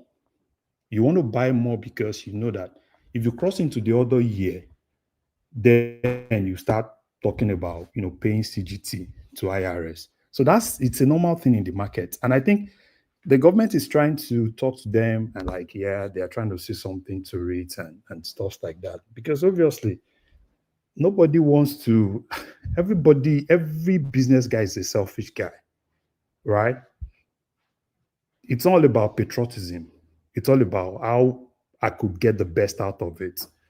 You understand? So I personally, and this is exactly so when the Nairametrics guys, Udo and all of them were talking, it's true. Even before time, they've been warning Taiwo. They told them, right, you guys need to calm down. Don't be like, oh, we've done it. It doesn't work like that. Because it's easier for you it's not like the market is not like where you have authority over, right? Any slight thing, if people just think, oh, everybody starts selling, right? So it's just, and I think Taiwo has, I think he's been able to understand now. I know he's been going from radio station to TV station to, at this point, it's not even about Taiwo. It's about Edu himself. And Edu, this thing he did with investors, it was more like, yeah, they're working on it. And what I think people are now beginning to come back a little bit, like give them the benefit of that. What I think they want to do is to probably send an amendment to National Assembly. Yeah, I think they will amend it. Yeah, they are trying to send an amendment to National Assembly for a reduction in it. Because at 30%, fine. It's always easy. It's going to be progressive. But Larry, do you not blame this the investors community, because there was a wide consultation? How come nobody noticed it? No, it doesn't work like that. It doesn't work. You see, it doesn't work like that. During that time, a lot of people raised it. Like, you want to do 30% CGT. Investors are not really, Nigeria is not really that stable. Like American Stock Exchange now, right? It can take some shock. If there is a major thing, you know that market has the maturity to take shocks. But the Nigerian Stock Exchange does not have that maturity to take shocks. So the whole thing about Nigerian Stock Exchange started like 2-3 years ago, right? When, people are now like, okay, fine. There's a lot of things when you kind of like compare the inflation rate, with the interest rate, and you actually see that, oh, you are not just breaking even. It's a good place to put money. A lot of investors, even here in the US, right, take money out of NASDAQ, take money out of the US Stock Exchange and put money in Nigeria because it makes more sense, right, to put money there. And immediately they see that things are not going their way. Sorry, Larry. It makes more sense. You just said it's not, of course, as stable as the U.S. market. So what makes more sense for them to take money from the U.S. market and put into Nigeria unstable market? Yeah, because there was huge growth in that market. Don't forget, the U.S. market have limited, like it have certain level of growth. But you can look at the Nigerian market. It's more mature. It's more mature. That's what he's saying. Yeah, it's more mature, but the level of growth that was coming into, do you know where within this year alone, do you know where Dangote cement goes from to where it is now? It's huge. But the volatility is what we're talking about here, and uncertainty. Yeah, so you can in Nigerian market. You can quickly make a short position with Nigeria. Okay, good. Okay, sorry. Yes. See, if you have the inside information right. You know, if you have good information, that is more like inside information, right? You can do that and go in and come out as quick as possible. No.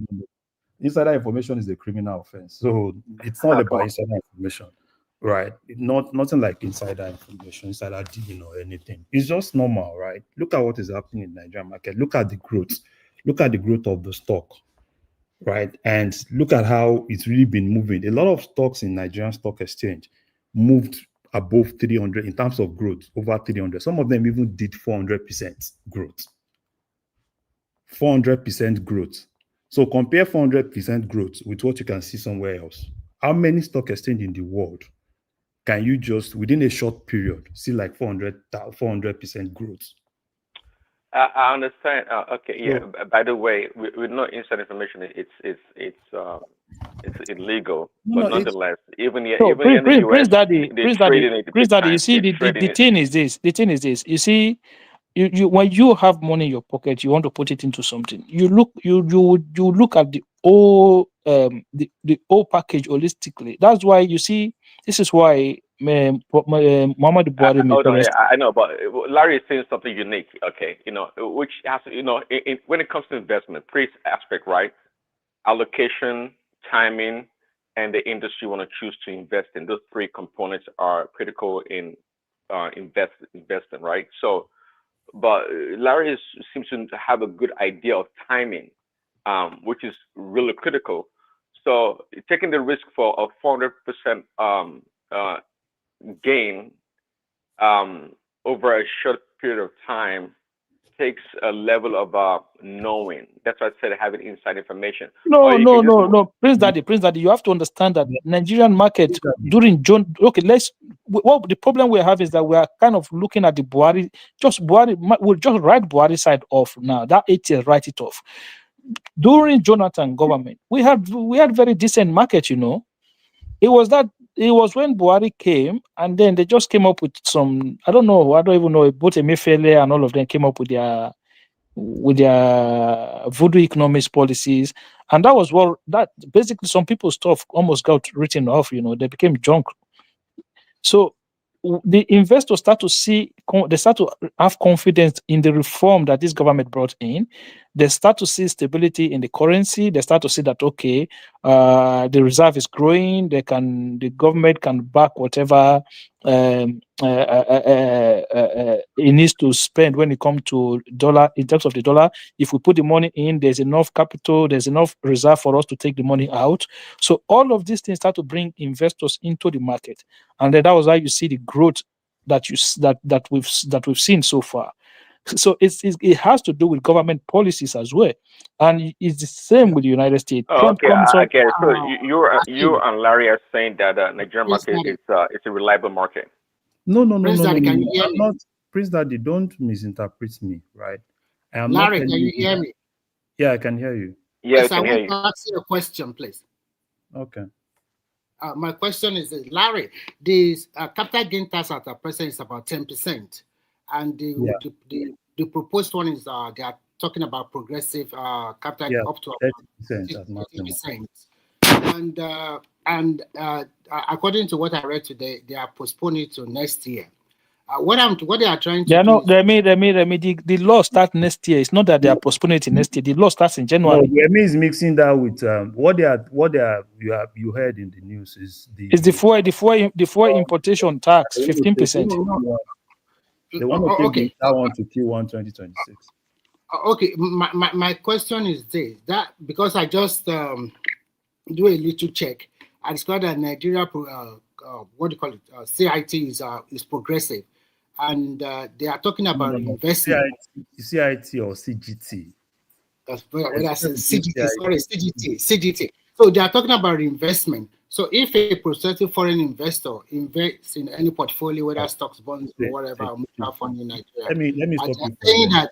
So if I invest my capital, no, see, you see that's where we get things wrong. And I was listen to my question first. No, let me just tell you something. This reinvestment I was in one forum where Taiwo was, and I told him this. Okay. You see, the regulator, the government, choice of reinvestment is a choice of the investor. You do not control it, right? And in as much as you do not control, you are just, it's just like, okay, let's say normally, right? Tax avoidance. Tax avoidance is not a crime. Why tax evasion is a crime, right? Tax avoidance gives you that My option. question to you is that: do you think this reinvestment will it be a kind of incentive for foreign It's portfolio investor not an to incentive. invest in It has Nigeria? always been there. See, reinvestment has always been there. It's not like an incentive. And how does reinvestment works? It's just like you take money out of, now this is the stock exchange. You're taking money out of the stock exchange. Obviously, right? You're supposed to be charged CGT, but you're now putting that money, you are putting money back into the stock exchange. So plus or minus, you get what I mean? So plus or minus, just like the normal thing we do here now, every tax period. Like you're taking money out of, probably you want to take money out of the stock exchange, right? And you're taking that money, probably you want to use it to buy a property. So at the end of the day, your tax guy, what do? They look for a way to kind of like help you so that at the end of the day, you might not really be paying anything. So that's the thing that Taiwo is trying to say. So that's not really now. This is me talking from what I hear investors talk about. Because sometimes you ask people why you, probably somebody that was confident like 2-3 weeks ago. You understand what I'm saying? And now everybody's like, oh, can you, they are talking to their stockbrokers, they are talking to their guys, like, yeah, they want to pull money out, they want to pull it out, they want to pull it out. And sometimes, you as a guy, you have to sit down with some of them, like, oh, what exactly is the thing? Why do you want to pull it out? Because in most cases, some of those things are just normal panic buying, panic selling, right? Oh, everybody's pulling out. Let me quickly pull it out. Because they said, Nigeria is just a place where at every point, any slight thing. Okay, look at fuel, for instance. How do you do in Nigeria? Obviously, there is no fuel scarcity, but the moment you start hearing, everybody start queuing up, like, oh, let's buy fuel, let's do this, let's that. So, but I think what the government needs to do, and they've started doing it, having conversation. And the problem I have with Nigeria is this: they tend to want to be reactive than being proactive. You understand what I'm saying? Conversations that they are having now is more of being reactive. And what they do not know is the fact that they do not have control over investors. Investors are like, in Yoruba, everybody, let me see. It's that, like if you have a monkey, right? No, I'm not saying investors are monkey, please. You give them banana, you give them everything they need. Like, oh, you want to pamper them because you know that they can go to your next neighbor, right? Because now there is a little bit of drive in the Asian stock exchange now. Right? People are looking elsewhere, with some things that are currently happening in the US stock exchange. So, but for me, I think the government still needs to talk more. They still need to reassure more.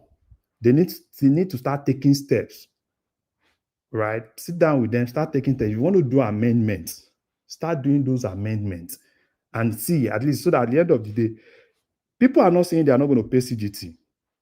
Nobody will say, oh, because so Larry, so as a big player in that area, do you think that 30% progressive? Wow, me I be big player. Okay. So I just want to ask this and clarify it for us. Do you think that 30% progressive on CGT is too high? It's not progressive. Stop saying it's progressive. It's a little bit high. It's a little bit high. You don't, Larry, understand what I'm trying to say? Yeah, it's a little bit high. It's a little bit high for that market. What they need in that market has not really matured to that point. So do you think they should just? Do you think they should just leave it at 10%?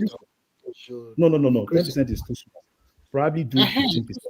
15%. Yeah, do between 15 to 20%. Then that's all right. Because even in the US, I think we do 15 in the US. So 10% is too.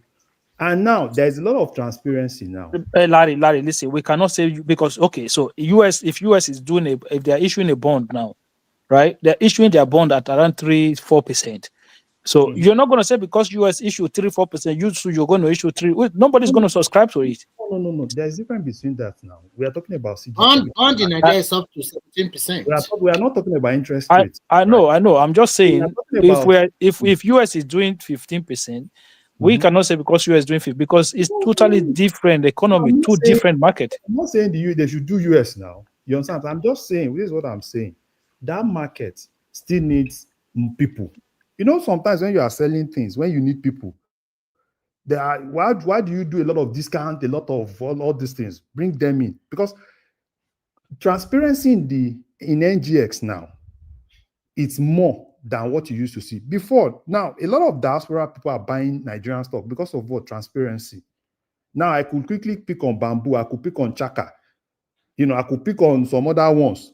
You understand what I'm saying? Yeah. Though they've not really got there. So the intention is, and this is what, what's this guy's name? This is what he's doing. You know, they are trying as much as possible to be able to get investment in Nigeria to the point that they've gotten fintech, normal banking fintech too. But it's still a long way.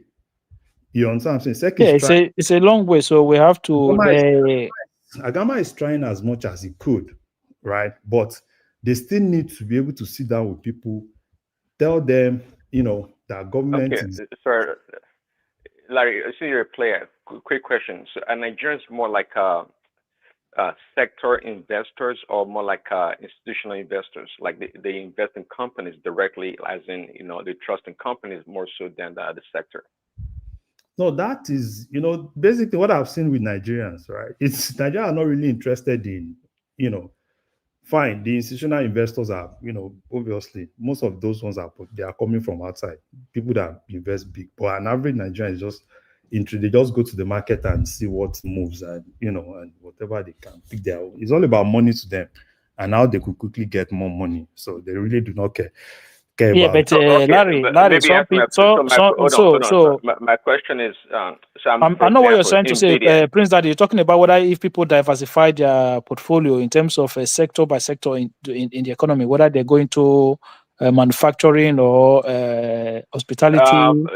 Well, let me explain briefly. So what I'm trying to say is that, like, you know, for example, we concentrate on, like, let's say Tesla, Nvidia, those companies directly, regardless of the industry, because we know that, you know, based on the market share / technology, innovation, whatnot.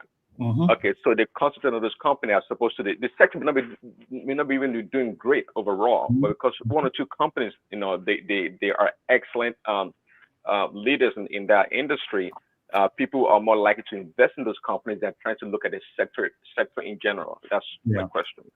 Yeah. So all those ones you said, right? Yeah, it's easier for now.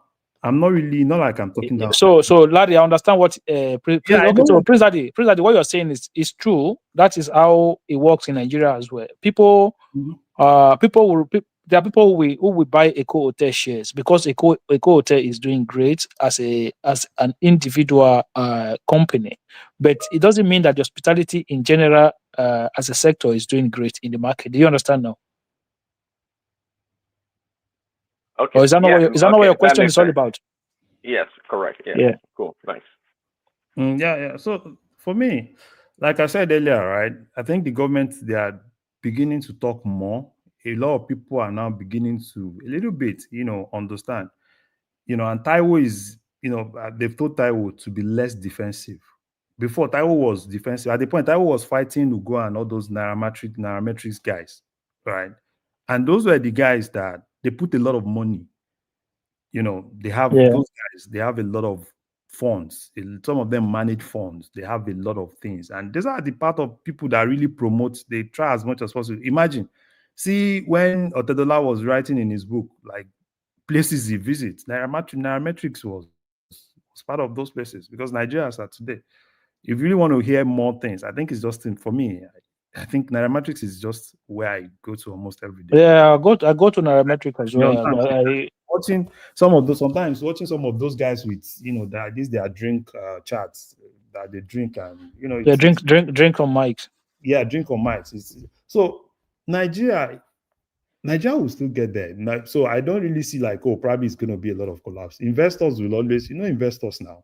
Sometimes you see, oh, they're selling, and particularly when they start getting a little bit of more, getting here to hear more, So at least I think yesterday, I think there's a gain of like 2 point something trillion. I think it was. Yeah, I think the money it's stabilized. Though we've lost Okay, we've guys, lost another country, but quick it's question. stabilized.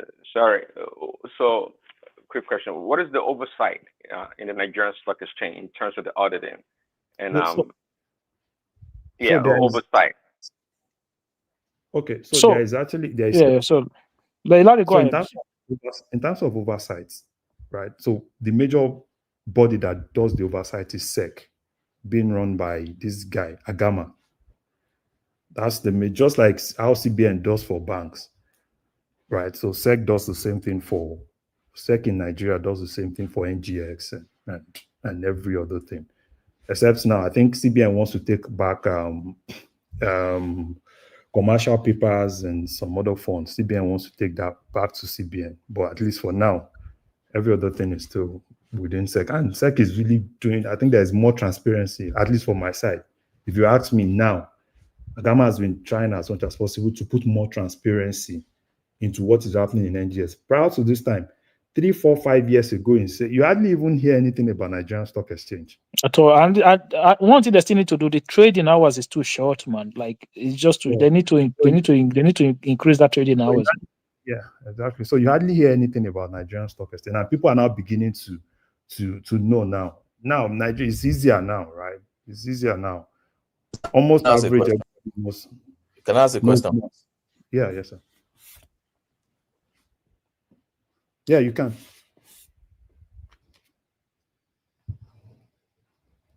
Yeah, go ahead with the question. I think Larry, you need to continue. Okay. So no, so for me, I think it's better now, right? Who's the person? Is he? I can't hear the person now. Okay, I'll go out and come back. I think I have a problem with my connection. Oh, okay. I for me, I just think that the government they just need to continue with the exactly, and they need to continue with the reform, transparency in the economy and the market space as well. Like we don't want to go to that Mefele time again. Like our market is still very, very, very, like very much undervalued. You know, there's still a lot of room to grow in that market. Yeah. There's huge potential room of growth in that market. Mhm. So this is why government cannot just be coming with policies that will be shaking people's mind and stuff like that. Like, they've done good so far. Let's not go back to Emefiele time again. No, you know, no. there are a lot of people's money. A lot of people's a lot of people's money at risk there. You know, so they can't be playing with people's emotion. No, I think what the commercial banks are doing now is also good. True, if you download their app, you can, as an individual, you can study by yourself and key in to buy the mutual fund or whatever you want to buy. Yeah. So I think that's transparency. It's really good. It's really good. Yeah, I think the major thing. I always check out the Stanbic IBTC because I think So why do everybody, today everybody talk about New York Stock Exchange? They talk about NASDAQ, right? They talk about CBOE, Chicago Exchange, and all those things. Why do you think everybody wants to play in that side? Number one, people believe that it's, aside the fact that it's more stable, they also believe that there is limits to interference in the market. Yeah. That's why you can always put your money, invest, and sleep. Right? So Larry, you can take this question. Hold on, Remy. Larry, there's a limit to interference in the market. Could you explain a bit further? Yeah, so me, like, okay, now let me give you an example. Do you remember the scandal in Nigerian Stock Exchange? I think it was that not like 5-6 years ago? Dangote and the likes of them. Yeah. Do you $10 and co. Yeah, do you remember that scandal? Not that familiar with it. Not that familiar, but go ahead. Larry. So now look at you know what I'm saying? Look at that time with that scandal. Will you want to put your money there? Because as at that time, a lot of dirty things were happening in the Nigerian Stock Exchange. You understand? A lot of dirty things, like a lot of insider trade. It got to a point that it was not really more. We don't even see it as a crime. That it was just happening, until it's like 2-3 years that there is now, let's sanitize the whole thing and everything. So that's where that exchange is coming from, to this point that we are actually in. So when I say interference, those are things that, things, politics, and a lot of things. Ordinarily, what happened at that point, if it were to be in the Well, US, I was actually, you mentioned the New York Stock Exchange and NASDAQ. I was actually referring to the American market when you said there's less interference, which I don't believe in it. I think no, there's no, so no, much no, no, no, interference no, no, no, no, no, no, no. There is less interference. So less interference in this context. relative to Nigerians, or what Yes. do you mean? It's almost like fraud, like proper fraud, like like If it were broad to be daylight fraud. Prince Daddy, Hold if on, it were guys. Have you guys heard about? Have you heard about yes, Vernon Madoff?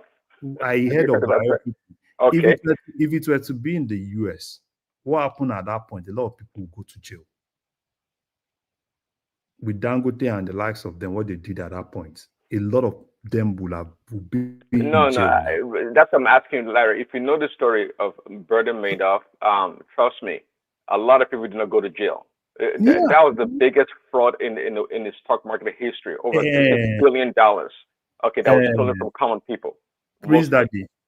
Daddy, those ones that you just said, right? Yeah, Prince Daddy, you're right in a way, though. No, he's right. They always find, because these people always find a way to rig the system. That's the truth. He's right. But those ones, right? An average me with that my small money, right? At least I know that to a particular extent.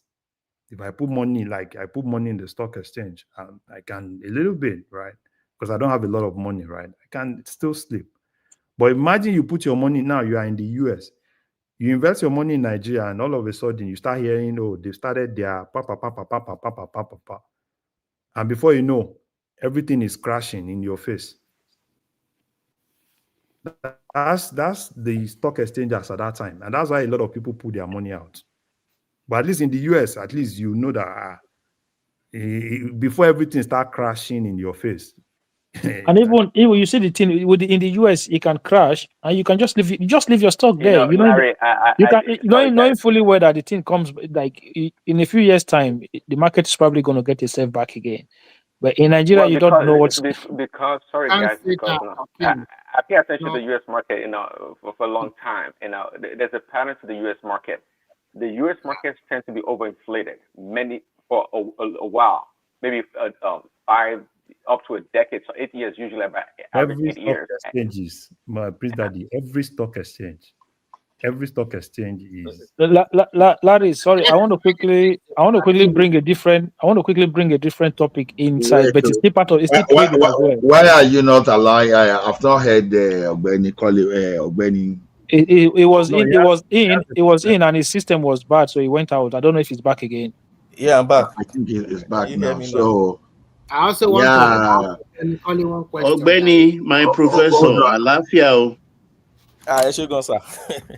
Can everybody yeah, hear me? we can hear you because we've been looking for you to come and give your legal your perspective to this Wike and Shoja. No, me, I want to ask about the stay of execution court of appeal. Is it possible after saying they want to deliver? Guys, we're talking money matter now. They carry Wike matter. Let them do their own way. Let's have a proper conversation. We're progressive. We know we are talking money matter. We still go back to money matter. We have already done justice to that. But there are some matter. Let me ask a question about this money matter before you close it. Sorry, let me ask the question. So, me, I don't like claiming expertise in the area that I don't really know much. And I always confess on this platform that anything economics, anything that has to do with money thing and exchange. In fact, I bought a textbook to read on how all these exchange things work, but I couldn't even read it. Just 2-3 pages, I dropped it somewhere. So it's not my thing. But I did a little bit of tax law. And that's why I'm asking this question. So when they were teaching us back then, they said capital gain is actually charged on profits Yes, yeah, that you that's the truth. realize from an asset Yeah, that you are selling, you are disposing. yeah. So my question is now, so how is it impacting? How is it impacting in the short term, for instance, Okay, on an investor and okay. that invested in Nigeria? Wait, let me land though. That invested in Nigeria and also on the stock exchange.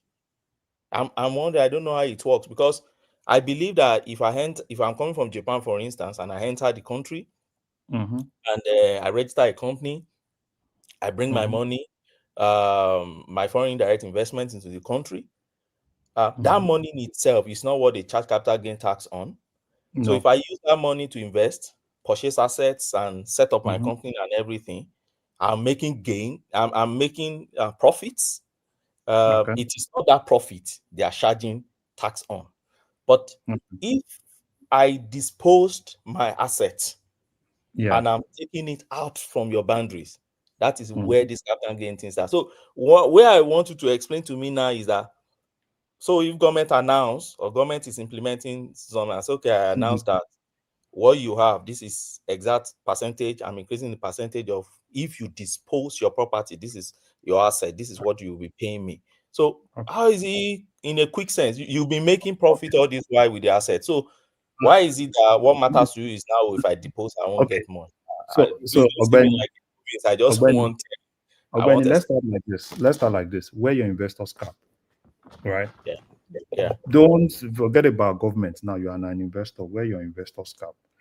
yeah. Most people that hold position Mm, in the stock exchange, hardly yeah. will you see them holding it to that position in order to keep it for long, right? Okay. You keep stocks, you keep things in the stock exchange as you. Those are things that you put in your head as near cash. Okay. You understand what I'm saying? Yeah, It's yeah. not like a normal non-current asset that you just keep like, oh, I bought a house. If you have take for instance now, you have like Yeah. 10 billion, right? And you put that 10 billion in the stock exchange and probably you buy a property of 10 billion. The property you buy Yes. is not a near cash investment, right? Okay. Yeah. But the one you Yeah. put in the stock exchange is a near cash. Worst case scenario, you you put it out, probably in like 2 or 3 days, you get your money. You get what I mean? So most Yes. people that you see, you know, it's easier, right, to say, oh, I'm not worried because I want to keep it for long, right? Or probably I have a stock. I just want to keep buying and just keeping it for long. Whatever the Yeah. government charge doesn't really concern me. That's Mm, obviously that's not how an investor thinks, right? An investor is more on the gain itself. And that gain is just like, okay, fine. You bought, let's say now, you bought a stock, and mm, when that stock was 5 naira, mm, and that was you bought that stock in 2022, right? At 5 naira. And Nigerian stock exchange at the point, you could see growth as much as 400%. You understand what I'm saying? Now, yeah. today, that money is 20 naira. That's the value of that money. You understand what Mm, I'm saying? And you yeah. want to Yeah. sell, yeah, who's that? We can hear you. Okay. And you want to sell 10 naira worth of that shares, right? So basically, what is going to be charged on that 10 naira? You see that 10 naira that you want to sell, that's the value of it, right? Now, government will look at how much what was that price you bought that 10 naira worth of shares Mm, in 2022. So obviously, in 2022, how much did you buy it? You buy it at, I think we calculated it, probably you bought, $5, five naira. mm, yeah, let's say probably you bought it at 5 naira, right? So what that CGT will be going on will be that gain of 5 naira. You understand what mm. I'm saying? So Yeah. now look at that gain of 5 naira. Look at how much they are taking. You understand? So at every point, it's always easy. If I'm just that guy that, oh, let me just buy, I don't even care. I'm just keeping money in the stock exchange for my daughter's school when my daughter wants to probably go to college. You understand what I'm saying? I A lot of understand. investors do not keep stocks like that. Is that how it works? Okay, before Benny comes in, if I understood your question, Benny, it sounded like you were merging a business operation and financing in the stock market together to determine your capital gains. Was that what you're asking? Yeah. That's what I'm saying. Yeah, but in business profit and loss is different from capital gains tax in the stock market. Okay. Correct, Larry. Okay. Yeah. So But if you file your taxes, your combined taxes, your loss in the market can be reduced by your overall business net profit. Mm-hmm. Okay. Mm-hmm. Okay, that's fine. But now, is that how it works in all the countries? People No, don't. that's how, okay. Now let me give you an example. Like, okay, now presently, right? I sold some stocks recently, Yeah. right? And my task guy, after selling those stocks, I had to call my CPK, like, how far, how we go take do this thing? You understand what I'm saying? Because I know that next year issues go there. You get what I mean? Yes. Because nobody's charging that they give you the whole money, right? Not until you want to file. That's when you start doing the calculation. You understand? So, and the same thing is even in Nigeria, it's everywhere, right? You sell, nobody's charging you anything. It's not like when you sell, they just remove the tax. No, it's not like that. Here in the US, you understand what I'm saying? It's not like, Yeah. oh, they just remove the tax at source. It's until the next tax season and they give you your bill. This is how much you are owing, and you pay IRS. But in Nigeria, I know for me, like I said, government just need to keep talking and keep toasting them like, yeah, what do you want? Let's talk, let's gist. And even Taiwo was defensive like 2 months ago, 2 or 3 weeks ago. If people have been watching Taiwo, he said, oh, those nairametrics guys, oh, they are lying, they are this, they are that. But those guys are just saying, it's not their money now. They're just saying based on what they hear from people that are pulling money out. You understand what I'm saying? And okay, fine. After those guys said it, 2-3 days after, right, 4 point something trillion was pulled out. Okay, So I understand. And they need to just stop the bleeding. So government coming out, okay, government came out 2-3 days ago. There's a gain of 2 point something trillion. So if they keep talking and keep talking, people will be like, okay, there is not really worth it, because most times it's just rumor. Most people, it's not like they are well informed. That's just another thing. Like, oh, they are well informed. It's just more like fuel scarcity in Nigeria now. Even though you know that fuel scarcity is not real, but there is this psychology like, oh, I better make I go collect my own too. And less education. Some people just felt like, oh, probably government just want to collect everything. Some people, if you ask some investors, like some of them will tell you, okay, fine. If I'm making 100 million, does that mean government is just going to take 30 million from that 100 million gain? You get what I mean? Yeah. So, and an average investor, but nobody wants to drop anything on the table. Me and you know. Every tax season, what do you think of? How am I going to be sure that I'm not going to drop anything on the table? And that's how most of the investors, at least even Trump and all the guys, what do? That's why in most cases, people think, oh, these guys are greedy, they don't want to pay any tax. An average investor just wants to look at, okay, fine, what do I do? And that's why sometimes one of my mentors used to say something. There are people that you need in your life, right? You need a CPA in your life. So that if you really want to, you need a CPA, at least even if it's one pro bono CPA that you could just call like, hey, what's up? What's happening? You understand? And Nigeria, like how people, it's easy to go to jail in the US if you do one or two shwa. But Nigeria now, but people are now beginning to see more transparency. They are now beginning to see more transparency. They're now beginning to see that the way it's going in Nigeria to get to a point that there's nowhere you can hide. Everything is being digitalized. And even, okay, another one is this what's this one called that they just launched? This net payment, this thing that Wema Bank and Paystack tried some weeks ago.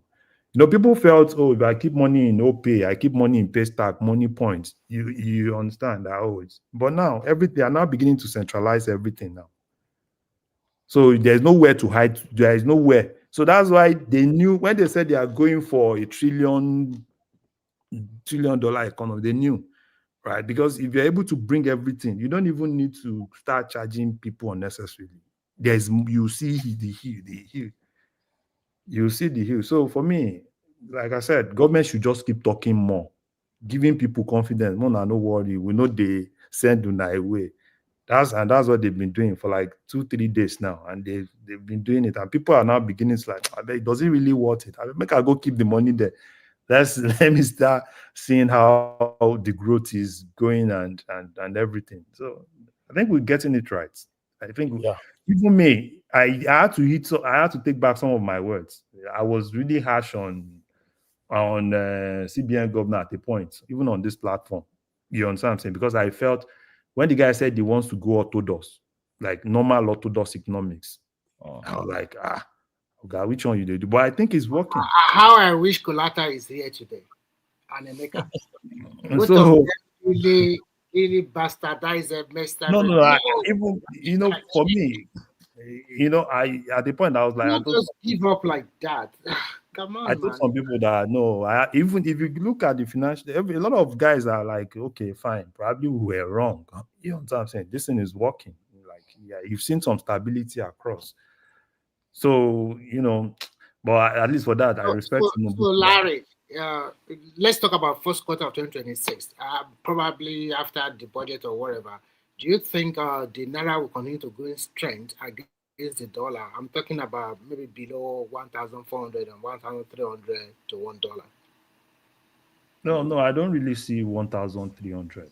Right. So what I think, and You this is see just 1,350. no, I think there's still going to be a little bit of stability. So dollars for me, what I think, it might not really be right because I don't see tomorrow. Anything can happen. If there's no shock. Now, ceteris paribus. Next year is election year. They manage to So they ceteris paribus. manage to amend. So election years, if politicians are not stocking dollars again, That's what I'm saying. You see, that's talking dollars is the thing, right? With the transparency, and that's why for me, I'm always a fan of transparency, right? Everything I'm saying, ceteris paribus, every other thing being constant, the way it is now, right? The way it's going now. So what I see is that there's going to be more stability. I really do not believe that probably it's going to appreciate to 1.3. I still see us still within 1.4 to probably 1.470. That's what I still see. So now, probably appreciating a little bit more to like probably 1.420. But now everything now depends on because there's a lot of things that is planned for Q1 2026. The tax, the tax law is there, a lot of things. So government, if I am to advise those guys in manning Nigeria, they need to keep talking. You can't stop talking. There's still a lot of fear, right? A lot of people do not really understand what's going to happen, except people that are well informed. Even an average Nigerian does not even know. Everybody's just like, oh, the tax. So the tax law and everything. So in terms of that implementation, that's my fear. So I do not know what Zach is currently doing. I know Zach has been trying as much as possible to digitalize a lot of things. So, but we'll put it to test. There's going to be some shock in probably January, February, because if they want to start all those things, there will be some failures. But if they prepare well and they talk more to people, I think exchange rate will still be a little bit stable and probably moving more towards 1.420. That's what I just think. So Remy, I know be okay, Simba. Why I know they call you Remy now. So me, I don't know. I pray everything goes the way it's going is smooth now. You understand? No, okay. So, anybody want to speak on this financial market? Otherwise, we go back to our politics. So. No, Baba, you can go back to politics. So now politics. Ogbeni, are you still there? I do. Ogbeni, say you get so many things we will not pay for. What they get from you now? So yeah, I said this your brother Wike now. They say in a good thing, maybe with the fair soldier. So Oga Gbogbo Oga Wike. Now let me kill that guy, that Wike guy. Wike just don't go on Rusha. But Wike issue, no be legal issue now. I want to talk now. No be legal issue because I don't know which law has Wiki really breached, and that military officer, I'm not sure he has breached any law too. So I've been seeing some of the TV station inviting lawyers to come and be analyzing it. I think it's just like a street fight. So let me So, tell you. are you saying preventing the civil authority to enforce to enforce the law applicable to around that land or whatever administration of FCT? Are you saying for the military to stop them from performing the duty is not illegal? Is that what you're saying? No. So let me start from here. The people preventing Wike from taking over that land, they are not Nigerian military. It's not Nigerian military authority. Let's clarify that first. It's not Nigerian military authority, and that's why Wike said, if you go and watch Wike's press statement, that's is the interview or what do you even call it now? The press brief he has with the press. He said it clearly. He said he's been having EU military and he has been writing them and they've been responding and they've been settling issues. Equally with police, he has been writing them, they've been settling. He said, but this one is not against the military. Once you retire from the military, you are an military officer, but you are no longer under you are not in service. So if there's any issue concerning you, you can't go to the military, particularly civil matters. Highest, if it has to do with while you were in office, that's when you go back to the military. Or if it has to do with maybe you're not collecting your salary or your security or something like that, that's when you go to the military. So, and I love the way Wike is treating it. He said, this is not a military issue. But let me tell you what is so curious for me. What is curious for me is the ex-military chiefs coming out. And I find that curious, I'm telling you. So, and I asked myself several questions. There have been things that involve security in Nigeria. You hardly see these foolish guys coming out to talk. Rabo and others, Buratai and all these guys that practically failed us. We gave them national assignment, they all failed. They couldn't deal with insecurity in the country, and they retired, and they should go and bury their heads in shame. They are the one coming out and be telling us this is not how they should treat insecurity. And I wonder, I believe there is something about it. And that is why, for me, if I would, Thank you, Prof. I've said as much in the last couple of days that there is much more deeper thing, and they are all mostly from the north, Fulanis. Yes, coming out and be talking about Wike insulted. I said, this is a street fight. Yes, if Wike insulted your boy, is that the first that will ever happen? When your military boys invaded, was it not under Irabo? Which of them that the military boys invaded Ikeja electricity headquarters? And the video came out. Did you see any of them talk? Did you see any of them talk on that lack of discipline on the part of military? No, they will not talk. When they invaded so many places, I don't even need to be mentioning all those instances. We are Nigerians and we're on social media. We know how indisciplined their boys have been. Did you see them talk? When say Rabo retired and all of them, and Pastor Eneshe's younger brother and all of them that are playing politics now. When Yewata happened, I was expecting somebody like Eneshe. Eneshe's the military. No, Pastor Eneshe. I respect Pastor Eneshe, although I don't buy his own political part. But as a spiritual head, I respect him. But the military Eneshe guy who was under Buhari and was defending NSAS when NSAS happened, this same man did not say anything on Yewata. I was expecting him to talk on Yewata. So why is it that they don't talk on things that involve their expertise in the country? And they now talk on acquisition of land. Is this where they put their priorities? That is when we should be hearing their voice. But Ogbeni, why do you think they will not talk now? All of them are in the same shoe now. They are all greedy thieves. That's the problem I have. That's the word I have. So when people now value their voice, I asked Nigerians. So I wrote something. I said, but I've not been able to find a platform to publish it, and I've not been able to. I've tried to seek for audience with TVC, but I've not been able to get any. And the question I ask myself is that when you have expertise, look at this country. Look at this country. There was something that happened recently around Cambridgeshire in UK here. somebody stabbed some people in the train, and immediately you watch ITV, you watch BBC, you watch even CNN far away in America, Sky and Fox, you will see them bringing in experts. If they want to bring retired police officer, they bring police officer that have handled such a case before, and you see them bringing out expertise opinion. How many times do you see these guys on the TV giving us opinion and fetching from their stock of experience? Because they are nothing. They were just in the office playing politics throughout and acquire money and acquire lands in Abuja. Okay, that said, let's look at the fact of the case so far, because I know the man is not coming out. And mind you, the reason why I said it's not legal to me, is first, that boy is not the problem, is not the one we can actually, or FCT. Let me not even push Wike. Let me say FCT, Federal Capital Territory, how do you with? The issue is actually between FCT and his boss.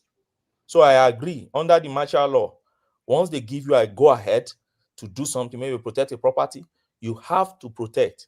And it is only a superior officer that is superior to who gives you that order that can discharge that order. I understand that. We're in a developing country, and that is our position. In a developed country like US and some other countries now, they've qualified their own order. There's nothing like obey the last order. It's now obey a lawful last order. They've qualified theirs. But, they run a society where they can have that, truly. Because I remember the last time Trump first office, I think one of the military guys there refused to take Trump's directive at a point in time. Trump gave him instructions. Said, no, I swear to defend the Constitution, not the president. So you can't give me that order. That order is unlawful. Fine. And I believe nothing happened to him. But in Nigeria, it is still the traditional military thing that they handed over to us, we still keep using. Fine. So I don't have any problem with that boy, that Yerima boy. That is what he has been trained to do. And I've seen defense and others defending him since then. Fine. If I'm also the head of the institution, I will keep defending him. I have problem particularly with those ex-chiefs that are talking. Buratai and others. Buratai, that was an emergency ambassador in Nigeria after his failure, that Buhari sent somewhere else to go and bury his head. He's coming back to be telling us. And to even show you the hypocrisy. He's calling it a national breach of security. What's that nonsense even talking about? What? There's a street fight on a No. Do you know what that thing means to me? When they say that means that this guy, they have a plan to overthrow the president if possible. You say it's national security matter, national security issue. Can you imagine? Private land dispute. So national security. And I asked myself, I said, what's the critical infrastructure in that place? Is it our NIA headquarters? Or is it DSS headquarters? Or what exactly do we put in that place? Or maybe that is where we put the INEC server that we have been looking for since 2019. What do we do? Yes? Good evening. Thank God Midwest is here. He came here earlier, and he was saying, hey, if government want to demolish any house, they have to go to court. It's court that has the right to do that. I was telling you, it was just, I said, if you come on international platform, like, you can't just be telling things that you don't understand. If you don't know, say you don't know. Did you cite any law to you? No. That's so. It's here. That's why I'm raising. If it's not here, I will not raise it. It's on the platform now. My brother, let me tell you, and I'll keep telling the ones that I know that listen to me. Anyway, not everybody listen to lawyers these days.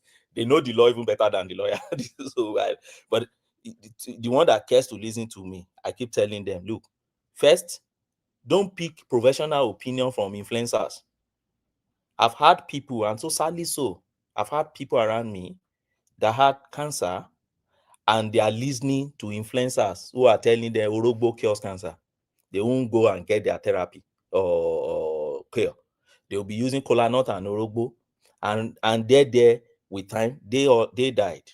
I've seen people who has marital issue. In fact, one of my clients recently had issue with the wife. Why the wife was already making case to get about 70% of his property. This guy refused to go to a solicitor that will help him. What was he doing? He was using one quack in Nigeria, and that was advising him on UK law. And now we tell him, I bet they will be listening to like of Pastor Shola. you write letter to him and say, go and send this letter to them. And that lady was carefully planning her way. I can tell you, carefully planning her way. Withdraw children from school, tell him not to do something. That then also now withdraw from working, knowing carefully that when she files that paper, what they're going to look at is who is anymore. You see, instead of my mumu guy also reduce your job. The guy kept packing shifts. I said, hey, you don't see this thing? The guy was packing shifts. You're anymore. I said, you're anymore. They will collect more from you. Go and hand less too. Declare that you are sick. If it's dementia, just declare something. And then so that they know that okay, EDI must come in when that.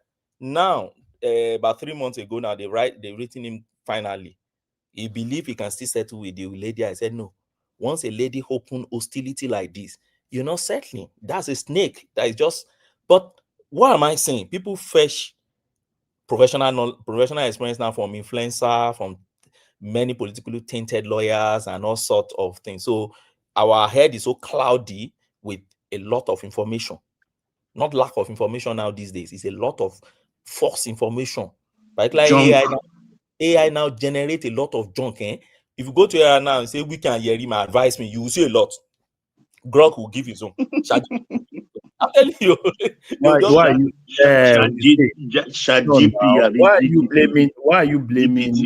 you blaming AI now, Benny? It's the model now. And the model, the only thing the model picks from different things on the internet. And I know when you add so don't blame. Larry, it's not everything that you ask AI that will give you. Let me give for example. I just asked AI one day that okay, it should give me how I can manage a child that has that ingested paracetamol with toxicity. No, you know why? You know why? Why it won't give It you didn't that? give me. You know why? Which country are you? I'm in Saudi Arabia. Yeah, so most of the models, right? There are some things, that same thing, right? If you ask it in some other places, it can. So the way they've actually written most of the models, so there's a lot of it. Just like you telling AI, can you log into my bank account? It will basically tell you that it can't do that. So that's like the question you ask. No model is designed to be able Do to. you know why it's but rejecting hold it? on, Simba. You But know, you can ask AI if Obiang is dead, right? you're not serious, Prince Daddy. See, Prince Daddy is a not Prince Daddy, you are very mischievous. Let me finish. You know, Larry, he will give me and immediately will remove it. You know why? He look at it as if I'm attempting to commit suicide. Do you understand? And that's what he's giving me. Yes, now because if that thing now, right? If anything, And I said no, I needed it for educational purpose, but still, he didn't give me. No, it won't give you now. So that at the end of the day, if there's anything, you can sue the company. Now you can go to open. You can sue OpenAI. So it's not everything that you have. You ask AI that AI will give you. No, major thing that is being consumed in Nigeria, just like somebody said, is what a very dark man said.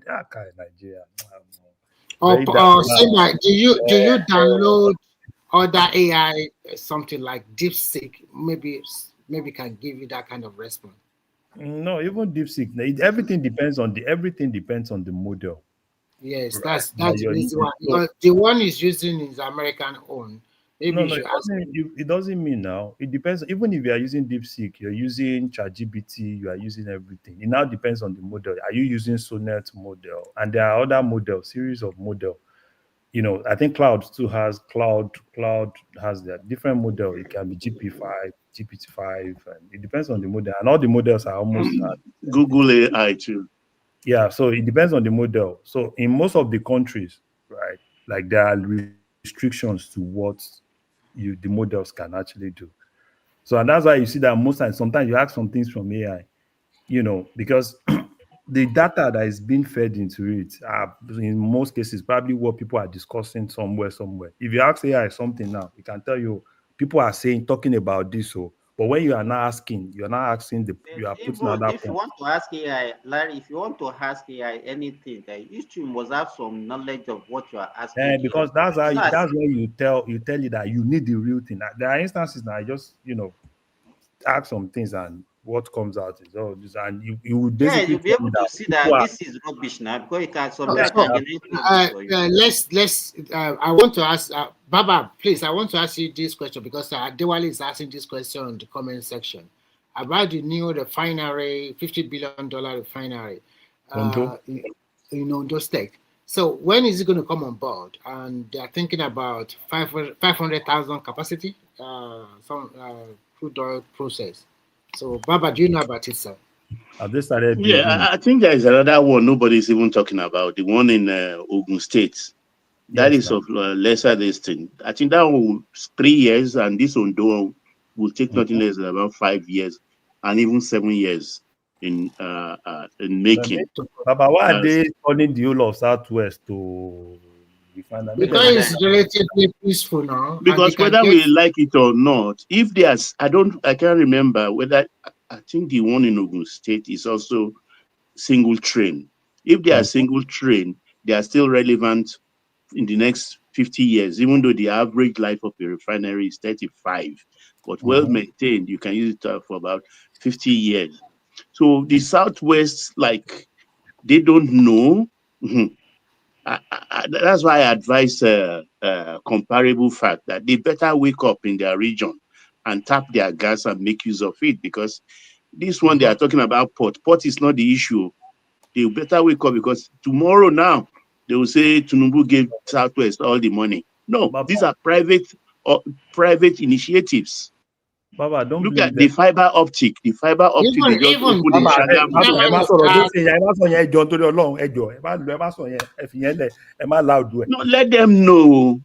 No, Baba, kí ló dé? Ẹ Okay, fi ẹ okay, má loud ẹ̀ yẹn. okay. Baba Mani, I don't know why you normally have sympathy for them. I don't even know. Baba, ẹ má loud ẹ̀ yẹn, fi fiber It be optics like yẹn lẹ̀. say, Baba, you have a ìyàwó stake in wọn that. wá láti bẹ̀ ni wọ́n ṣe ń dá ọ̀jẹ̀ ìyàwó wọn wá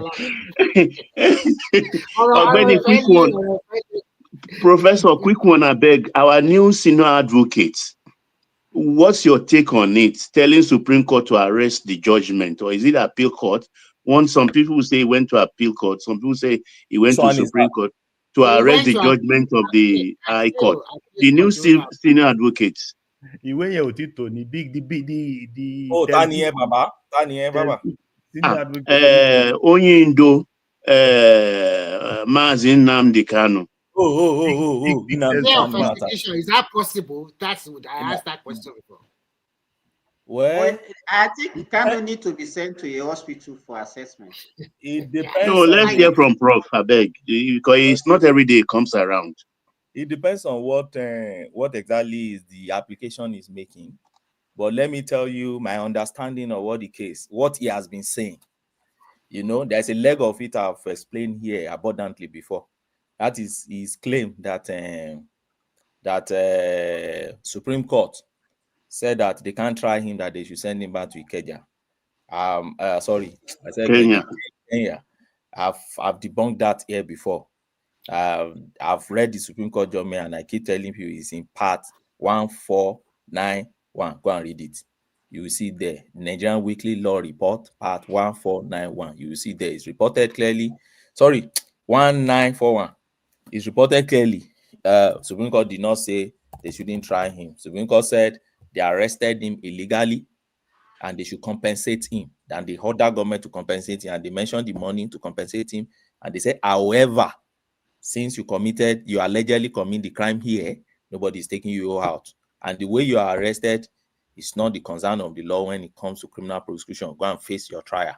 And they said, go back and face your trial. Fine. Now, he has been raising another issue, that the law under which he has been charged has been repealed. And he said because of that, there is no charge before the court. And I laugh. I laugh because I know, yes, there are some lawyers that will be advising him. And it's very clear. Maxwell Okpara is one of them. Ojimako 2. And Mandela 3. All those guys. The only person I know that cannot offer such advice is Kanu Agabi would never do that. No. That Baba never. Ikpeazu would never do that. Those are respected senior advocates. But I sacked them. And I suspect that because he was not listening to them, he was not taking their advice. And so they were too professional for him. And he felt let me sack these people because if care is not taken, they will railroad me into prison. That's what I think. I may be wrong. But let me address that issue a bit, that issue of repeal. So see how ridiculous it sounds. Let everybody, I don't want to do law now. Let's just look at it with common sense. So there is a law that said if you rape, you will be tried. And if you are tried and are held responsible for rape, then you'll be sent to 20 years imprisonment. For instance, let's say the law was made 1999 and you committed that offense in 1999, and then they charge you to court. Why your case is pending? You are facing your case, you are troubling the judge, you are going forth and back. In 2001, we feel like, okay, it's like we have to change this punishment. Instead of 20 years, let's increase this punishment now to 40 years. Are you saying that when they finish your trial, they should apply that 40 years to you?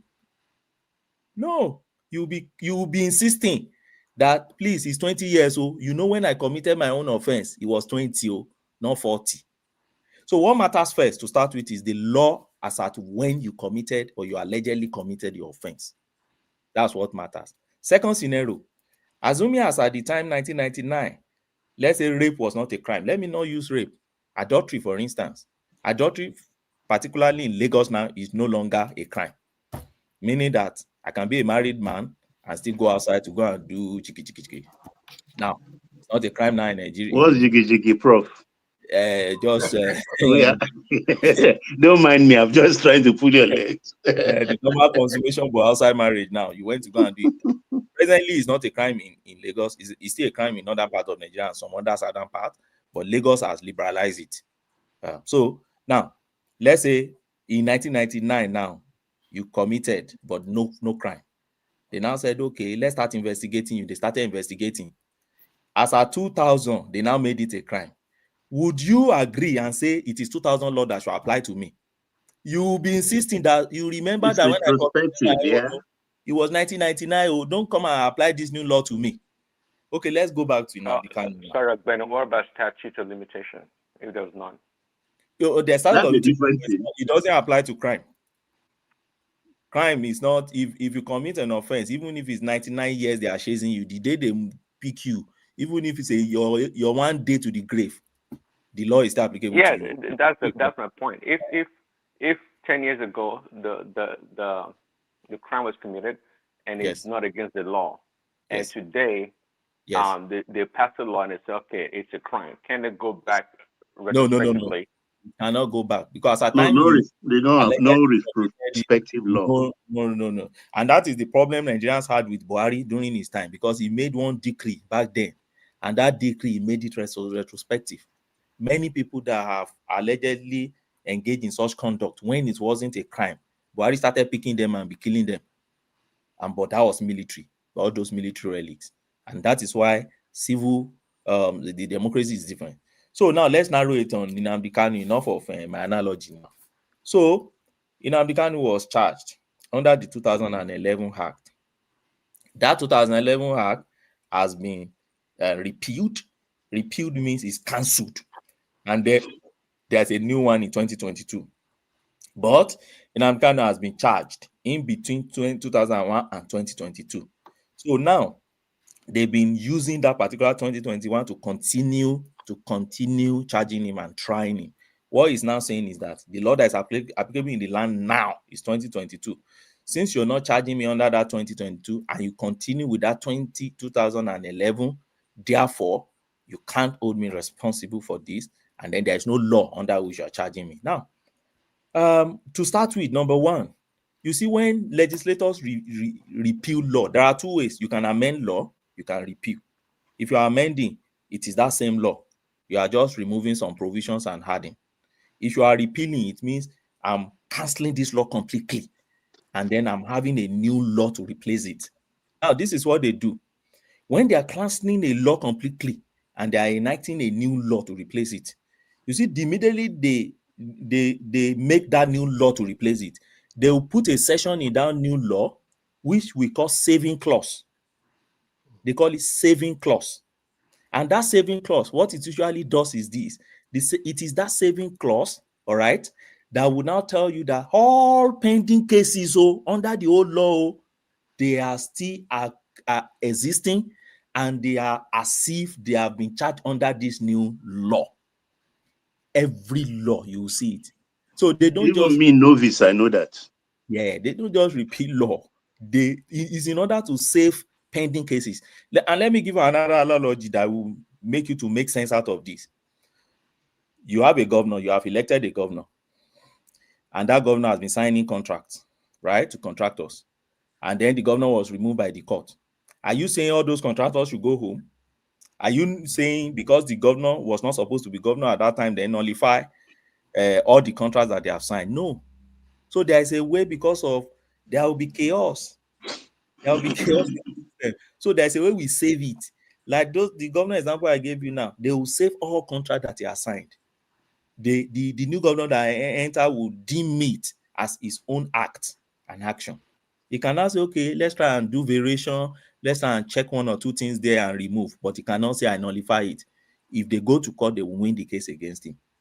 That is just exactly like this. So now you may not want to ask me that, okay, is it that Nnamdi Kanu doesn't know this? I'm so sure Nnamdi Kanu knows this. And let me tell you why I think so. The provision of section 97 of the acts he has been talking about is clear. And that is what is carrying. I see him carrying books. that law is there. That's why I say it's the new sun. If they ask him to open the book and say, just go to, I don't even know why somebody cannot even point it to him and say, Mazi, please go to 97, let's check what is there. That 97, have you read it? Because the 97 of the Act is talking about is clear. The 97 said that every ongoing cases, every trial that they have put ongoing, he said they still remain and they continue in force and they have effect as if that amendment was not made or no repeal was done.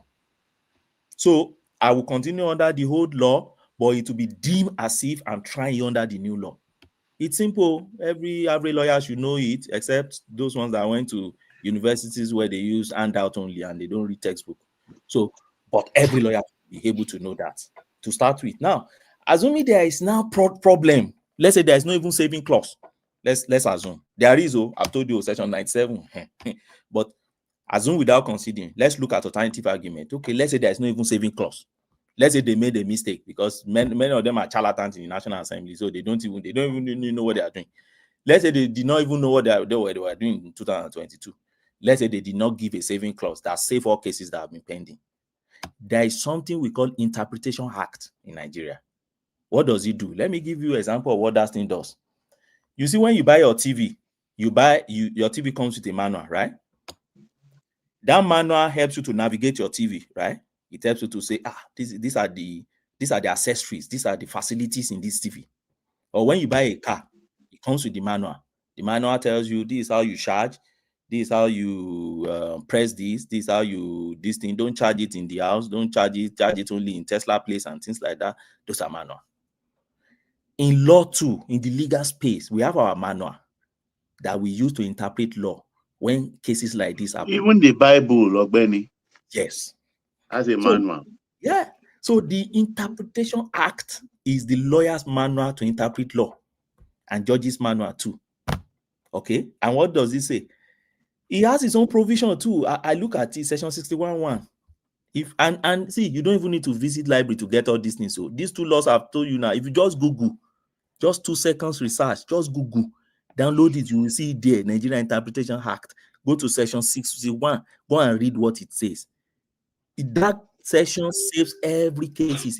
In case there is a problem and there is no saving provision in a new act and they have repealed one, and it tells us that that thing you have been doing before remain in effect even under the new one, as if there was no repeal at all. So you see, and so when I see lawyers who are politically tainted and you see many zombies following them, I just laugh and I feel like, what kind of country do we run now that people don't even one or two research? I realized that many Nigerians were educated, well educated. No, I realized that Nigerians are well schooled, but then we are not really well educated. We are well schooled. We'll go to school, we'll get certificates, but we're not. I don't want to sound immodest, but we're not deep thinkers, really.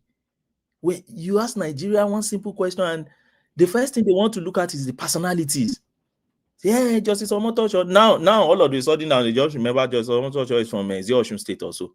So they are finding a way now to connect. They are connecting Wike to Omotosho, connect. I say, this man has been building his career for how many years? Almost 20 years. So because of Nnamdi Kanu case alone now, you just want to crumble his career for what? What kind of toxicity is that?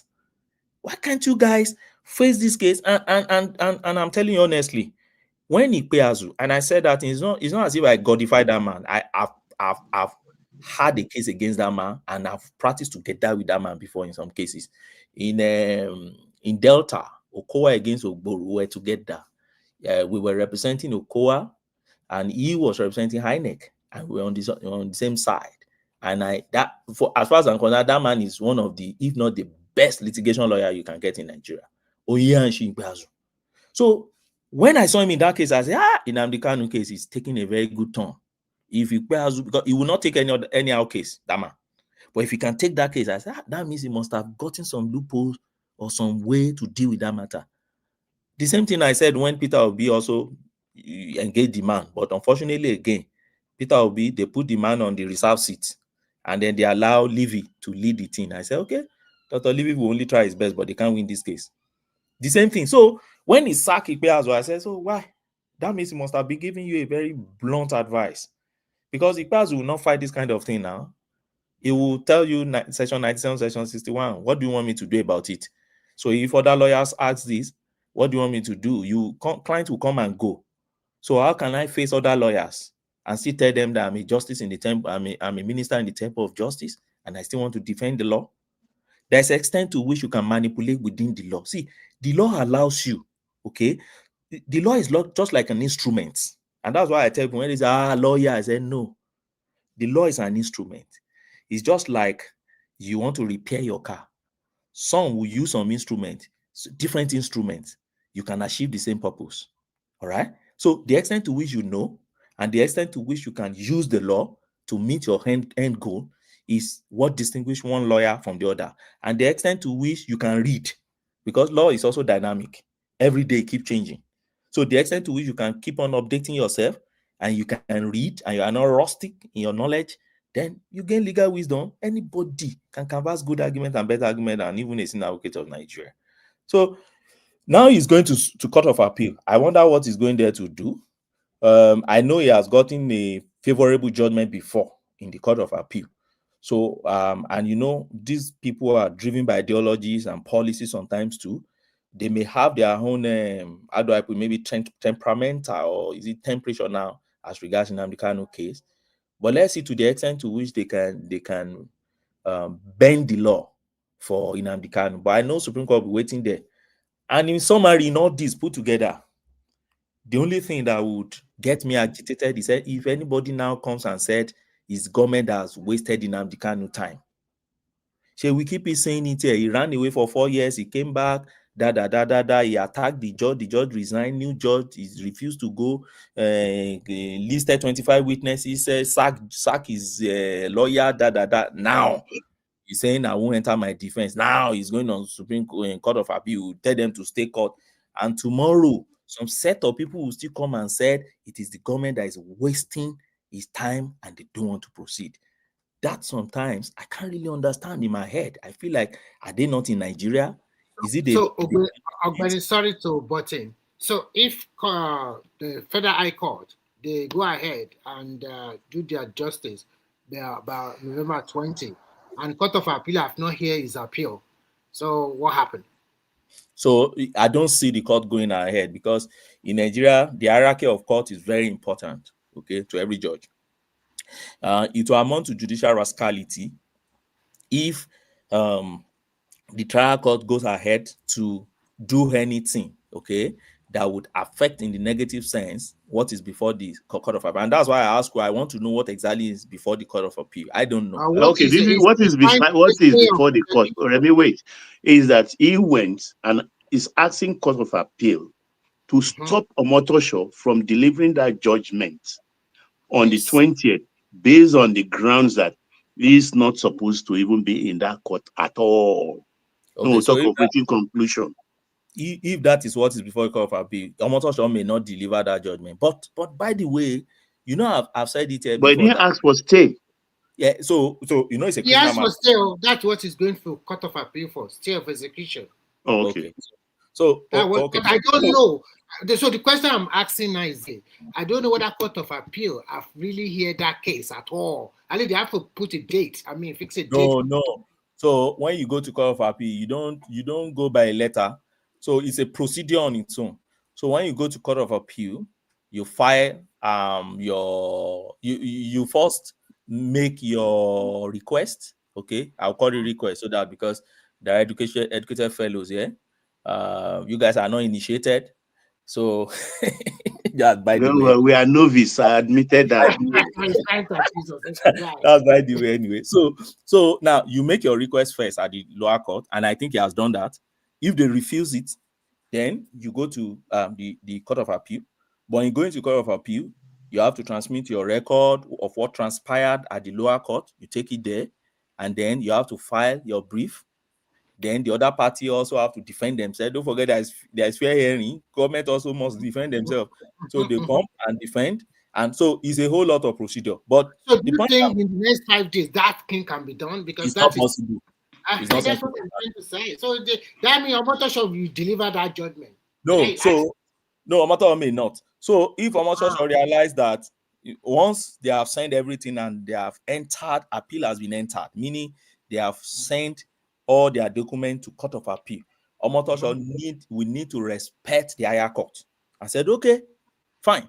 Let me wait for what they will say. After all, it's a criminal matter. It's not as if somebody's money is being spent or is being as if can that process also take a longer time before court of appeal deliver? Of course, now it takes time. It's not.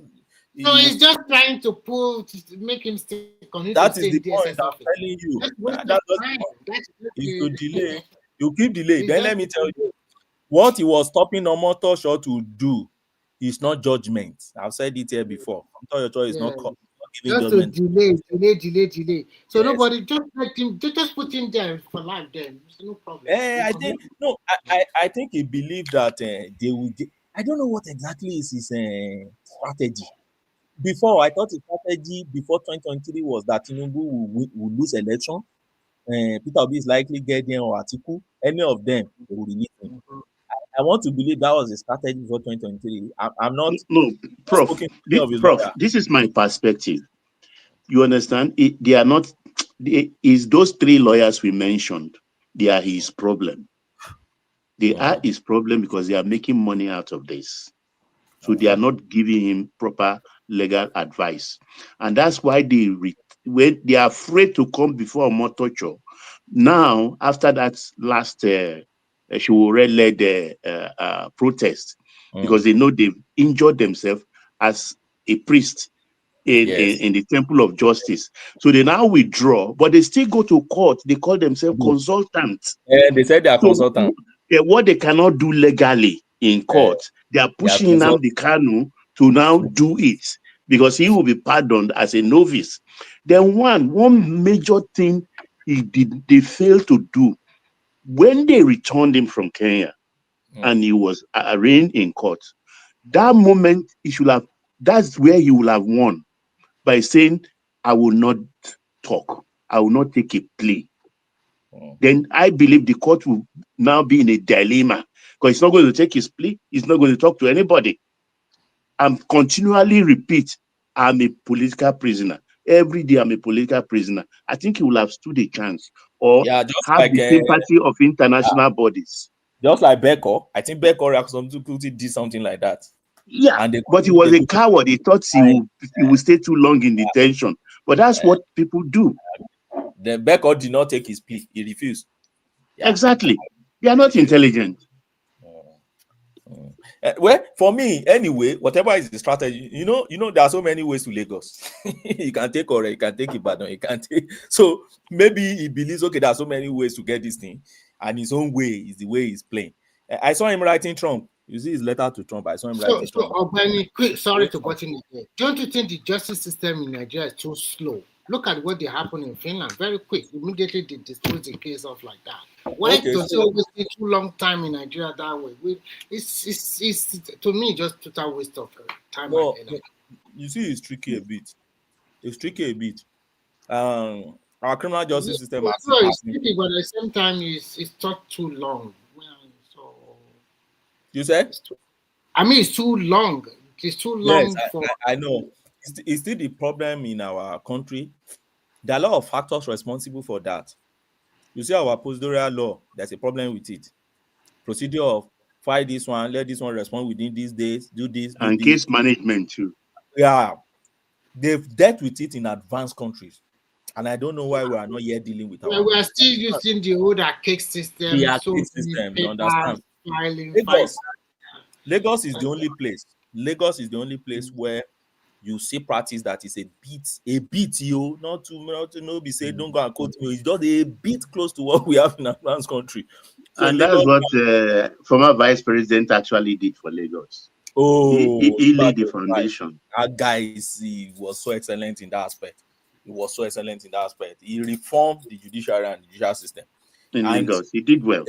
And the foundation he laid is what they're still following today.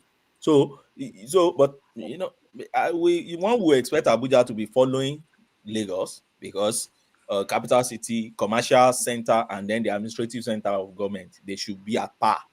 Yeah, that's why I'm disappointed in this new Chief Justice. I thought she came with something, but so far she's so she's quiet. not done anything. She's even worse than Olaiwola or something. I don't know. I expected a lot from that woman. How old is she? Maybe she has some kind of. She has some years to go. There is not too much you can really do. Nigeria is such a serious place. So you remember the way quiet, too docile, nothing, no. But judges don't really talk. What do you want her to be talking? Judges like you see Ariola attending function everywhere, and they're all in breach of their professional conduct. This one does not even attend nothing. We don't even hear about her. But that's how judges. You see, that's how judges do generally. For instance, if you ask me now, who is the chief judge of UK? I don't even know the person. They are just it's the nature of the job. But the problem we have in Nigeria is it's now bogged down with a lot of bureaucracy. That's the problem I have. For instance, do you know, as a CJN, there is little you can even do if you don't have support of your chief registrar, and you cannot even sack your chief CR. It's good I catch you today, Prof. Another issue is the question of state high court and the federal high court. Yeah, where they give dissimilar rulings on the same case. Which is more superior, federal high court ruling or the state high court ruling? So it is this. No one is superior than the other. They all have their clear jurisdiction. There are cases that can never go to federal high court. There are cases that can never go to state high court. Now, federal high court started as a federal revenue court. It was Abuja that started federal high court also, something like that, if I can still remember. But it started as federal revenue court. So they realized that there are issues that relate to federal things like oil and gas, like electricity, like federal agency. Maybe you want to sue federal government, Attorney General of the Federation, you want to sue NNPC, you want to sue NICOM, ministry, federal ministries, and others. So you can't be suing them to the High Court of a state. So the military created that federal revenue court. They created it purposely for federal tax and anything that has to do with federal government revenue. But you know us now. So while they were drafting 1999 Constitution, they improved their jurisdiction to now start entertaining more matters. But they are mostly matters of federal nature. Unfortunately, politics entered it. It's politics, so it's politics that are destroying those courts. So politics enter it. And what is the politics?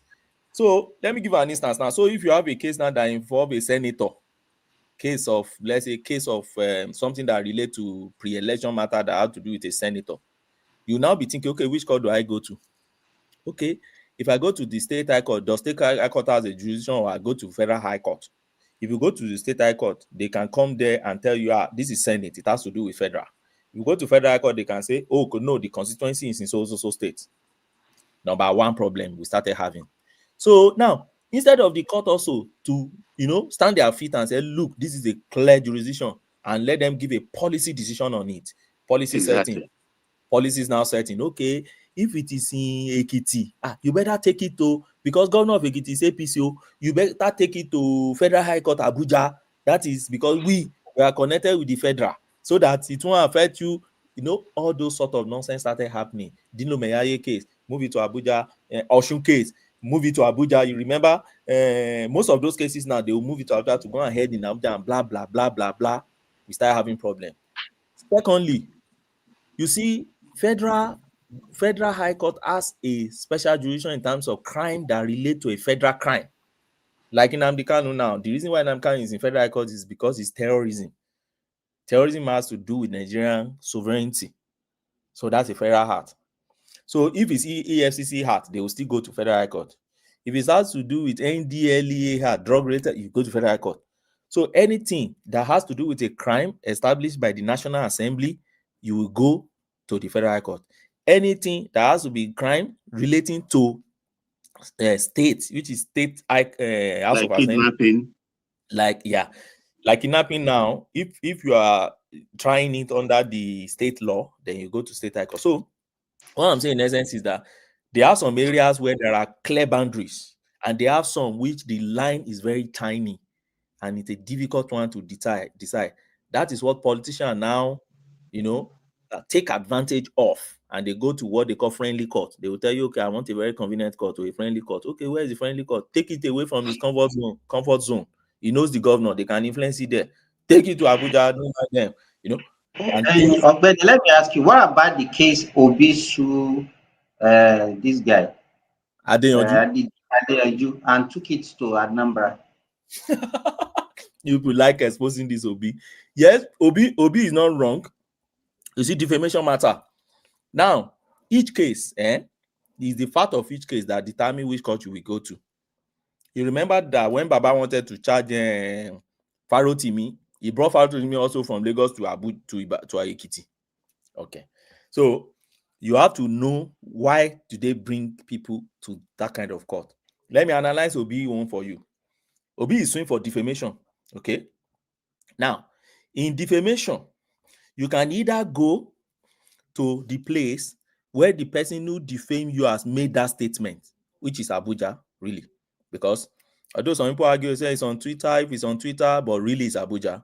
He went to a station and he said it, and he was in Abuja, he's residing in Abuja, he sent the tweets in Abuja and all those things. So one cannot say he was in Anambra. That's a very difficult one to prove. But there's now a leeway for Obi.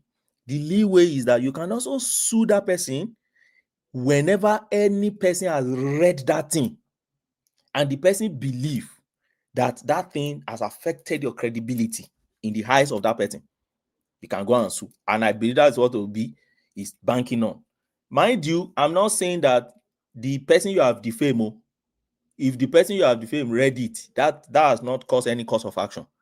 What caused cause of action in defamation is that a third party has read it and the third party believe and the third party believe that thing has reduced your reputation in his sight.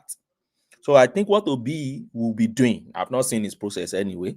What Obi will be doing now is to say that somebody, maybe one in Nigeria, one Chinedu, one of his friends, or somebody in Anambra, read Okay. it, and the You person now put okay, I see. it, and the person believe that I no longer have reputation. If this man can do this thing, this man is a very useless man.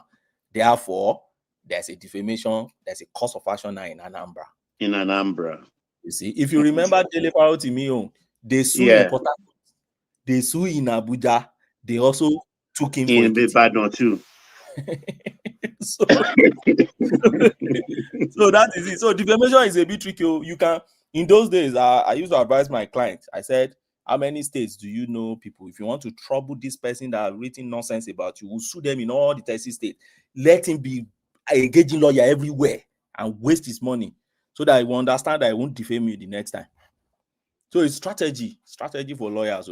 So if I have somebody in Sokoto, I said they read it in Sokoto.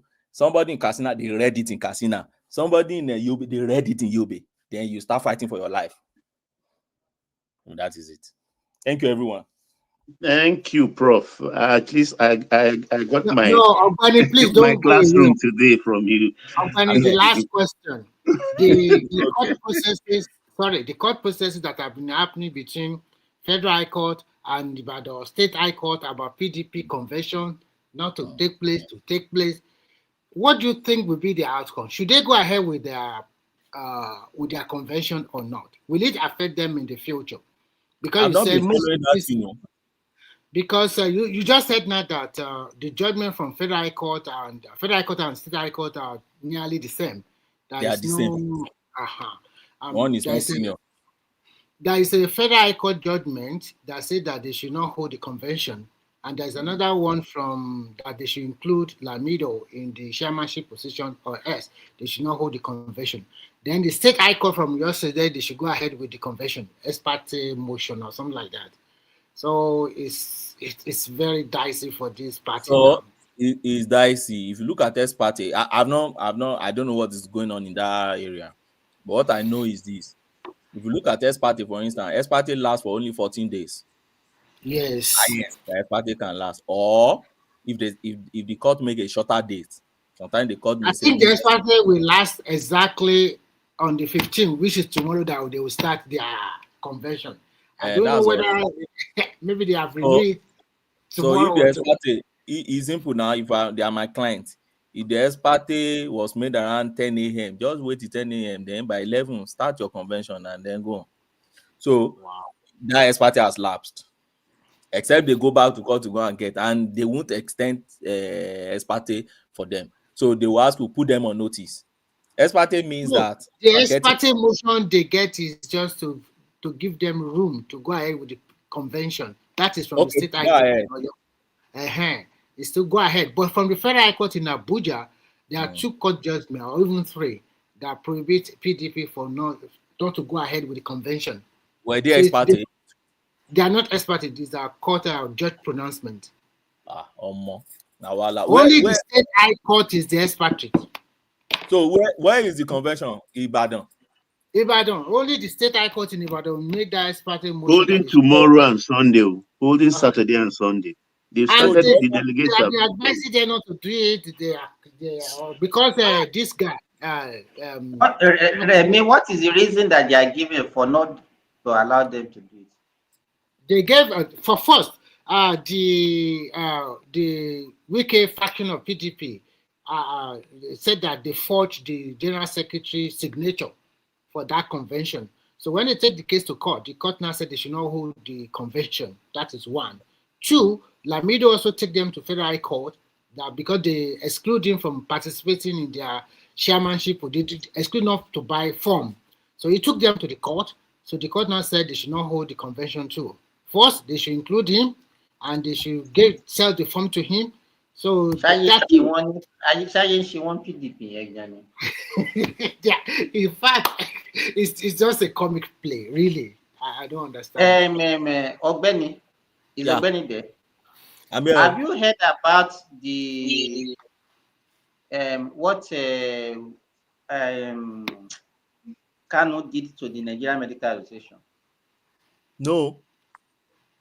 Oh, so issue medical. The court asked an NMA to determine whether he's fit to face trial or not. Yes.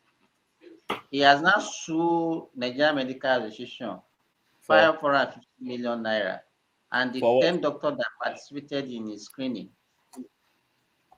for declining feet. I think it's just holding to any straw he can hold on. That is why I said the guy is just chaotic. I don't even know the people that are actually advising him, or is it mentally deranged? Because the case is too long also. So it just, I don't think too long is not good, okay? No, you prolong the case now. Yeah, I know it. But Nigerian nobody left the country for 4 years. What can they do? They can't try in absentia. Now people will teach out. Why are you trying in absentia?